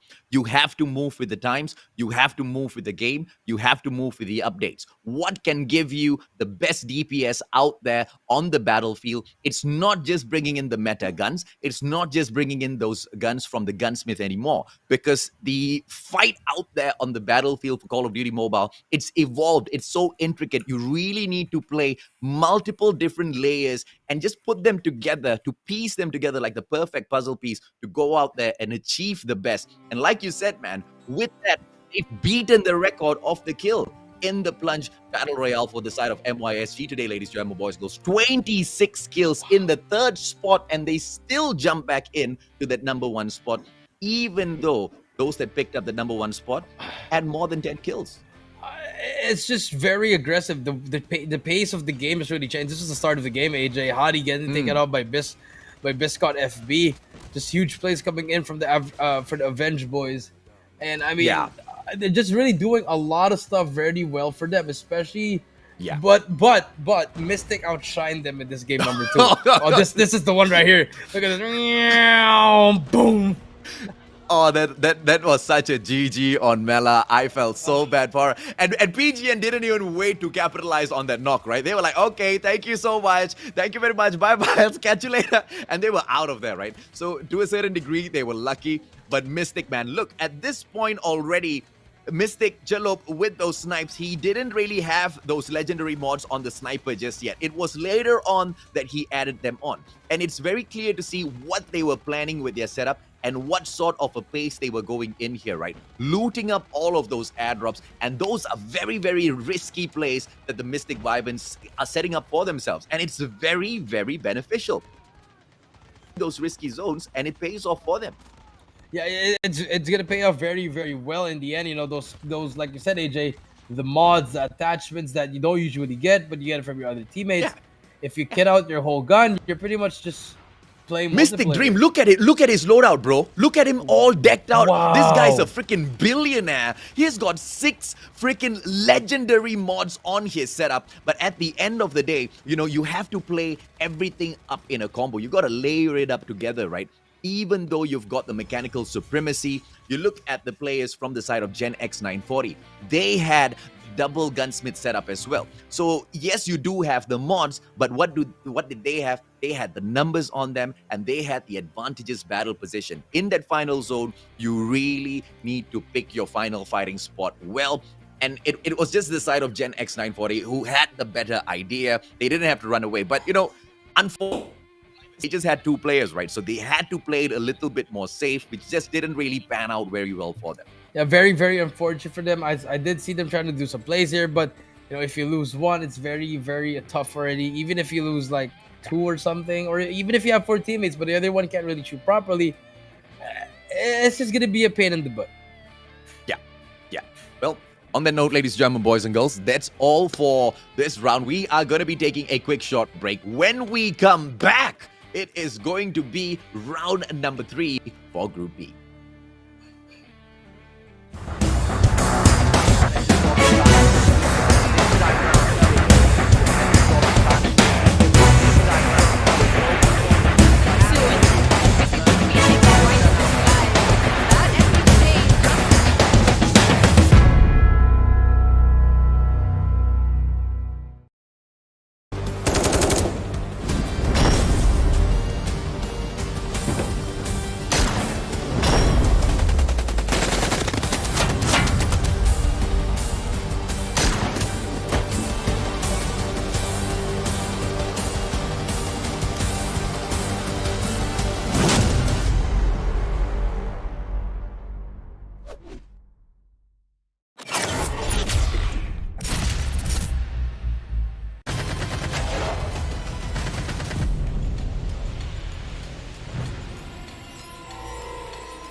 Hello.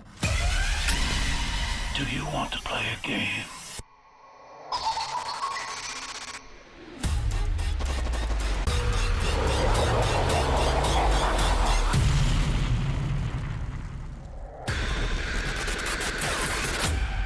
Live or die.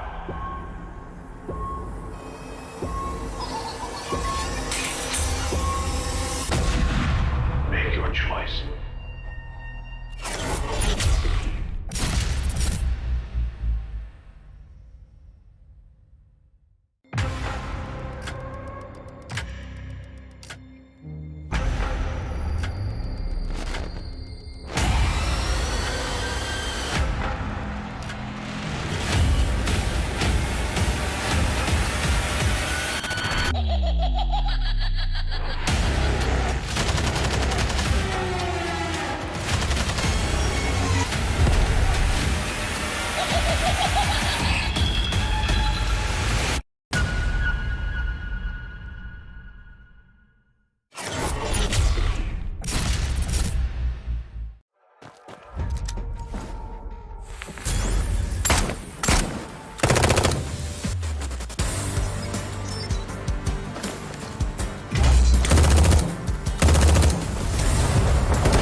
Do you want to play a game?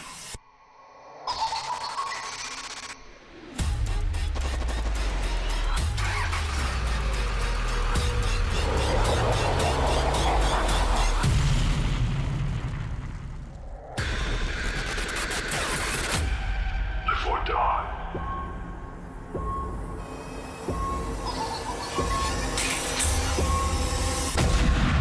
Make your choice.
Hello.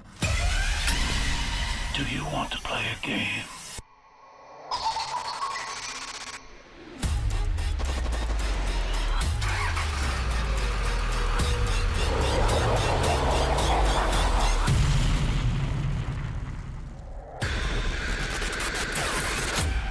Live or die.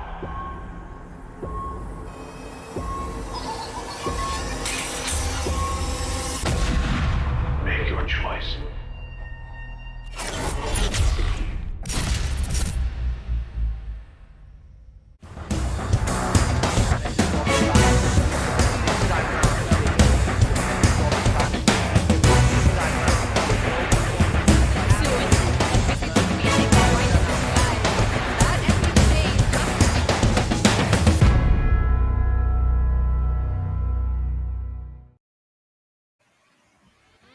Ladies and gentlemen, Welcome back, ladies and gentlemen, boys and girls. This is the Plunge Battle Royale for MYSG. My name is the Mustachio AJ, down here with Jericho, the one and only. And you know what, Jericho? We may mess that up sometimes, but the teams who go out there with a plan, they are the ones who don't mess up at all, right? And what am I talking about? Very, very simple, ladies and gentlemen, boys and girls. The simple fact that Mystic Viven went out there with a goal. And that goal was to bag the gold. Literally, they bagged all of the gold, all of those golden mods, not just 6 of them, because there was 6 on one player. They had multiple players in there with those decked out mods. What did they get out of it? Tons of kills from that play, ladies and gentlemen, boys and girls. Mystic Viven picking up 37 monstrous points out of that lobby alone. Gen X 940, 26 overall with those 11 kills in the bag, and of course 17 reinforced coming in with that consistency, but just the top 3 this time around with the 17 points, Jericho.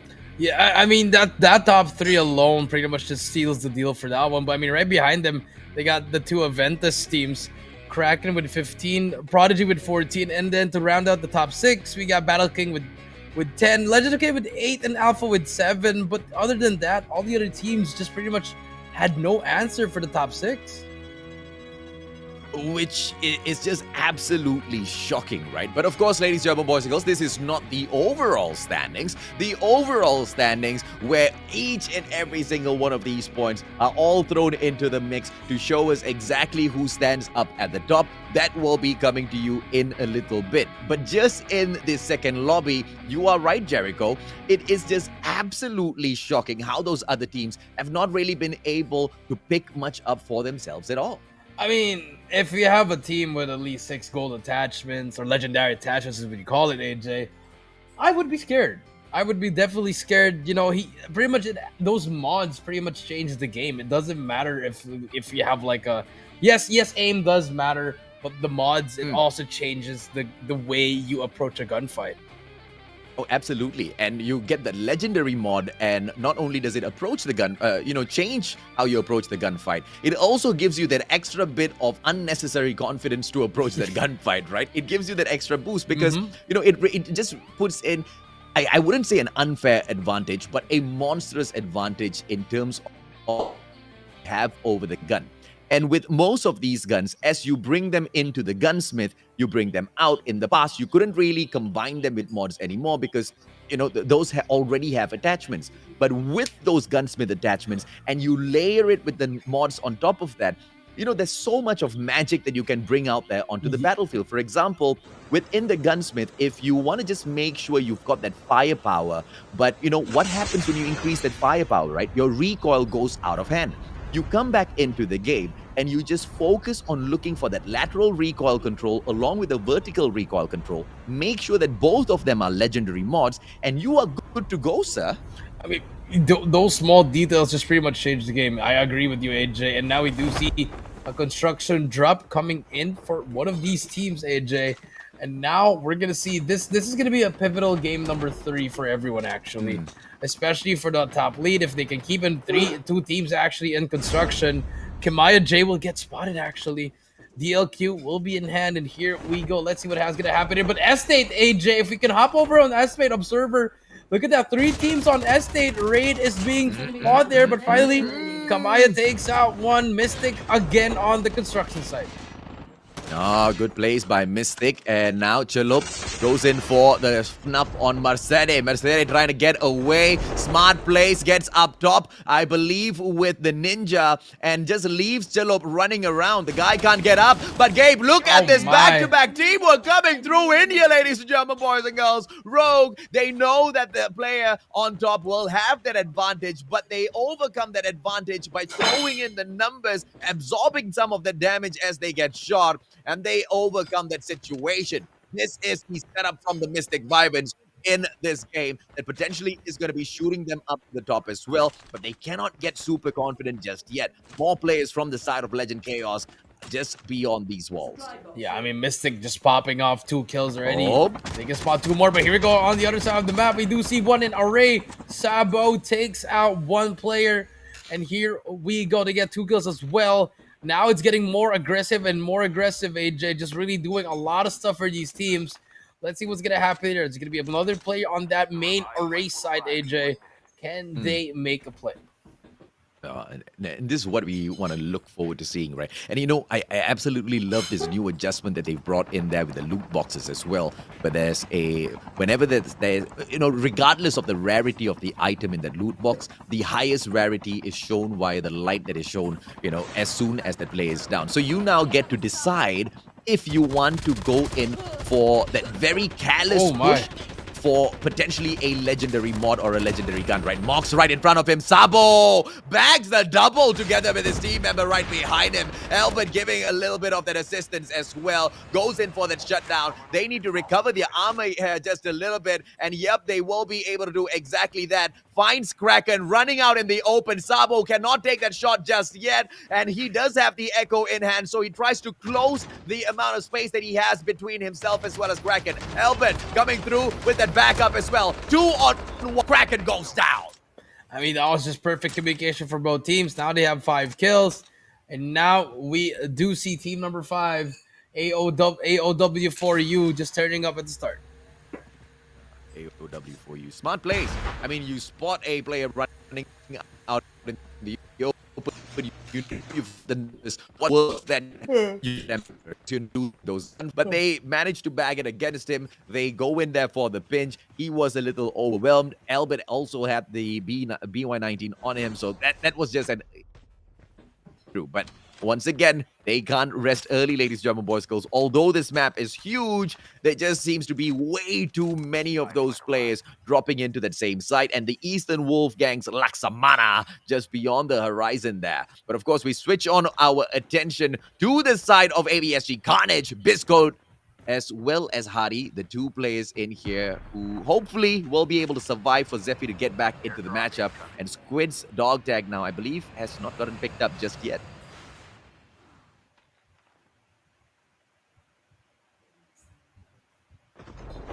Seem to have lost Jericho for a little bit, ladies and gentlemen, boys and girls. But no worries, we will get him reconnected. I am back. I am so sorry, you guys. I am here, and now we are at we're watching Carnage right now, and you're gonna be engaging. Are those footsteps outside? Yeah, it's gonna be right here. Solo in the gunfight right here. Solo takes out 1 more, 2 more breaks a beat, but the Echo comes here. The BY15 takes out 3, takes out 4. Hadi makes the play. And Hadi, brother man, what a play, what a step up. Ladies and gentlemen, boys and girls, once again, MYSG Carnage with the very, very well-deserved respect that they should be getting after all of the hard work that they've been sinking into Call of Duty Mobile. It's paying off out there on the battlefield. Now, is it going to pay off for the side of the players from the side of Battle King Venus as well? Bad making the play for those dog tags. Kraken almost running out of time here. This was that very unfortunate situation that they all got stuck in as they were run over moments ago. Kraken's dog tag a little bit off, but he should be able to get to it in the nick of time, and Bad brings his whole squad right back through. But he needs to survive until the revive flight hits, Jericho. I think he's gonna be pretty good as long as he doesn't take that. Okay. I don't really suggest that one because I feel like he just really gave up his position there. But okay, he's gonna get that car. Not the okay. All right. Okay. I get his play. But I think he just gave up his position there, AJ. And okay, he does not know how to drive at the moment. Finally gets away there, and okay, his teammates are gonna be alive for a while. But you know, Bad. Just I feel like those are the nerves coming through there. But at least it's gonna be working well. He's gonna be waiting for his teammates here, but. There's gonna be 16 teams left. They do have 1 kill, but they have to make a huge place if they want to try to make a comeback on this. If they want to make it to the top 10, actually.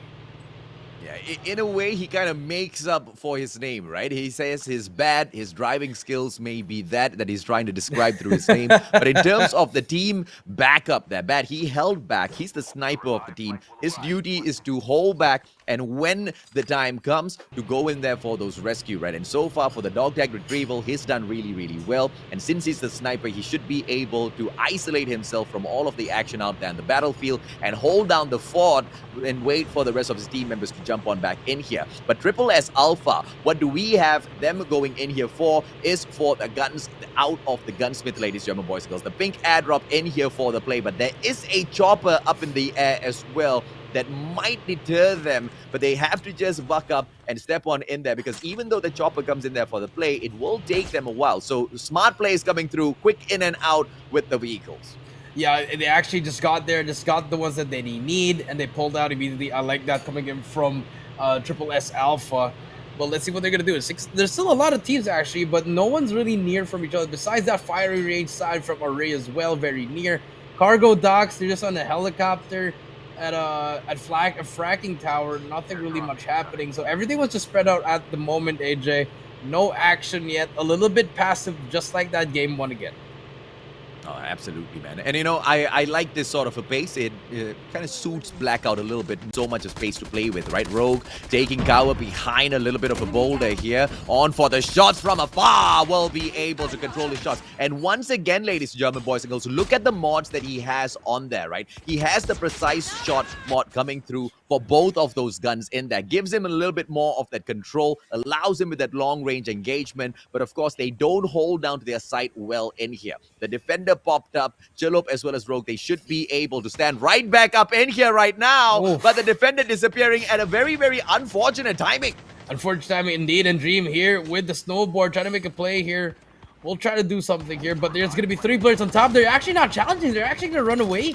Not the best idea. Noipi gets taken out. There's going to be 2 more players. Boruto and Yemon is going to come in there, but Dream with the snowboard just trying to make a play here, being annoying. And this should be a pinch right here. Yemen and Boruto, they should just try to kill them out. But no, they still want to get away with their lives. The snowboard's making the plays. AJ Rogue trying to spot one. Nothing is hitting, but they get away with their lives. And that is unfortunate if you are Mystic. Some second floor with a jump assist coming through from that snowboard, and that just allows them to take the fight from the top as well as the bottom. But Dream now not really checking all of his corners as well as positions, immediately takes the fight up to the top, allowing Baba some space to run out of here. Yeah, I mean, just huge plays coming in there, but I feel like they still haven't taken them out. Still just hiding inside. They managed to give it up here. Smart. It's very smart, very smart. You know what? Let's just take our time for other kills here. I like that, you know, unlike those other teams that they just want to take out that one player, but it doesn't matter. Because I feel like if there's still a revival flight, AJ, what they can do is they can actually just leave that guy, let them revive and just get more kills. I mean, it's not the best option, but if you want to do that, I would have done that. Yeah, I mean, on the side of Gen X 940 as well, there was just really IQ plays coming through. He knew he was outnumbered. He knew he was, being pursued, by one of the best teams on the battlefield. Look at Bisco just jumping in there with the MX-9, shutting down half Male. Hardy gets taken down by Ryu instead. They are taken on the 17 reinforced head-to-head, ladies and gentlemen, boys and girls, and it does not end well for the MYSG Carnage squad. Yeah, it didn't end well. Indeed, they were camping there. They were trapped, but there's going to be 3 teams here, AJ. We do have number 7 here, 17 reinforced with just more teams coming in. Everyone's trying to get inside to that circle. And AJ, and look at this. This is the nerf that we talked about, the snowboard, AJ. You're just really getting slower and slower with it. Absolutely, man. You go uphill, yeah, you might as well just run around and slide. Taking the shots up against Big Bertha, probably not the best place that Ryu can be pulling in here. He is better off at just healing up his armor. He needs to get that done. Don't make the same mistake Mustachio makes out there on the battlefield all the time. I always forget to replenish my armor, ladies and gentlemen, boys and girls, and I always lose the most silliest of battles when I should be winning them. And Ryu potentially playing into the exact same thing as well, but it might just be due to the fact that he does not have any armor to play, because the guy literally has not recovered at all. Yeah, he doesn't have armor indeed, but Force here actually hiding. Finally has armor. That's good. You always need that, especially in Blackout. Kinetic armor, that trauma kit, you all need that stuff here. Force, but his teammate goes down actually. But actually, no, they actually get a kill. Actually, 9 kills for Reinforce here. Actually, they're doing pretty well in this game number 3. But I feel like there's gonna be 3 players on their top. Not the best idea to go Mystic, and it's gonna be that top frag team. They're gonna be set up pretty well on this side, AJ, and Mystic. They're just pretty much waiting for everyone to come through there. Yeah, so far their attack on Oh my all God, of Card. those airdrops have not been perfect. Oh, Zozo drives into his death. Dream bags that kill. Why, ladies and gentlemen, boys and girls? Man, he has got the legendary extend mag on. There's a little bit of extra bullets in the pocket to spray down that vehicle, and that's the downside of that mobility that you have out there on the battlefield. Chillup now trying to take off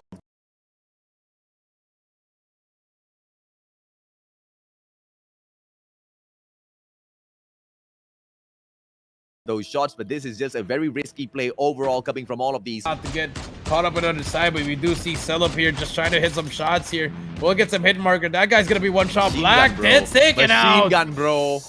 Oh my God, the M21 EBR just doing a lot of wonders for them. And 11 kills already, AJ. 12 more teams left. 33 more players. They're just doing everything they can. The truck goes down. And one by one, they fall. Triple S Alpha, no answer at all. And it's just all been Mystic Wyvern in this round number 3, AJ. And it just looks like it is the smart management of those legendary mods once again. As you can see this time around. Oh my God! What a shot onto Gabe as well as Cello from Nick Lampard. But here comes Rogue with the save. Is Rogue going to be able to do it? Ladies and gentlemen, boys and girls, are we going to be able to see him stand up onto his feet? Yes, Dream gets him up, and they have to make a play for Gabe as well as Cello. 2 tag tags in the bag already. Dream making the Dream play for his squad, and Mystic Vyman still alive and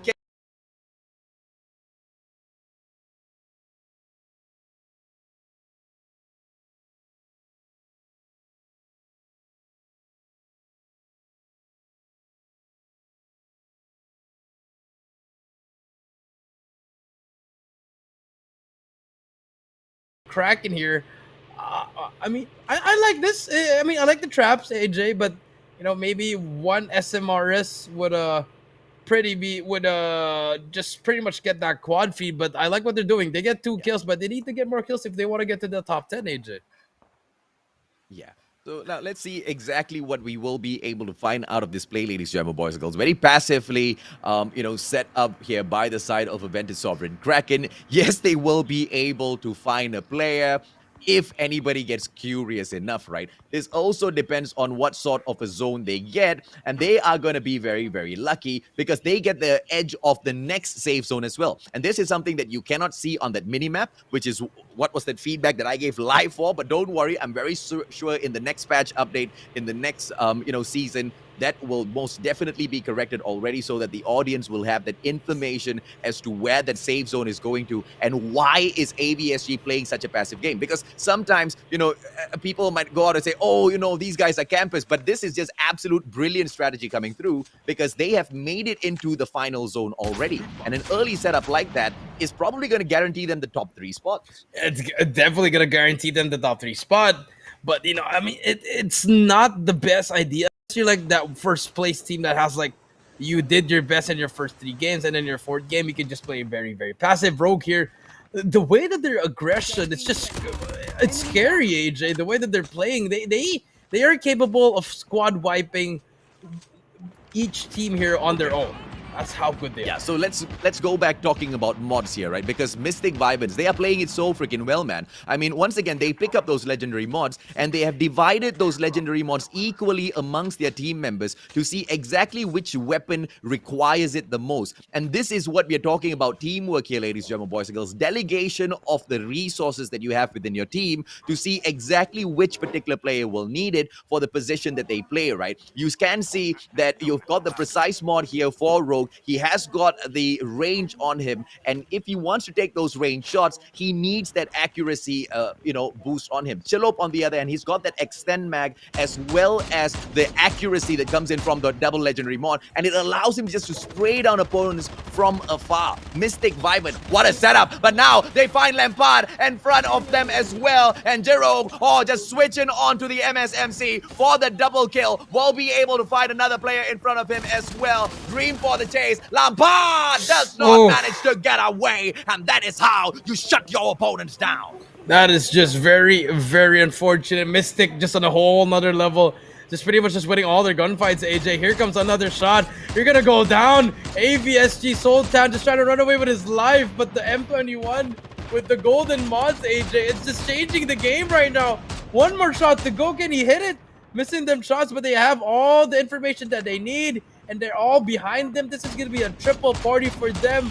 Can they get some kills? And finally, there's gonna be more players. They're reinforced inside as well.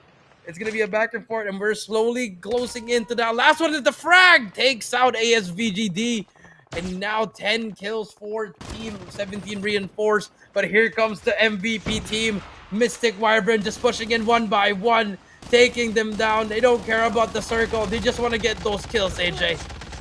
Oh, but look at the defense coming in from Chaloop! Chaloop, Gabe, they get the double on Jim as well as Orchid. What a play coming through from Mystic Vivan, ladies and gentlemen, boys and girls. They sit down in that smoke and they get their defenses done right. And yes, we did see some of those long shots coming in from the M21, not really going in there for the hit, ladies and gentlemen, boys and girls. Why? Once again, he does have the mod there, but he did not manage to bring in his weapon from the gunsmith. It needs to be those different layers of in here to remain supreme at the top. Mystic Vivan, although they don't have full resources, they have shared those important golden resources amongst their team members, and they are just maintaining dominance out there on the battlefield. They will be able to find 17 reinforced as well. Izoro in front of them. Here comes the smoke bomber for the pop, and a reposition from Chaloop, and the MSMC will be able to make a huge difference. But right in front of him, he notices that there will be another squad, and he backs away instantaneously. And now Mystic Vivans, they are in a sticky situation. Very sticky situation. Double nade coming through, and the Mystic is just a whole nother level. But here we go. Can they make it through? My teammate does go down. It's gonna be a 3 versus 3. But here comes PGN. Finally, here comes the third party. Third party is the best party. Here we go. They're gonna get stuck through. Mystic transform shield comes through. Red Ho with the movement, trying to make some plays here. Here we go, back and forth we go. Dream trying to make a play as well, and they're gonna be stuck here. Goes down. Last kill. Last player. Mystic shields up and goes down as well. Mystic takes game number 3. Ladies and gentlemen, boys and girls, you grow with the meta, you grow with the season, and you bag the wins by understanding what are the changes in that Battle Royale matchup and how you can bag the best DPS and make the best out of your situation. This was just Mystic Vivan, as usual, showing us IQ above all else, ladies and gentlemen, boys and girls. And if you just play the meta right, you will be able to get up to the top. This time round, they were not as rich as the previous round, Jericho. A huge difference, but in terms of the number of kills that they managed to bag, ladies and gentlemen, boys and girls, nonetheless impressive. Very impressive indeed. I mean, that's another 26 kills, AJ. Back-to-back 26. First place. I mean, this time 26 plus the first place. It just puts the other teams not to shame but to rest as to who will the titan of this one particular lobby be, right? And it's not by luck, but it is through a lot of meticulous calculation coming through from this team. And what really breaks this whole setup, ladies and gentlemen, boys and girls, is how they went through and divided their resources amongst their team members, which really, really gave them the win, right? Because they knew exactly which mods needed to be attached to which guns to give them that upper hand, to give them, the advantage in each and every single one of those situations. And not saying that the other players from 17 Reinforce or PGN could not pull off the same, but it just was not done as well as the Mystic Vivans. And they bring in the consistency to prove that that is the winning formula, Jericho. Yeah, that is true. They just keep on doing the same things. And I mean, yes, the other teams are trying to to adjust to it, but they're simply just better than most of the teams here. I mean, the Aventus teams actually struggled in this round number 3. Even look at Solo, AJ. These guys are doing well in the first couple of games, and in this game number 3, 2 kills plus just 19th place is very, very unfortunate. Yeah, absolutely, man. But of course, ladies and gentlemen, boys and girls, with that win, without a doubt whatsoever, I truly believe Mystic Vivan, they've managed to launch themselves up to that number one definitely. spot. My God, I mean, they definitely just they're. I mean, even if they don't show the overall record, we know who's on top already. Oh, yeah, man. I mean, crazy stuff coming out of these players. Let's take a quick look at the highlights, ladies and gentlemen, boys and girls, as we take a quick look and see how this particular matchup this one broke right down, here. and see if we can spot out some of those plays. This one high quad feed. That was just crazy, and I thought that thing was nerf, but I guess it wasn't for Hadi. But now moving on here for Mystic, this is look the way they were just pretty much applying so much pressure to everyone. They weren't scared if there were like 3 teams around them. They could have just fought them. Yeah. If one goes down, I'll be there for your trade. That's just how good they are. I mean, in this round alone. Yeah, I mean, a couple of mistakes they made there in that fight, which I'm very sure Oh they my will God. be kind of settling later on and almost losing the whole squad. Yeah, And this is the point almost. where Mystic Vibin just really proving their mettle out there on the battlefield, almost losing the full squad, recovering and continuing with their play. And all through all of those tests, all through all of those challenges, they couldn't go in and enrich themselves with the mods as they were in that previous game, right? Because previously they weren't really challenged in the first parts of the game. They really got that opportunity to hit all of those air drops, but there was just action back to back to back. And we could see that they were trying to make those plays for the air drops, but they just couldn't get to it because the other teams were now catching up exactly what they were doing. And the airdrops became the hotspots just because of what Mystic Vibin managed to accomplish in that first game. But they show us in that second game, even though you cannot hit each and every single one of these airdrops, you can still bag it as long as you're smart. Because at the end of the day, it's not about who gets to, deck out all 6 of their mod slots with those legendary items, right? It's if you can combine the right mods with the right guns. And I'm true. just shocked at the quality that they're bringing out here, Jericho. Yeah, I mean, I actually agree with you. It doesn't matter if you have all the mods; you just have to really mix and match it properly, and that's what Mystic. That's what Mystic was doing. Pretty much just mix and matching, knowing when to push, knowing how to rotate. They pretty much have everything check on that list. They're pretty much that top team for this Group B. Now, of course, we know you guys want to see some results. We know you guys want to see every single thing in here, ladies and gentlemen, boys and girls. But yeah, do we have another Q&A? I believe we do, right? I think we do have another Q&A, and the question is... Name the latest season of... Okay, this one I don't know the answer. I don't play CODM, guys, so I think AJ... I don't know, man. I don't know. Whoever who came up with these questions, I need to give you a kiss. I grab you, turn your face to the side, a huge kiss on your cheeks, because these are tough questions, man. You're making it super duper difficult for the audience to get these giveaways. And I don't know. Maybe just thank you for making it super easy. But you guys have to be fast, man. Only the top 30 will be able to get it. How do they get it, Jericho? I mean, in order for you to get it, you have to drop your answer in the comment section below to win the viewership award. And guys, for the 3rd time, we have a format of how to answer it. Your answer, your IGN, OpenID, hashtag take the plunge. That's it. That's simple. That's it. 30 winners. 30 winners. 30 winners. Just So far, we've had 0. No, we've got winners in there. But I'm just saying that some of you, you kind of missed out on the opportunity, right? Because obviously the right answer, because you guys, you get it faster than us. But no format in there. GG, bro. It's like stepping into that final battle, but not bringing in the legendary mods, or getting the legendary mods and just putting it in the wrong guns. I mean, it's just really, really unfortunate. So, guys, don't miss it. Follow the rules. You gotta follow rules, guys. But with that being said, that is gonna be the 7th game, and we have one final game for you guys. But before that, we're gonna have a quick short break, and we'll be right back.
play a game?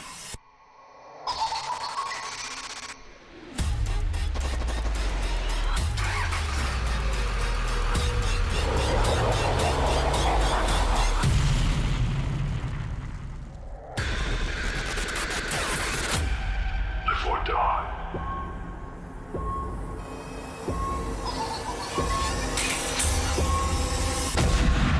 Make your choice.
Hello.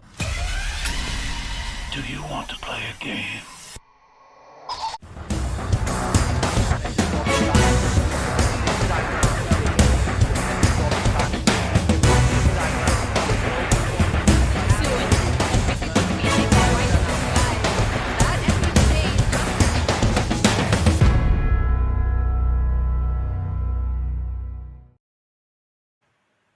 Ladies and gentlemen, welcome back to the Plunge MYSG Battle Royale semifinals. I am VV Jericho here, the Mustachio AJ. We've done 7 games. We finished Group A. We finished 3 games from Group B, but we have one last game for you guys. And but before we go there, guys, the answer to our question: what is the name of the season of CODM? And I'll be honest, guys. Yes, I'm a coach, but I don't actually play CODM, so I actually don't know the answer. Well, this is the answer, ladies and gentlemen, boys and girls. Let's see if or not you got the right on the mark. Season 10 Shadows return. If or not you've been excited for the return of the Shadows, ladies and gentlemen, boys and girls, I don't know. But I'm most definitely excited to see the grand finals of the MYSG Plunge, which is what all of these teams are going in here to set up to do. And Mystic Vivint. Crazy. What a play so far, Jericho. Crazy, man. I mean, back-to-back 26 kills. The third one, they get the dub. Second one, I think they play second or first. I mean, it doesn't even matter if they place first or second. It's just 26 and 26. That's all I'm going to say. Yeah, absolutely, man. And this time around, to be able to get that 26 without being as rich as they were in that previous game, they're able to bring that consistency either way, regardless of how many of those airdrops that they are able to go out there and hit, right? And once again, 41 points, ladies and gentlemen, boys and girls, they managed to pick up for themselves with the 26 kills, like Jericho has mentioned in here. And the consistency just hits a little bit sweeter this time around because of that number 1 spot that they pick up for themselves. 17 reinforced, consistency remaining in here in the top 3. They bagged the 23 points. So overall, I'm pretty sure they should be in the top 3 in that overall leaderboard as well. Malaysia Marine Corps, the MYMC, this time with the 20 points, just outdoing their previous performance. And AVSG Kraken picking up that 4th spot with the 14 points. Quite a stone's throw away from where Mystic Vivint sits. And of course, PG and Alpha equalizing with them with the 14 points as well. That is true. You know, I mean, PG and Alpha with 14, Gen X 9.40 with 11, Aventus Carnage at 8, Alpha 8, and XGS with 7, Prodigy as well with 6, and then after that, AO, you know, all the other teams just really struggling, you know. I mean, just 11 to 20, just really having such a hard time. But this is going to be the final standing, the overall standing at the moment. AJ, oh my God. Mystic Wyvern with 60 kills and 87 points in total, AJ. And right behind him is 17 Rainforce with 62 and Aventus Prodigy with 54. And right after that, I mean, the first 3 it's already secured. And then 4 to 10, they can still try to make a comeback for at least just to, you know, get that seeding right. So now that the team's in here, I mean, it's all about them learning match after match and trying to find exactly what works, right? So there are 2 winning strategies that we've managed to discover from Group A as well as Group B overall, ladies and gentlemen, boys and girls. And the solutions are straightforward. Number 1, you drop into Blackout, you need to have the mobility around the map, man. You need to be able to move around, and those vehicles really come in handy. And hitting each and every single one of those airdrops as well as those high-tier loot zones are very beneficial, because those mods as well as those guns out of the gunsmith, it is a make or break between some of these teams in that final battlefield. Yeah, it's going to be really the make or break, honestly. You know, if you are 11, 12, and 13, and 11 to 15, actually, if they just get a little bit more kills and place at least in the top 3, they can actually still make it, AJ. But, you know, it's going to be really impossible if Mystic Wyvern is going to take all the kills, AJ. And now we're going to be hopping on the game. It's going to go through the lighthouse. Let's see where we're going to drop. We might see another array drop or even a firing range. Let's see, AJ.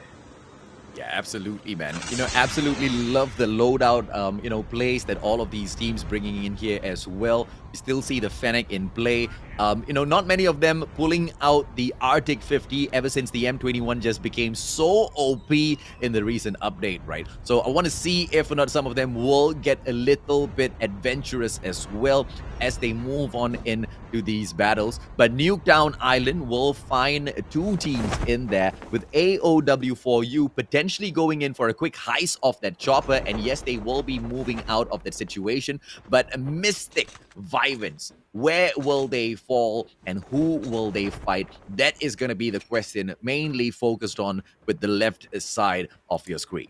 Yeah, and now on board with team number 6, Battle X King Venus. You know, one of these teams, they can still try to make it through, actually, but they're going to be in the between 2. It's going to be an Asylum, and not really the best drop here. A lot of angles here, but now we're going to see actually Mox can probably spot these enemies here. 3 teams here. Who's going to try to make a play here? They are all armored up and ready to get those first engagements, AJ, but they're just trying to loot as fast as they can because early engagements here are going to be very key. Let's see what they will be able to pull out of this fight, because they are remaining a little passive, which is a good fight, a good way to start this battle. You don't really want to aggress on and make all of those mistakes. Radar will be able to bag that kill from the outside as Kuragila gets knocked off screen. Triple S's Joker just backing away. A quick smoke right in front of him as well. And here comes the push from the side of PGN. Iron Boys shuts down Mela, and it looks like Triple S will not be able to continue stalling this fight anymore. Two of those players, they back away from this situation immediately. Tina as well as Joker, they're quick on their feet, but Tina has to now play that recovery on her armor, because if she does not replenish her armor in the next few seconds, Reda will be able to catch up. The M13 Morningstar on the reload, not reloaded just yet. Reda might have to back away, gets caught in the wrong situation, and that's it, GG. Yeah, that should be a GG here, but here go SSS Alpha, gonna get taken out by PGN boys. Team 11, the Alpha boys are trying to make a play here. There's gonna be one player left, but he's gonna be running away here. And now we do see here the engagements here. No one really engaged inside Asylum, just pretty much just looted. And I like this early car. Just get away from as far as you can, and then reset once you get that next weapons, AJ. But I like it too. They stole all the cars, AJ, so that in order for them to just take over that, and no one can get those cars. Yeah, Battle King Venus just ripping away the mobility from the other players. Smart play. I absolutely agree with their strategy coming through, but now, you know, a little bit better skills on the driving definitely will help them out. I'm not one to talk, ladies, gentlemen, boys and girls. If you head over to my page, you will see exactly what I'm talking about. I kind of need to get my license in the Battle Royale driving kind of fix. Coach, maybe you can help me out, man. Maybe we can, but you know, unfortunately, let's see what happens here. The BK taking another car. Do they want to keep all the cars, or do they want to try to do something here? But over on the side of Mystic Wireman, they're gonna try to take out one more player here. The BY-15 gonna be in hand. Misses those shots, makes that slide shot. Chal, beautiful challenge coming in from Rogue, and just like that, 2 kills on the name of Mystic right now. Hey, you gotta master those slide shots with the shotgun, and that's exactly what Rogue got in handy there. Half Malik could not respond. Guy tries to duck behind the vents. It's not gonna help him out at all. Should have just jumped. Stood a chance, you know, just turn around with those shots. But it's a little unfortunate, man. You go up close range against a shotgun, it's pretty much a GG. Yeah, it's pretty much a GG in the side of whoever. If you're landing with Mystic Wireman, your best bet is to grab a gun with like fully attached of golden mods, AJ. But I mean, that's impossible. But so far, Mystic Wireman, they're pretty much just chilling right now, honestly.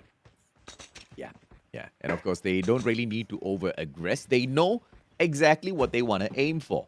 And the consistent play that they've brought in for 3 matches so far is go in for those ad drops, try to avoid the teams. But of course, if they try to pick a fight, do not say no. Because you never ever want to be rude to your visitors now, ladies and gentlemen, boys and girls. You always want to say yes. And then, of course, you shoot them in the chest and you move on with your play for the ad drop, right? Battle Royale in Call of Duty Mobile at its best.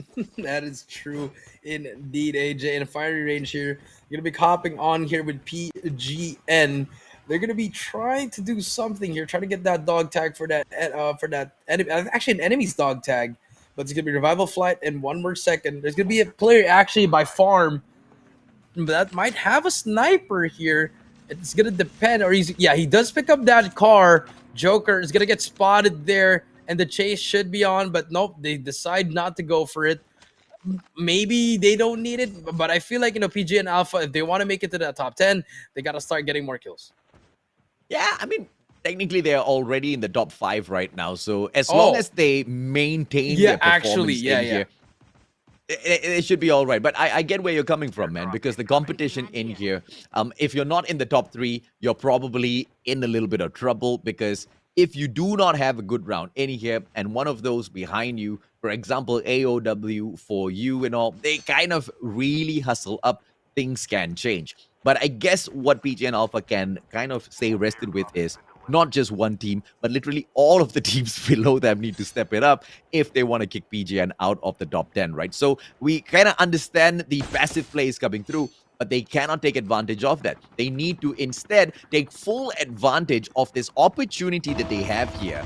which is a perfect opportunity to fight against one of the top teams. In fact, against some of the best teams throughout the whole of MYSG and try out a few plays. Muck as well as Reda, now they are in trouble. Reda with the overcharge onto the armor, but Muck on the other hand just able to recover a little bit. Anga as well as Iam Boys turned into dog tags, and I believe that is just going to be putting them in a very, very tough spot. Right in front of them, ladies and gentlemen, boys and girls, Mystic Rogue! Wyvern! Muck with the opportunity, shuts down Rogue. What a play! Plays his position, but unfortunately Dream just slides in there and makes it absolutely impossible for Muck to get away. And now Reda being chased down by Dream as well as Muck will not be able to find any other enemies, ladies and gentlemen, boys and girls, but will be able to perhaps make a play by picking up those dog tags, Jericho. Yeah, he could have made that play, but I don't like the fact that they actually split up with each other.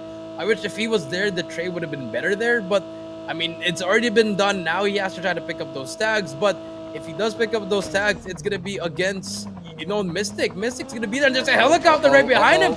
The chase is on. What is happening? It's like a movie right now, AJ. Oh, the RPG tries to get shot down, but he's gonna get a chase here. And now Red Hole just trying to be that hero, getting those tags for his teammates. Smart plays coming through, ladies and gentlemen, boys and girls, but unfortunately, he has only managed to pick up one dog tag so far, and that is from Iam Boys, Anga as well as Muck. Their dog tags still out there on the battlefield, and Reda, as he tries to get his hands on them, it just seems to be an absolute challenge. And now, as he tries to spot the situation around him, at least to the very least, he gets to scan Iam Boys through. Muck as well as Anga, what will their fate be now? Now we do see the dog tags very, very near now. Red Ho doesn't have much time here. Has to make a play here on that car. I think he's just trying to peek something, and it's actually very clear. You should just pick up the tags here, make the play, try to make that comeback. But across the map, if you saw that, someone just crossed there. 50 seconds left on the revival flight. He has to pick that up before he goes one on 68 if he wants to. Oh my God! Exactly. And unfortunately, Mystic Wyvern, they will be overrun. MYSG, they bring in the fight, and it looks like the Prodigies, they want to take it up against the past masters. Dream shuts down Bluey, Sultan taken down as well. Smart plays coming through. Sultan, what a response. Rogue as well as Game from the side of Mystic Wyvern shut them out of the equation, and this fight seems to be won already. Sayang, the final player, makes that exit as well. That's just crazy. Like, there was like 3 teams chasing them, and finally, no one can kill Mystic Wyvern. They're on something that none of the teams can try to challenge them.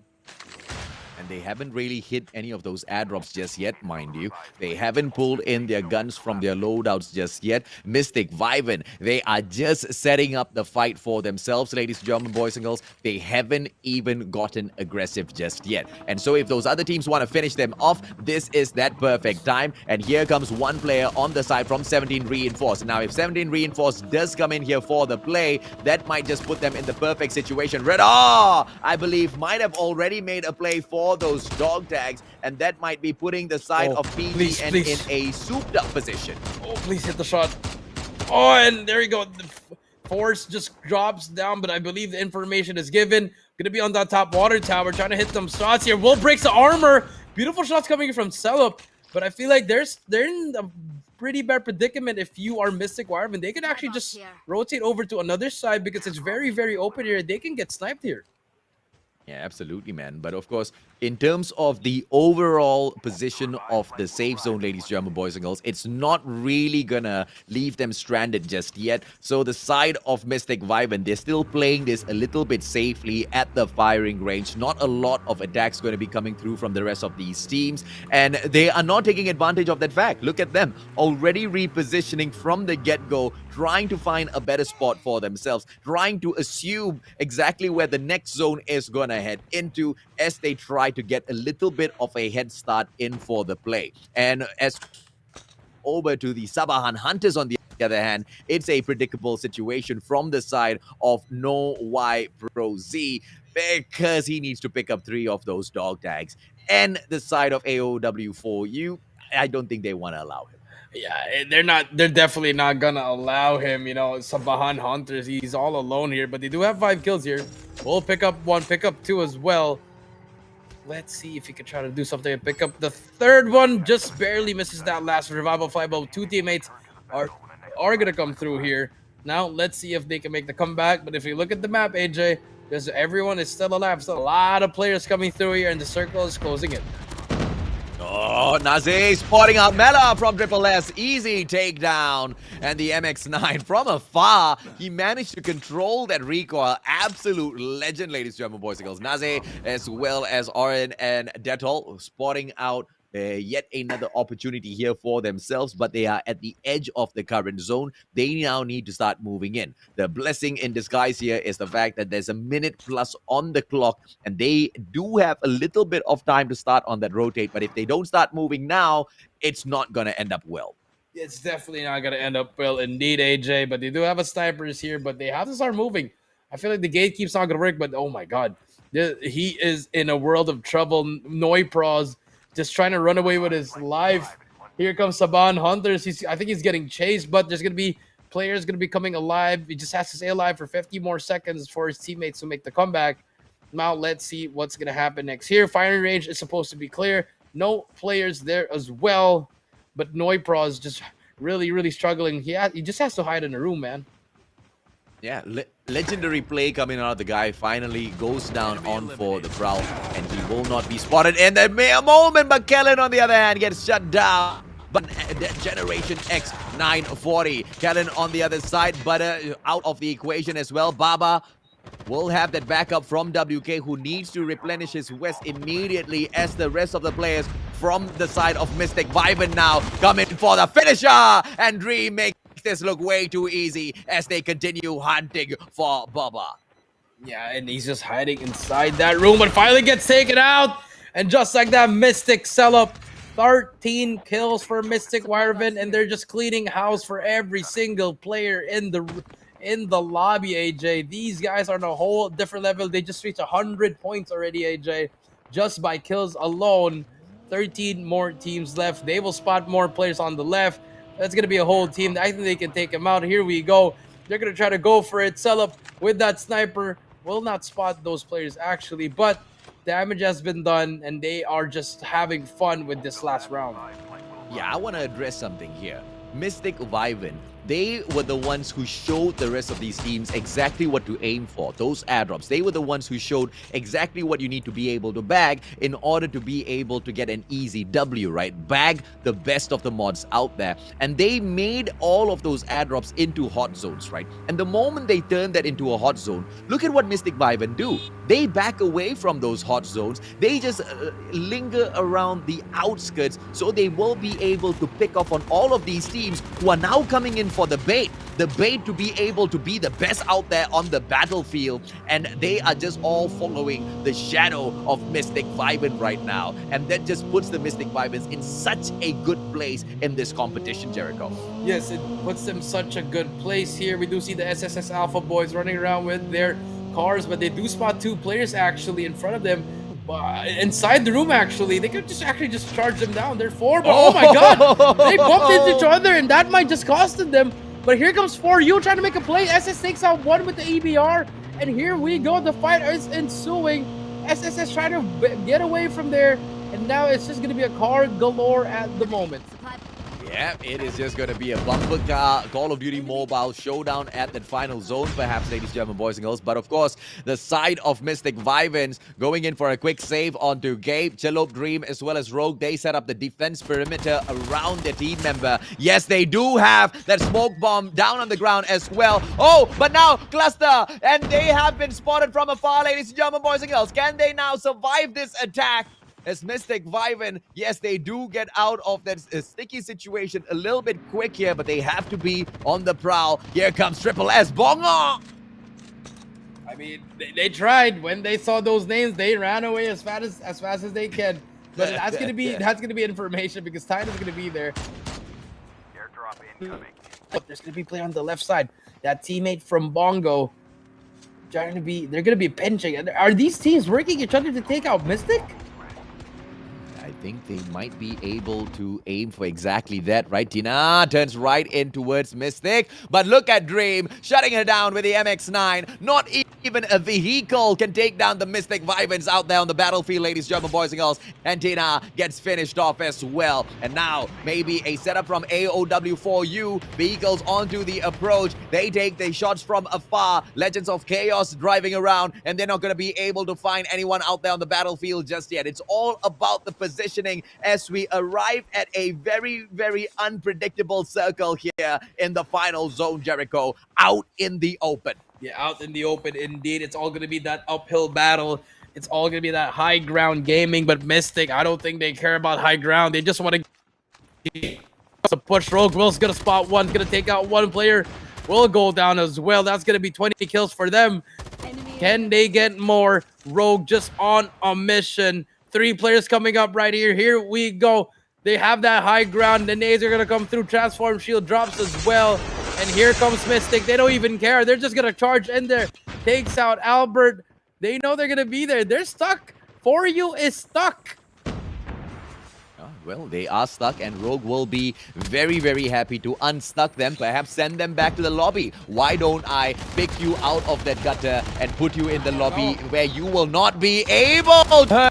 Jello unfortunately gets shut down, but here comes Rogue. Beautiful takedown. Dream unfortunately does not survive this showdown, and Rogue and Gabe, the 2 final players on the side of Mystic Vibin. But with 23 kills so far on the board already for this final matchup, are they complaining, Jericho?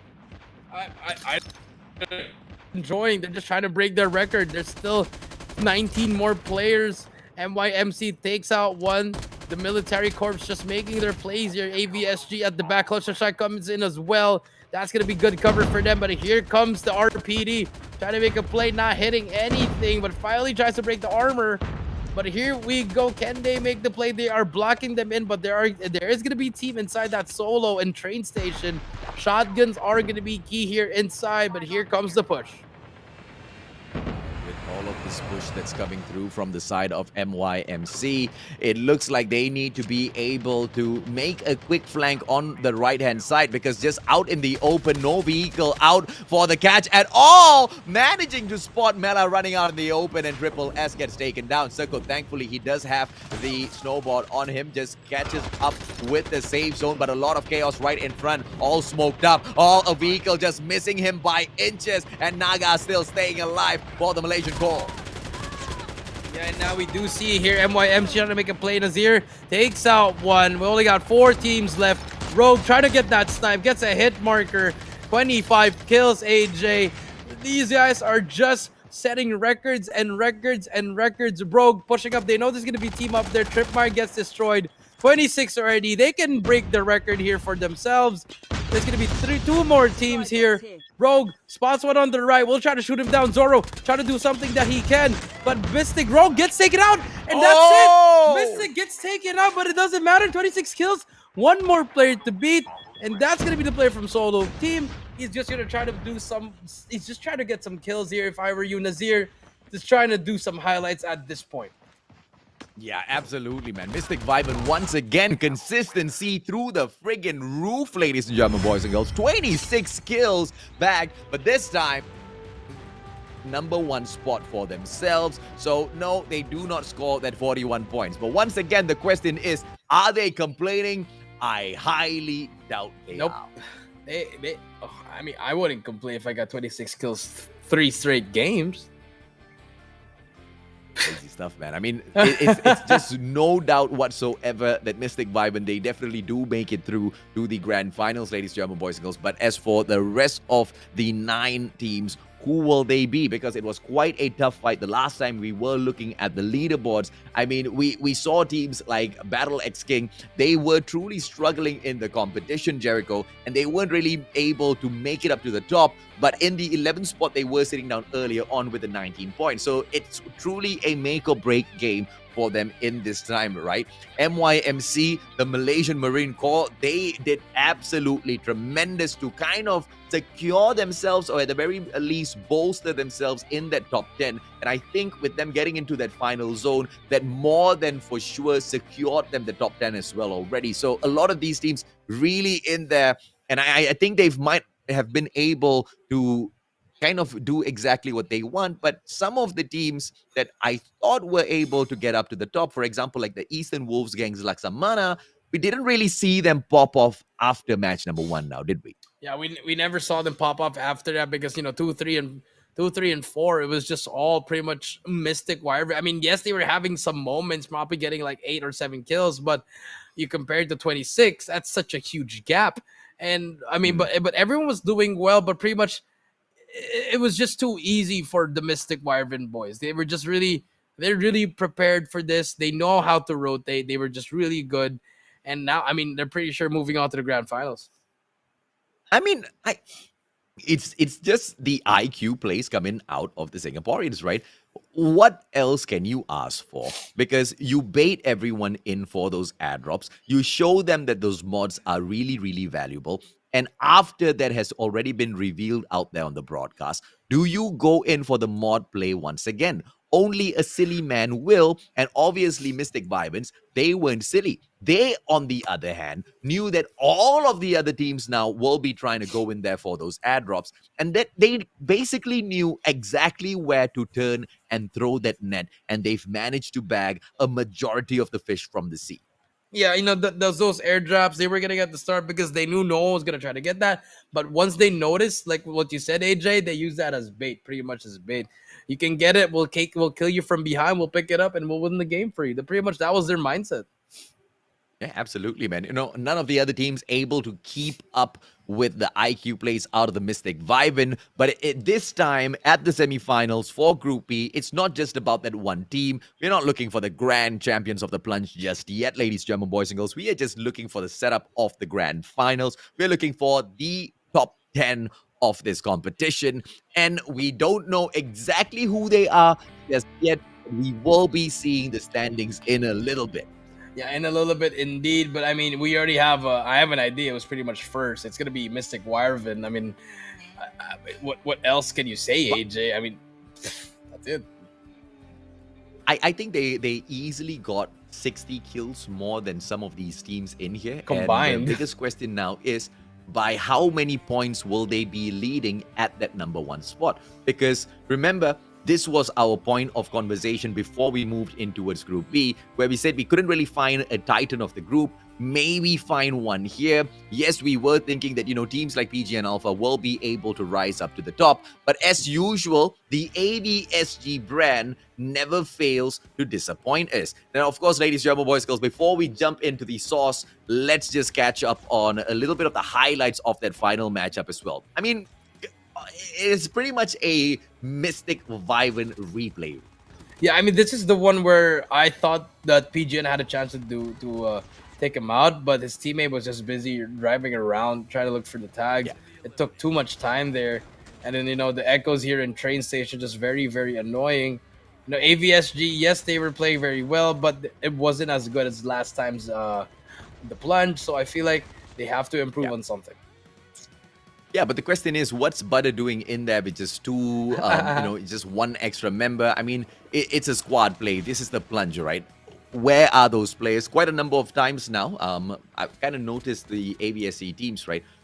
Each and every single one of them, they should have known that the matches were today. So not really so sure what happened there, because you jump underman, bro, you are giving yourself the handicap from the get-go, right? You're not going to be able to bag much anyway. So it was quite a waste. But, teams like Mystic Vyvern, they didn't let go of that opportunity. Teams that were for the easy picking just became easy picking as what they are. Yeah, I mean, pretty much that was just really, really easy picks for them. Other teams showed up like MYMC. I like their shots coming through. And also the solo boys, especially Nazir, just staying alive, getting that second place for them for more points. But Rogue here and all the other boys just pretty much just peaking everything with the BY15, with the M13, just pretty much just holding down a lot of angles that ending it up making them win. Absolutely, man. AOW for you. Question is, did they make it through? Triple S Alpha in the house as well. They were the teams that were just blowing hot and cold. Once again, the Eastern Wolves gangs, Laksamana, Aventus Sovereign Carnage. Let's talk a little bit about that, unfortunate situation. Although Carnage has done so much so far in the competition, although ABSG Carnage has shown us how much they have improved, they were still to a certain degree blowing hot and cold. And I believe not just in one of those rounds, they were not a full squad, right? And things like that most definitely have hurt their chances in here. I'm quite curious if or not they managed to make it through to the grand finals, because if they still did after going through all of those challenges, I think these guys definitely have a chance to perform a little bit in the grand finals, but to get a win, to become the champions, definitely quite a far away Very tall from that task. point. They can make some noise in the grand finals, but then again, it's the best of the best, right? The best from Group A, best from Group B. And seeing from Group B, Mystic Wyvern, they're the head honchos at the moment, so it's gonna be really hard for these other teams, especially Group A. When if they were watching this, it'd be like, how are we gonna kill Mystic Wyvern? Yeah, absolutely. And you know, a lot of teams, not only did they think that, they also went out there to do the deed to find out. And unfortunately, it didn't really go the way they planned, right? A lot of them, they tried PGN, they tried. And just when we thought that we were about to see Mystic Wyvern get taken down, like a dream landed right in front of him, shut him down. Like you said, the play from them, the positioning a little poor. PGN, they couldn't bag the most out of the situation. Ladies and gentlemen, boys and girls, this one is the round 4 standings. And of course, as usual, standing at the number 1 spot, even though they do not bag that number 1 spot in that final zone earlier on, all through the sandbagging from the kills. 26. The consistency here is absolutely mind-blowing. Yeah, mind-blowing indeed. 26 and 37 for total. It's just, I mean, I don't even know what to say anymore. I mean, they placed third. If they placed third, or even if they placed last, I think they'll be still fine. Crazy stuff, man. ABSG Kraken, of course, with the 24 points. Solo Riot this time climbing up the board, surprisingly, ladies and gentlemen, boys and girls. But was that enough for them to make it through all the way up to the top? Of course, we will still have to wait and see, because this was one of those matches where they did shine just a little bit, but consistency most definitely what the leaderboards will be looking for. R7 Titan this time with the 4th spot with the 16 points, and MYMC with the 14. Once again, most definitely securing the top 10 for themselves. AOW4U, yes, they performed good in this particular round, but overall, I don't know if or not that was enough to save them from the depths of getting eliminated from the competition. I mean, it might not be enough, but here we go. The overall standings. These are the top 10 qualified teams. AJ, 86 kills and 124 points. That's going to be for Mystic Wyvern, 17 reinforced 64. Aventance, Kraken, and Prodigy with 56 and 55. PGN Alpha with 46. Marine Corps with 44. Gen X 940 with 42. Sabahan Hunters 33. Aventus Sovereign Carnage with 28. And Legends of Chaos 27. And AOE for you, 1 point again, AJ. Just like in Group A, the number 11 spot, losing that 10th spot by 1 point. Unfortunate, man. For Triple S Alpha, R7 Titan, Eastern Wolfgangs, Laksamana, Battle King, Venus, Solo Riot, Aventus Sovereign Chaos, Triple S Bongo, XGZ, as well as My Legend Hero Warrior. It was a truly well-played matchup, but they will have to try again at the next Plunge, man. The top 10 moving on to the grand finals, ladies and gentlemen, boys and girls, and Mystic Wyvern bagging 56 kills more than the second best killing team in the competition, and that says a lot. Will these Titans go on to win the Plunge MYSG as well, ladies and gentlemen, boys and girls? Will this be the moment where Singapore just absolutely sweeps everybody else off of their feet? We will be waiting to see exactly what happens on Monday, Jericho. Yes, definitely on Monday. It's going to be that grand finals, guys. So we already have our top 20 teams, and I believe it's only going to be 4 games again. So it's going to be very, very interesting who's going to bring it home. And are we going to see the Mystic Wyvern take it home again, or is it just a one game? Is it just a one-day wonder for them? And well, let's take a look, ladies and gentlemen, boys and girls, at the schedule that you can expect for Monday. How will the action kick off? Very, very simple. When we start at the timing of... Well, come on, production. Oh, gee. GG. Welcome back, ladies and gentlemen, boys and girls. Thank you so much for. I don't know what happened there, but it's okay. But overall, the one thing that we can guarantee you is that the broadcast, I believe, starts at about 6 p.m. on Monday, all the way up to about 11 p.m. We do have 6 back-to-back rounds coming forth at the grand finals. All right, today to make it through, they have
Welcome back, ladies and gentlemen, boys and girls. We truly do apologize for the technical difficulty, but we are now once again back to walk you through the schedule as well as the closing for the show. Potong steam a little bit, but we do apologize. What to do? Technical difficulty. Qualified teams coming up. And our qualified teams for the grand finals. Here we go. We have SS Meteor RHG. SS Meteor HG, Sintahati, Hunt for Excitement, Hacks, Peace 52, BY7 Supreme, Cleric, Mystic, Mayotis, Go Fight Esports, BY7 Blix, Aventus, Sovereign Shogun. Oh, and for Group B, we've got the most dominant team out there, Mystic Viven, 17 Reinforced, who have been so consistent throughout the whole match, and the MYSG brand, as usual, just sending in the numbers with Kraken as well as Prodigy, PG and Alpha making it through, but not super impressive today. They most definitely have to step it up if they want to eye for the #1 spot on Monday. The Malaysia Marine Corps, MYMC, they make it through as well, together with Generation X940, the Sabahan Hunters, AVSG Carnage, as well as Legends of Chaos. Now, AVSG Carnage making the cut, moving all the way through. Super duper impressive. Very, very proud of how far they have battled. And you know, at one point, some of these boys, they felt like giving up, man. And this is exactly what happens when you just do not give in and you keep trying. AVSG Carnage, ladies and gentlemen, boys and girls, what will they be able to bag on that very final day of play? I mean, it's all gonna come down to that one. Maybe AGN can do something, but let's see what happens. It's gonna be that final one, and here is our schedule. We're gonna have 6 rounds. We're gonna start off at 6 p.m. for round 1, 7 p.m. for round 2, 8 p.m. for round 3, 9 p.m. for round 4, 10 p.m. for round 5, and to close out the day, round 6 for 11 p.m. at round 6. It's all gonna be action-packed. Tanks, everything, gold attachments, you name it, they got it. Skills, it's all gonna be an all-out war for the grand finals of the MYSG, AJ. Oh yeah, absolutely, man. And of course, ladies and gentlemen, boys and girls, do not forget, make sure you catch us right there. Now, I know some of you are absolutely stunned, like, it's not going to be tomorrow? No, it's not going to be tomorrow. It will be on the 29th of November. So make sure you do not forget, book it in your calendar, the MYSG Grand Finals. We most definitely need all of you there. Yes, we need you guys. You need all that support. Support your teams, because the next thing you know, they might be the next best Plunge team. And then for the next, for the Green Invitational Battle Royale, they might be the one representing you guys. So who knows? Absolutely, man. Well, ladies and gentlemen, boys and girls, hopefully some of you got all of your answers right. Congratulations to all of you who have already won the giveaways already. Now, don't worry. You don't have to PM the page asking us exactly where those giveaways are. Since you've already dropped your IGN, it should be credited directly into your game within the next 14 days, okay? Give the production team a little bit of time to just go in there and credit in all of the items. On that note, ladies and gentlemen, boys and girls, thank you so much for your love. Thank you so much for your likes as well as share and joining us all the way through to the end of the broadcast, even after that unfortunate technical difficulty. We truly, truly appreciate all of your support and love. My name's AJ. I'm the Mustachio, down here with the one and only Triple V Jericho on behalf of Garena Call of Duty Mobile. Good night and goodbye. We'll see you guys at the grand finals of the Plunge MYSG. See y'all.